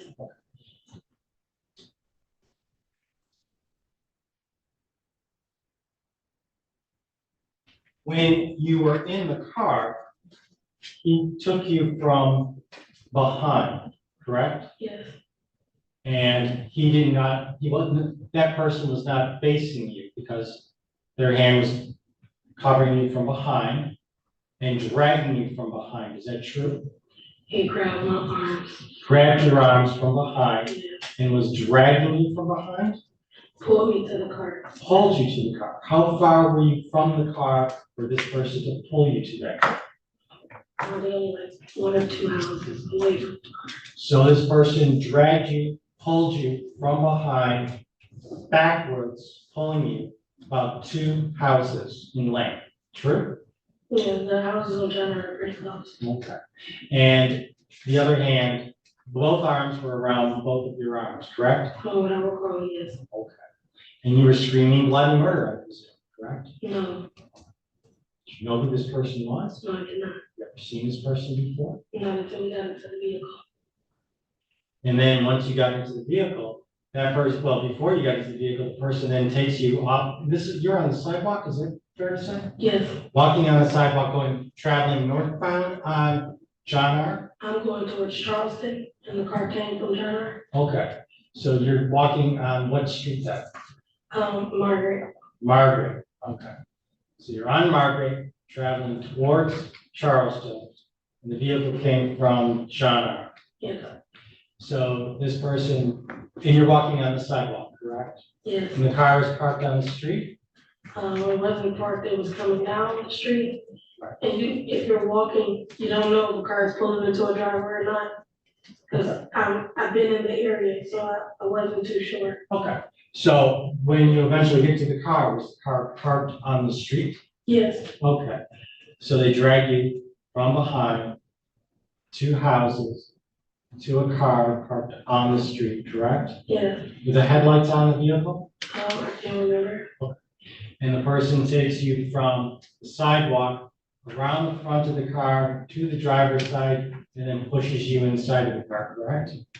From the sidewalk to the driver's side into the passenger seat. Into the passenger seat. And then the person tells you don't say anything and you drive off. And the two of you drive off, sure? Yes, And then you travel approximately how long before the car comes to a stop? I can't give you an exact estimate, it wasn't part of it. About a block or two, would you say? Probably, And then the car comes to an abrupt stop, yes, correct? And then immediately the person punches you in the face a couple of times, is that true? they asked me, did I have any money? Asked you if you had any money first, you're right. Yes, And then after you gave no response, the person then punches you a couple of times. yes, Punches you once in the button of your nose, the top of your nose, and once at the bridge of your nose. yes, And then you said you played like you passed out. yeah, I played unconscious. The next thing you know, there was a person's male genitalia, penis, was entering into your mouth, right? Yes, Now, then you said that after the person was done with the whole incident, you were then trying to get out of the car, told to get out of the car. I was pushed out. Pushed out. So you're still in the front passenger seat.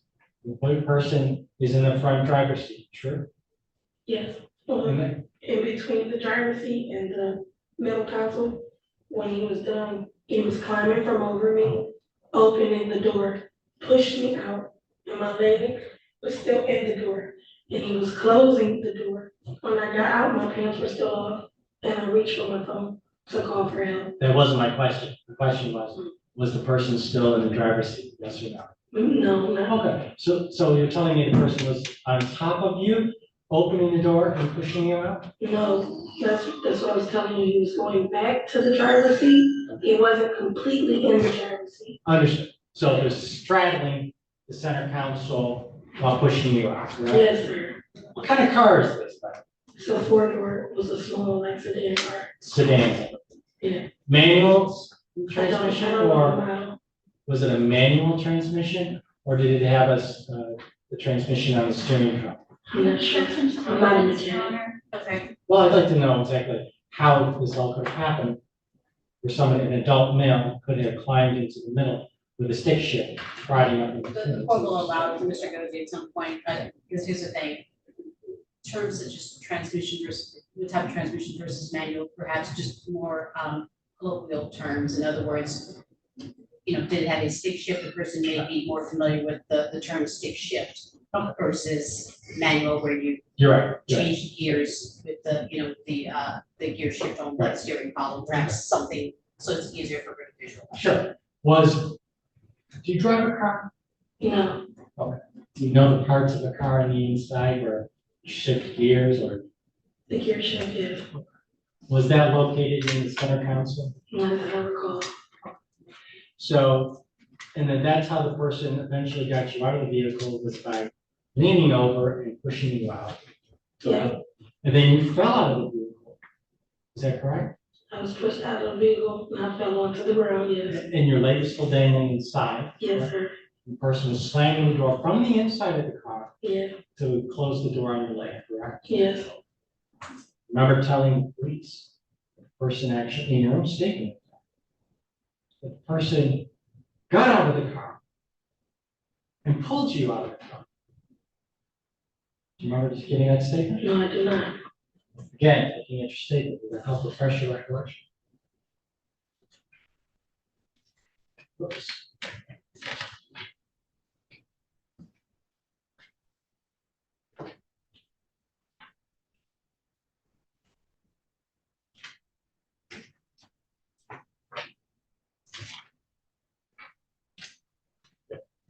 Then you tell the police, when he got done, he told me to open the door. When I did, he got out and walked around to my side. He snatched me and threw me on the ground. Do you remember giving that statement? No, I don't. You were being truthful on that, back on that. Yeah, I gave them everything that was happening within one night. That was a lot for an 18-year-old girl to go through. I appreciate that, but like, answer my question. I did. My question is that what you told the police, correct? If that's what's written, yes. And then you also told them that he kicked you in your ribs. I don't recall, but if that's what's written, yes, that's what I said. And then he grabbed you the hair by the back of your head and pulled you back into the car. I don't remember that. Were you lying to the police then? No. So, today you testified that he punched you a couple of times, once in the nose, and once in the bridge of the nose, correct? She asked me where did he punch me in the nose, but I did just like this. Okay.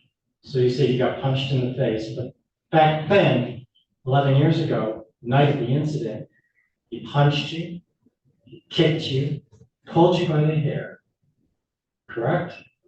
Yes. Today you testified that he was pushing you out of the car. Back then, he was pulling you into the car and pushing you out of the car. True? He put me into the car before the incident. Well, yeah. Right, but I'm talking about, I should have clarified, you're right. After the incident, after the whole assault was done, the sexual assault was allegedly done. After the sex, he then pushes you out of the car, then comes around the other side of the car and drags you back into the car. Correct? No. But that's what you told the police. Were you lying to the police when you told them that? No. You also went to the hospital and they did an examination of it. Do you remember that? Yeah. St. John's Hospital. Yeah.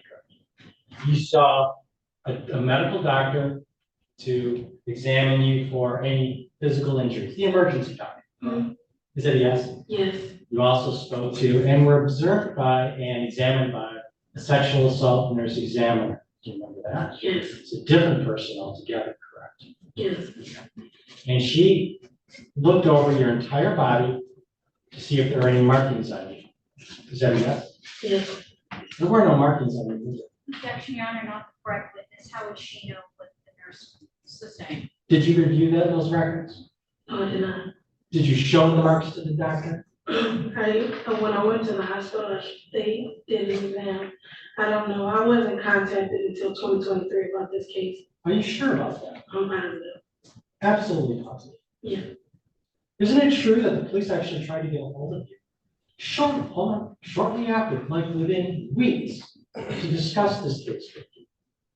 Do you remember that? I'm not sure if that's what they were there for. Police Officer Reedus tried to contact you almost days after being assigned the case, within days of the assault. Do you remember that? No. He contacted you and asked if you could give a description of the person to do a photo or to do a composite sketch of the individual. Do you remember that? No, I was spoken to with the police on the 28th of November. After the 28th of November, I heard nothing from Wayne County. From the police department, my brother contacted me, like I told the prosecutor, to let me know detectives had came by his house to speak to me. Me not knowing the matter, I didn't go. So I spoke to no one into the year of 2023. Okay. So basically what you're saying is that the police dropped the ball. I don't know what they did. Because in fact, the police tried to contact you shortly after. Specifically, on the 30th, they left voicemail messages, November 30th, 2013, they left voicemail messages. And they contacted you and they spoke to you, but there was a lot of loud music going on in the background. You said you would call them back. It sounded like a party. Do you remember that? No, I don't. This happened allegedly, if I'm not mistaken, according to the information, on or about the 28th of November, 2013. So we're talking within 2 days. Police officers are following up and trying to get a hold of you. No, I don't. In addition to that, they tried contacting you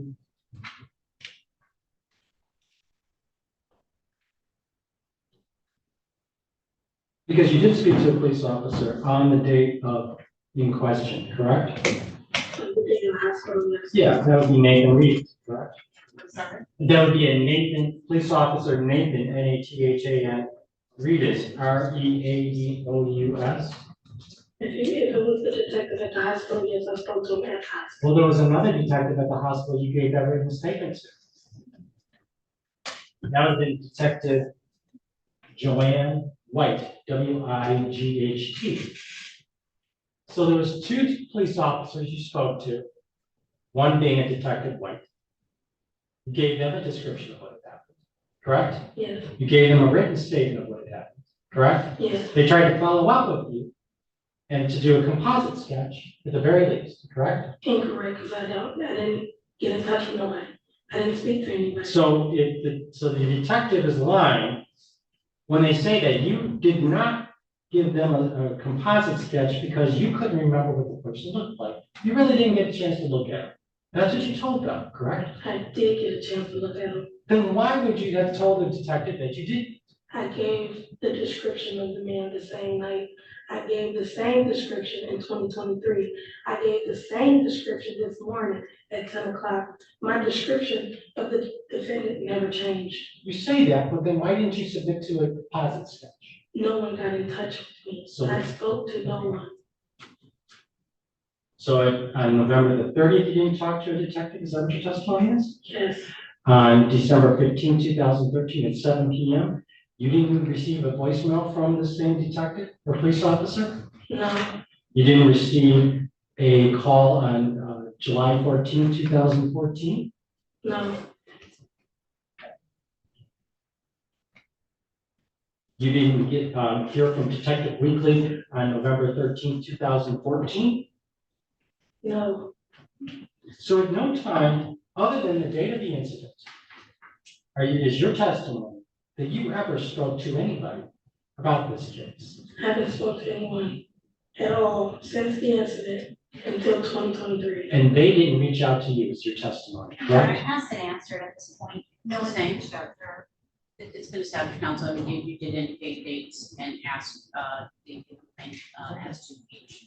Now, you had mentioned that this area, you, in your statement to the police, way back when, the night of the incident, that one of the people that you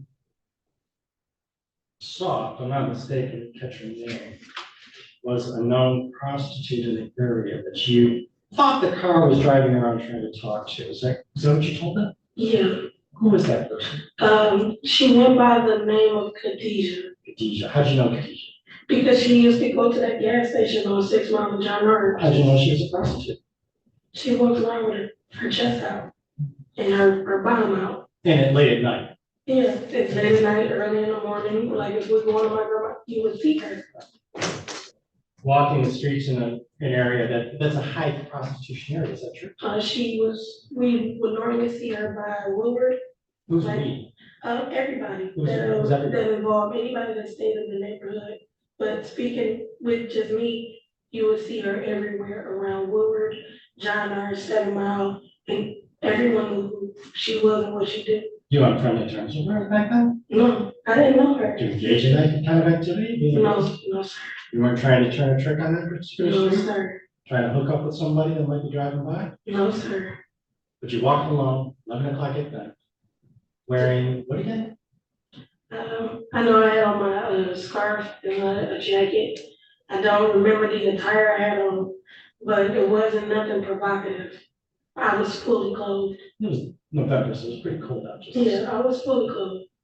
And I have a cigarette addiction, so yeah, I would leave at 2 or 3 o'clock in the morning to go get a cigarette. Had you been taking any medication on that particular night that might have altered your thought process? I'm sorry, that was Were really you fast. Were you taking any medication that evening that would have altered your thought processes? Of my seizure medication. Just your seizure? Yes, sir. Were you under the influence of any narcotics? No narcotics. I do smoke marijuana. Yeah, okay. Were you smoking marijuana that evening? Yes, I was. Had you been drinking? I don't go drinking, but I know I was smoking. You were at a party? No.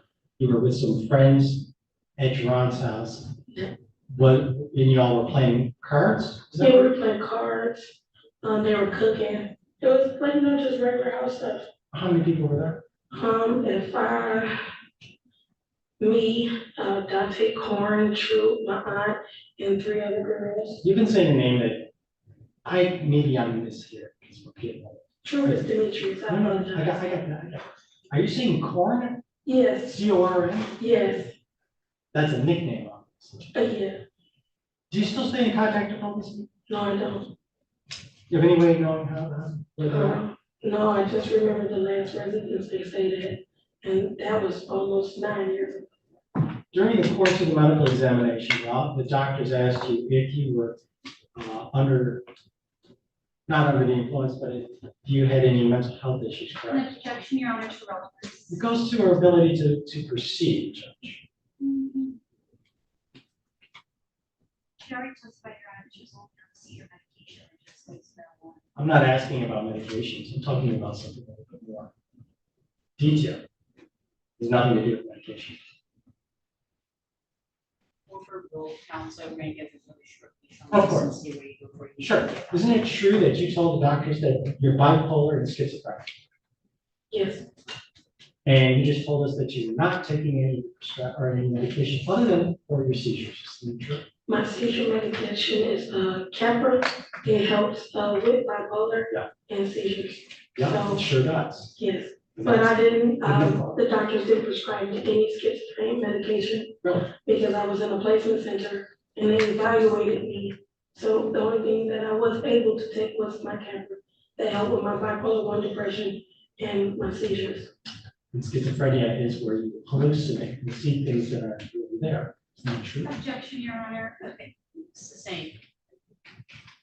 Also, let's lay a more careful foundation. Sure.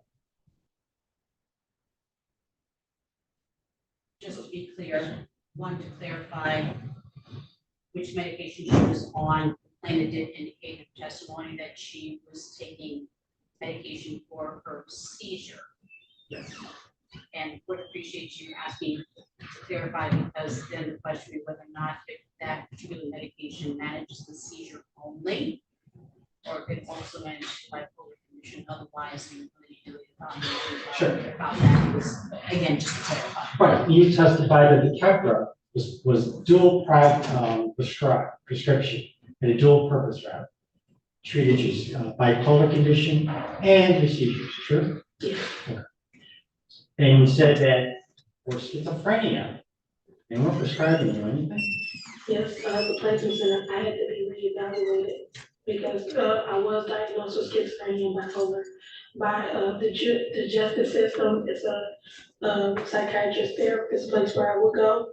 And when I went to the placement center, they didn't see that I had schizophrenia, but they see that I had bipolar. So, when you told the doctors that you were schizophrenic and bipolar, that wasn't true. I was just giving them what other doctors had given me because I'm not a doctor. Right. But I will give information that's given to me.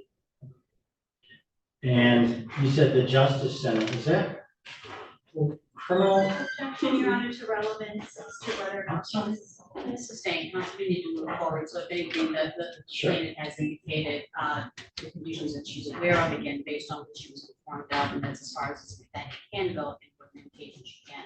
She did testify that she wasn't back.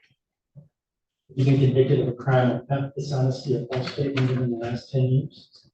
Could you repeat that, please? Sure. Have you been convicted of a crime of theft, dishonesty, or false statement within the last 10 years? No.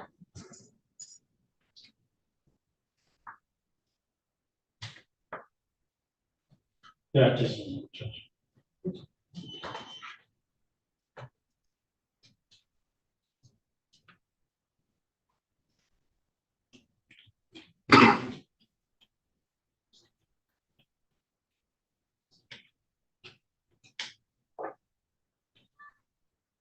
Did you get any kind of medical treatment for the punches to the face? I was just given, ibuprofen.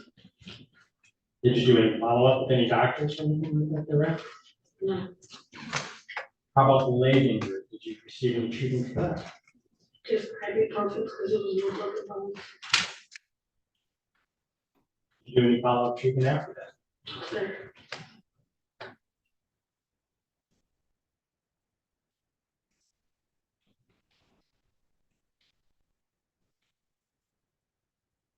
Just a minute.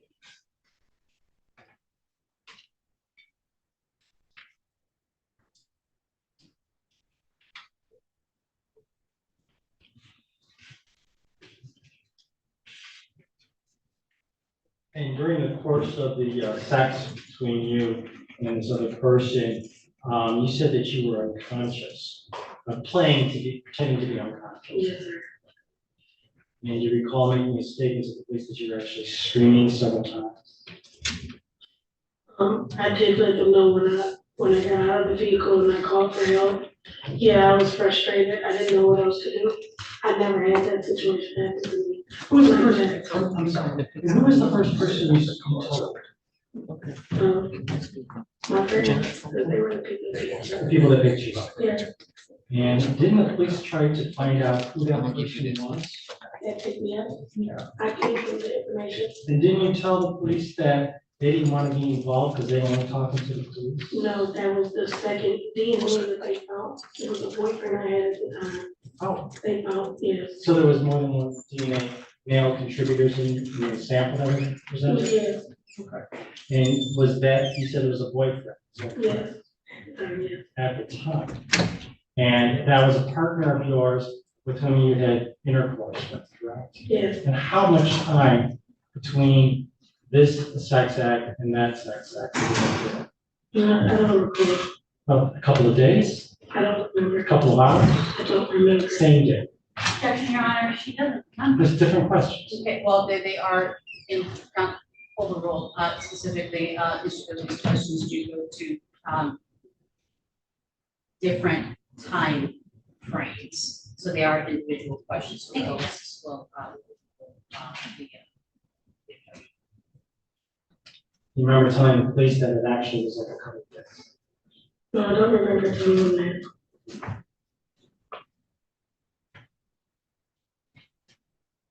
And that partner that you had, was that with or without protection? Without protection. When I say protection, I know. well, it's just so that Thank you. the judges.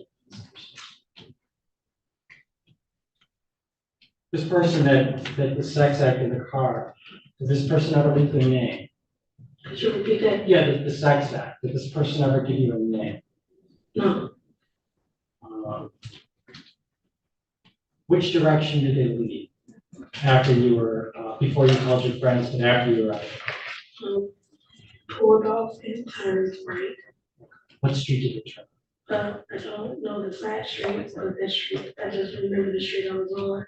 Do you remember, I know this is a crazy question, but do you know if the lamp was lit to show the driver's license plate? Did you see the plate? No, because they did ask me for the plate and I couldn't give it to them. Weren't paying attention, actors. Yeah. This house that this happened right next to, porch light on, green bench, and white columns with white fencing. Did you go to that house and pound on the door to say, how? I was on the ground still. So, Yes, sir. you were on the ground for about 20 minutes before your friends showed up, true? I don't think it was that long. I don't think it was that long. How long I'm was not it? sure. I'm sorry. I'm not sure. Did you know where you were? I was on Margaret. Did you know then where you were when this happened? No, not until we initially got in the car, because I knew that I was going to be questioned once I got to the hospital. That was So, because I gave them the other street that I had went on. my question was when you got out, thank you for that. When you got out of the car, you called your friends. Mhm. Is it yes? Yes, And you called your friends. Did you tell them what street to pick you up on? I believe so, but I don't remember though. I just know they did come. Remember telling him, I don't know where I'm at. I know. That's why it took him 20 minutes to try. I'm sorry. And that's why it took him 20 minutes to try. I'm not sure if it was 20 minutes. And did you call 911 yourself? No, the hospital did. The hospital called? Yeah. Your phone was working, that's true. Yes. Why didn't you call 911 right then? I'm not sure. You didn't initiate police contact, it was the hospital, true? The hospital asked me did I need to contact the police, and I told them yes.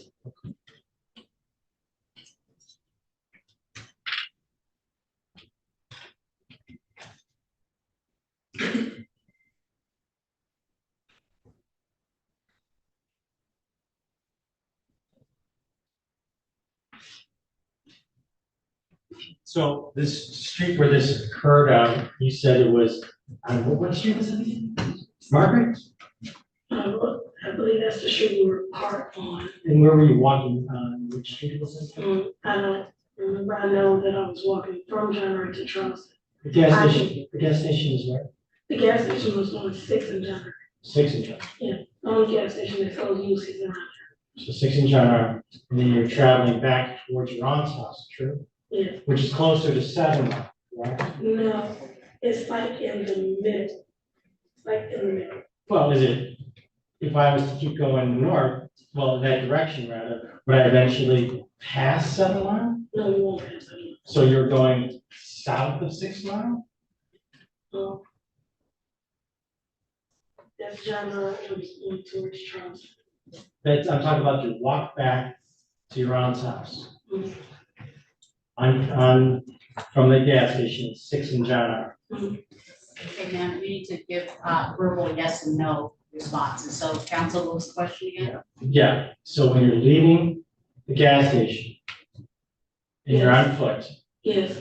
traveling back towards your aunt's house. Yes. And if you were to keep going past your aunt's house in that same direction, you eventually would get to 7 Mile. Yes. Okay, so you were traveling northbound. Yes. Okay. And this happened, this Margaret Street, and what was across the other street? Charleston is South Street. Do you pass Charleston, or do you pass Margaret when you're walking in that direction? I didn't reach Charleston yet. But you were walking on. Towards Charleston. You're walking on Charles or Margaret. No, I was on another street. We ended up going to Margaret. What street were you on there? I don't there? remember. I just know the street I had to go kind of get me from. And the street that the detectives helped me go to over the map in Limestone. Because I told them, I remember seeing the street Hydale. I remember that street, and then they had to go over the streets with me again to make sure exactly which street I was on. So I don't know the exact street I was walking on, but I know which street I ended up on.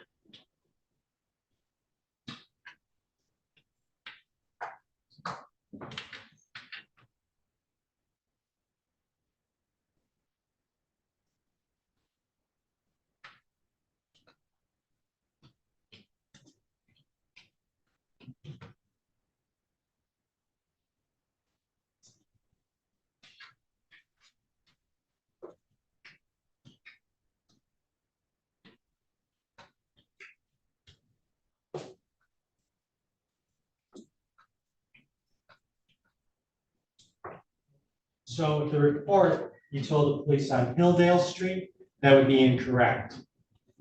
Oh, I said Hydale. Hydale. I pronounced it wrong. So Hydale would be incorrect. Yeah. Yeah.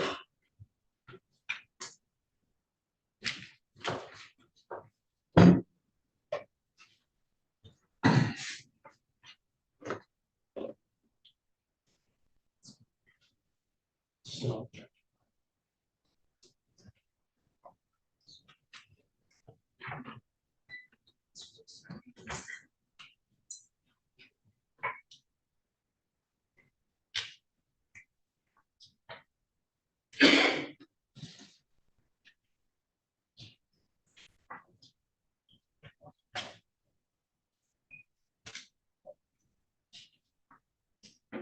So when you were dragged back to the car, were you taken to the car from the back side of it, or did you have to cross the front side of the car? Front side. So the headlights would have been behind you, correct? Yes, And were they on or off? I don't remember. Thank you, I know. Anything on the record? Yes, Judge, briefly, thank you. Ms. Ray, you testified on cross-examination about statements you made in 2013 versus in 2023 or 2024. And was your memory better then or now about this incident? It was fresher then, because they asked me right as soon as after. And you were asked on cross-examination whether you spoken to police officers after November 28, 2013. And I believe you said you didn't speak to anyone else, to any other officers at that time. Yeah, and I left the hospital, I spoke to no one else. Do you know if the police tried to contact you through other people or left you voice messages? As I gave in the statement earlier, the detectives came to my brother's house, who lived on Troster and Brock, and they left a card, but I wasn't sure what they came for, so I never went back to get it. So it's possible they had conversations with other people, but not you directly. Yeah, I don't think they conversated with my brother about it, because he didn't say anything about it, he was confused. Thank you. And Ms. Ray, finally, you talked about your boyfriend back in 2013. Yes. And have you ever reviewed any DNA reports in this case? At 2023, when they let me know that it was 2 DNAs found. Okay, but you looked at the reports? No. No, okay, so you were just told that DNA was found? Yeah, and then when I was took into the Avalon building, we were going over the case about what would happen today. The only thing that I seen was they had both of their portfolios. Okay, but as far as you know, you have never actually looked at the DNA reports, is that correct? Yeah. Okay. But you were asked if there could be any other consensual partners in 2013? Yes. Okay. And the person you had agreed to have sex with back then was your boyfriend? At the time, yes. Rights intelligence.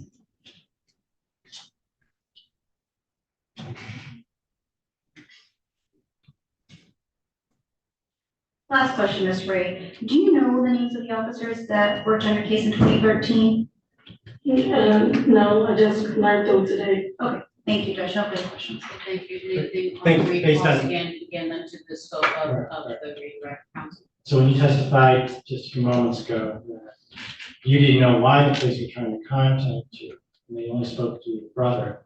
Do you remember what those questions being posed to you? About the police coming? Right. Yes. And this would have been shortly after the sex that breached the court jurisdiction. It was hot when my brother called me, so no. So in no time during the time of months or weeks after this incident, did they try to reach your brother to contact you? No, they didn't have a phone number. They just came to his house with the card, letting him know they were looking to speak to me. And that was the message she gave me. When was that? It had to be the summertime of the next year, because it was hot outside when I received it. Thank you. Oh, one last question. You had indicated your boyfriend. What was his name? Lindell Smith. Lindell Smith. Thank you.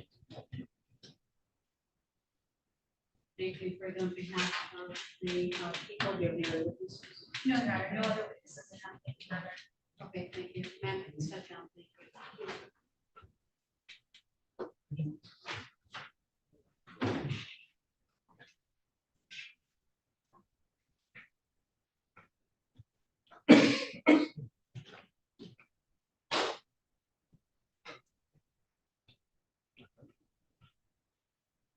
Anything further? We just want to make sure she's.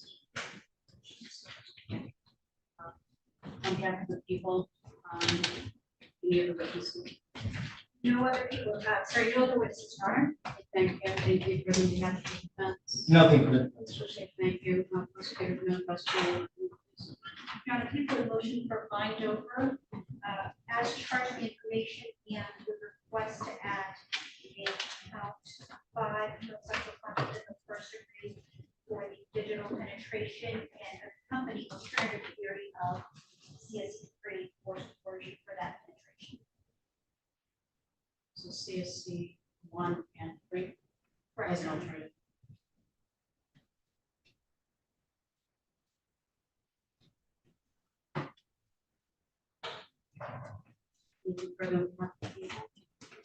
Your Honor, I am prepared to argue. The judge would like argument on any of the counts. No, not at this time. Mr. Gozi, anything, again, any other issues would be subject for, would be like a tribal issue, but otherwise, is there anything further as relates to the exam? Stage proceedings, sir?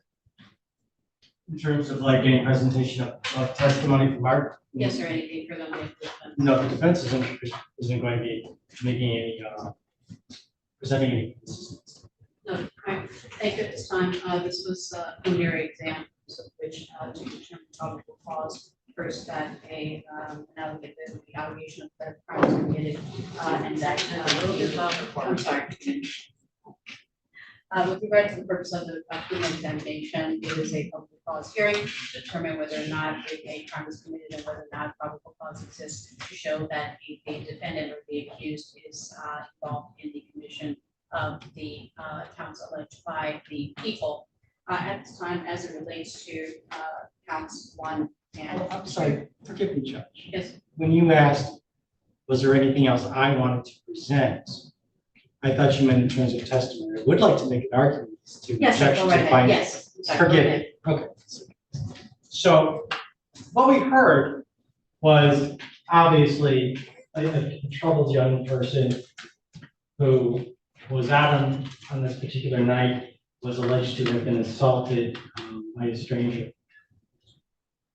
What's interesting to me, though, is that the DNA that people have presented does not include the admixture of the second person, just the one. Also interesting to me is that this is based on a CODIS hit, not a buckle swab, not a reconfirmation. CODIS, C-O-D-I-S hit, not a buckle swab, not a recent confirmation that this is in fact the DNA that belongs to my client. Lastly, I don't think I heard, and correct me if I'm wrong, I don't think I heard the complainant say other than the sexual act of fellatio and digital penetration. I don't believe I heard her say anything about penis to vagina, which would be counts 1 and 3, or counts 1 and 2. Perhaps I misheard that. All I heard her testify was that she was laying back, pretending to be unconscious, and his penis was in her mouth. And then when he was done, he pushed me out of the car. She mentioned digital penetration. Nothing about penis to vagina.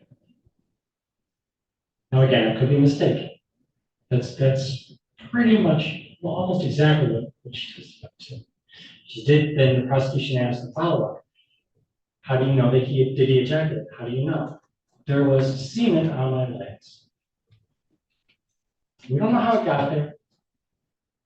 We don't know whether this was an ejaculate from she spat it out, or somehow this DNA mixture got on her legs. And I don't believe there was any testimony about that.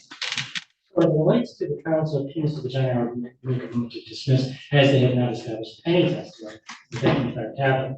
With respect to the digital penetration, the finger to vagina, again, this was the last minute, it was brought to the court, and we would object as to the late filing of a notice, considering the prosecution has had 11 years to get this case together.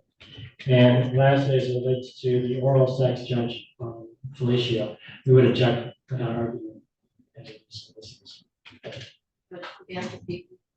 Your Honor, with regards to the fact that the laboratory reports have only one DNA, people would argue that that is further evidence that it was in fact a defendant because her boyfriend was not the close hit, it was Larcus and the close hit. That is the only male DNA in the lab report. The victim testified that she was asked about consensual partners, but she's never reviewed the lab reports. She has no way of knowing that there's only one male DNA in those reports. Furthermore, Your Honor, the probable cause level CODIS hit is sufficient for ID. And in this case, we don't have a problem with ID. She was able to identify him here in the court. So that is a moot argument. Furthermore, Your Honor, the victim testified not only once but twice that she was penetrated vaginally the first time. And then later on, when I questioned about whether there were any other penetrations, she said, he used his fingers to find where my vagina was, and then he penetrated me.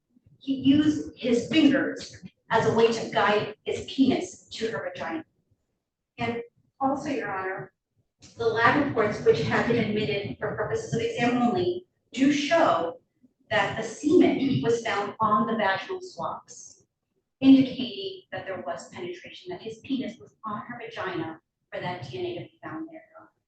So the people would argue that we have met at a proper cause level all of the elements for criminal sexual conduct in the first degree and in the alternative third degree for penetration of the vagina, fellatio, and digital. And lastly, Your Honor, it is not an unfair surprise if you look at the medical reports. In this case, it does indicate where it says check marks the penetration that there was oral, digital, and vaginal. Actually, that's not, I have to object, Judge. That's commenting on evidence that was never presented. In fact, when I tried to talk about the medical records, prosecution objected and said, no, you can't bring that up. You can't talk about that. So the Sutherlands now rely upon that to say, well, I should have known. It's assuming facts not in evidence.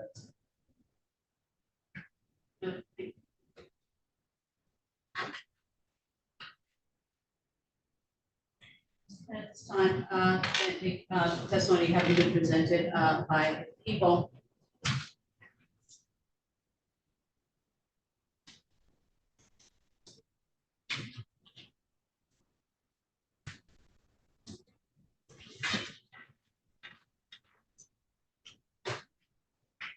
As relates to counts 1 and 2. We went for just find that there is a basis to find over this matter for proceedings at the Wynn County Circuit Court. Further, as argued by the people, based on testimony that was presented by the complaining witness under sworn testimony as to additional charges with regard to digital penetration to substantiate additional counts.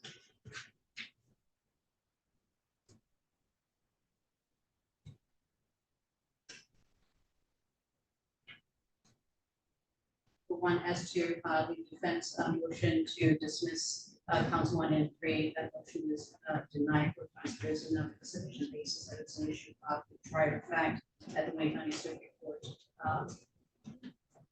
stage of trial.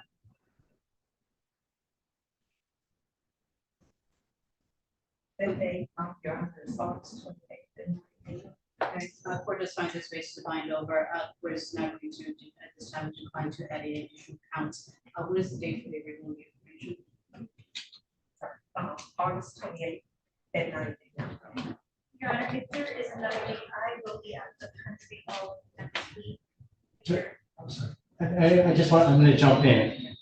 There's not going to be a building next week. It's your arraignment. Oh, that's right, yeah.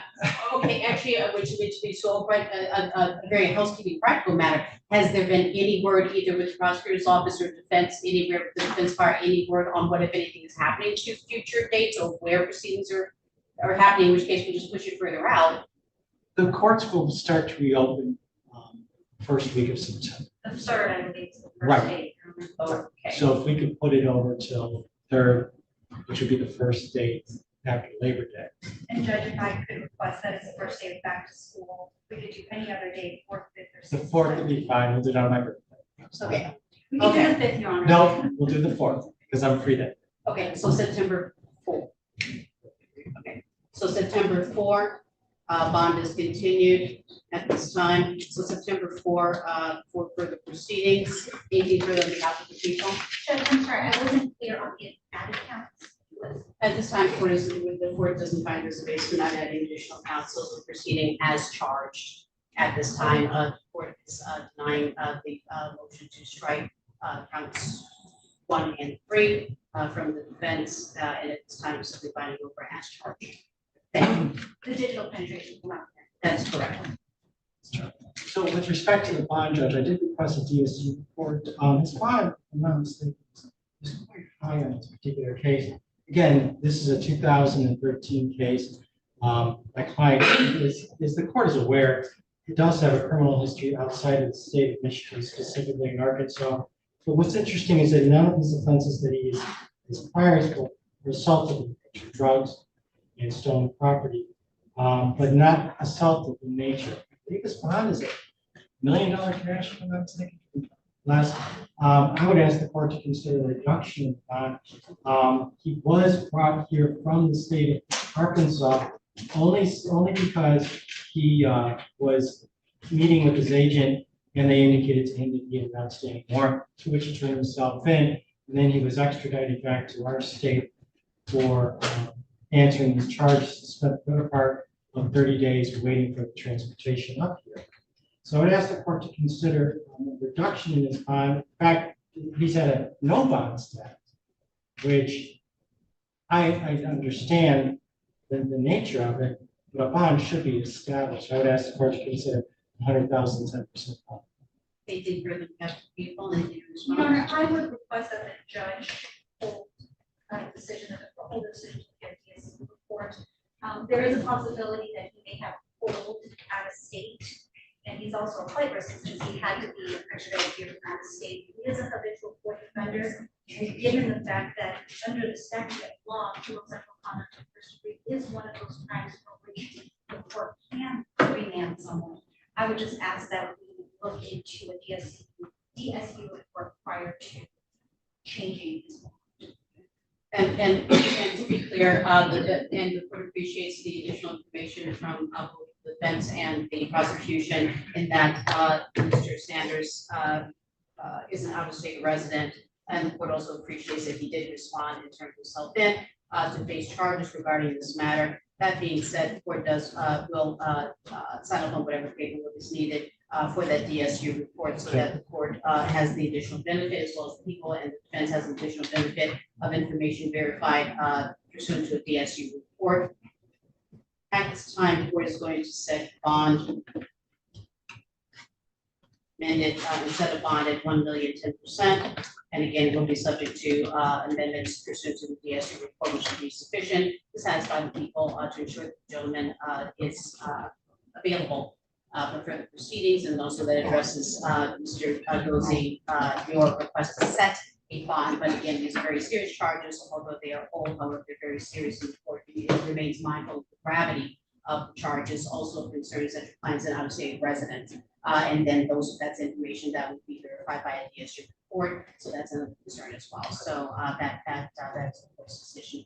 Yeah, people, is there anything further? Nothing further for the people. Your Honor. Nothing else for the defense. Thank you. Stand by, Madam Clerk, just flagging you down.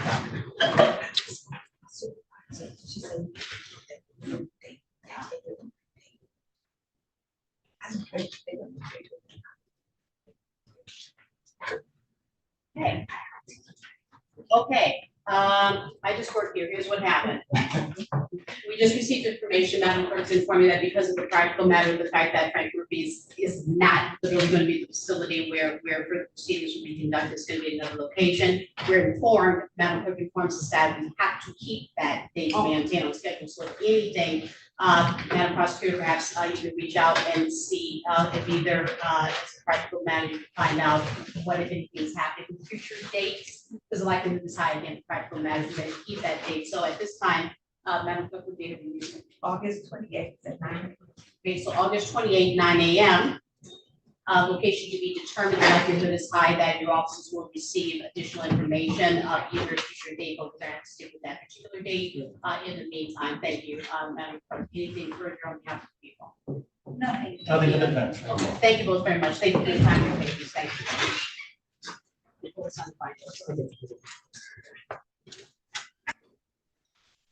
Million 10%, so $100,000 per check.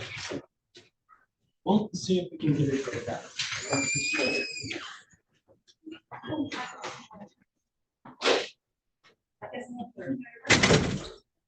Probably will. Thank you very much, thank you. Thanks, Josh. Thank you. Thank you. So, planning. Yes. So, is.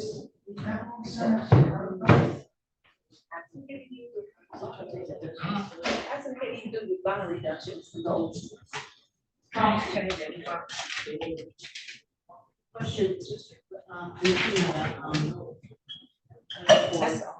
oh, that's okay, I'll leave it, all right.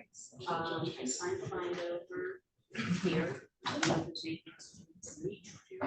starts the,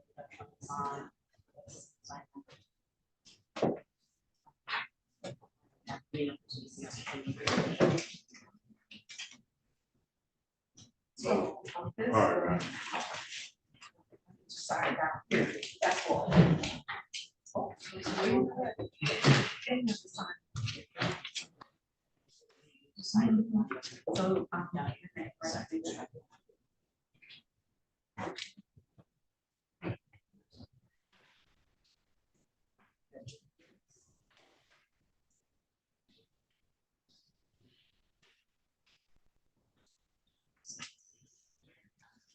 I just need to put this in, so I can get that minute. And can you sign off on some minutes from this morning from? I can do that, yeah, I'll sign this, Okay. Sign it.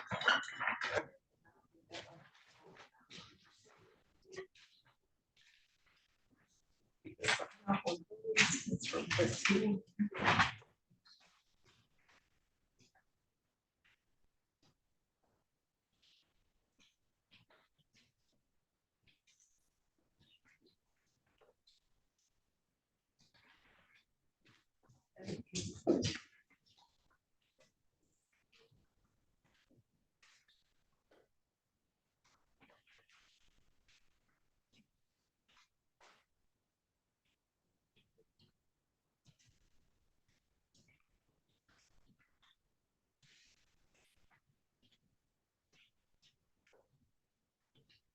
Yeah, the bond reduction, so it's right behind you. So I can answer that.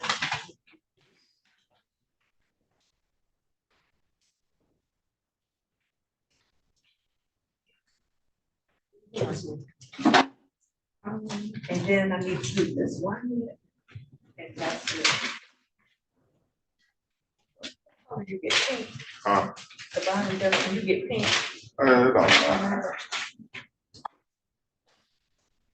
Could be another one that's easier. I'll take it.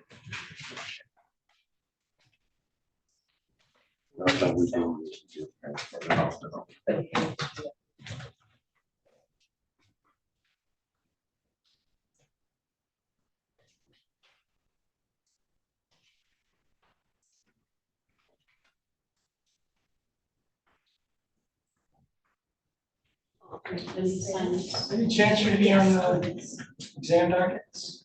I have no idea. I got called and said, hey, can you help out? So I jumped in when I could, and that was it. This was interesting. It was very fun. So I appreciate, everybody being patient with me, and it's a heck of an experience. So, I'd like to see you doing this stuff too. Yeah, so, I'm a courtroom rat, so I just do whatever gets me in the courtroom. I Thank you. enjoy it. So, I appreciate it. wonderful seeing you. Take care. Be safe. Thank you. And also, if you do hear of anything about what they're going to do as a practical matter, because I didn't even realize the practical element of the fact that they're setting dates, but there's no place for you to go. Right. That was really Well, there is interesting. a place to go. Well, yeah, I mean, unless they're just literally gonna send notice, like new notices out, like we're stuck with these dates. I thought we'd be able to move the date, but we're being told we can't, so just as a practical matter, I'm assuming at some point, there's gonna be some internal mechanism to give new dates. So where we're here. I'll give a shout out to the court administrator. It would just be interesting, yeah, because as a practical matter, that's something we're gonna need to know. I mean, we'll go ahead and do what we're supposed to be doing, but at some point, they're gonna have to be giving us new dates. you know, as a practical matter, so. It would just be for this week anyway. Next week's exams would be the following week. Got it, okay, but thank you. Yes. Take care, be safe. You know, let's sign those. Just one more. Okay, no worries.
So, so just give me a call on your own week anyway, so just, you know, need to follow up. Okay. Catch up with you, let me know.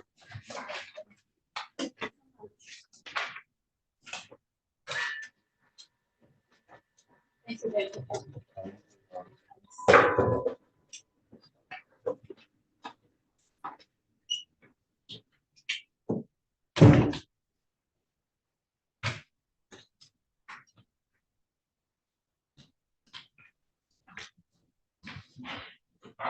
A small list for you. I know already that we send your drawing, but I can't pull anything on this guy we just had. You know what? So I I don't was just wondering when I get to investigative report, you know, sometimes we have that information. That'll be helpful, or the ROA, I actually have to, but the information is good, it's in the file. That'll help, I don't have anything. I don't know what's going on because I don't know if they're moving or something. let me know if it's right. I said they the bomb does. Huh? The bomb does.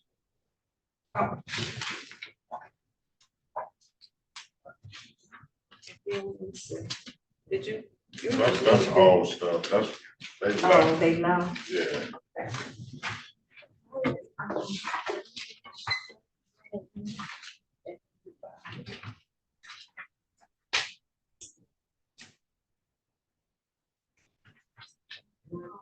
Leaving out of here.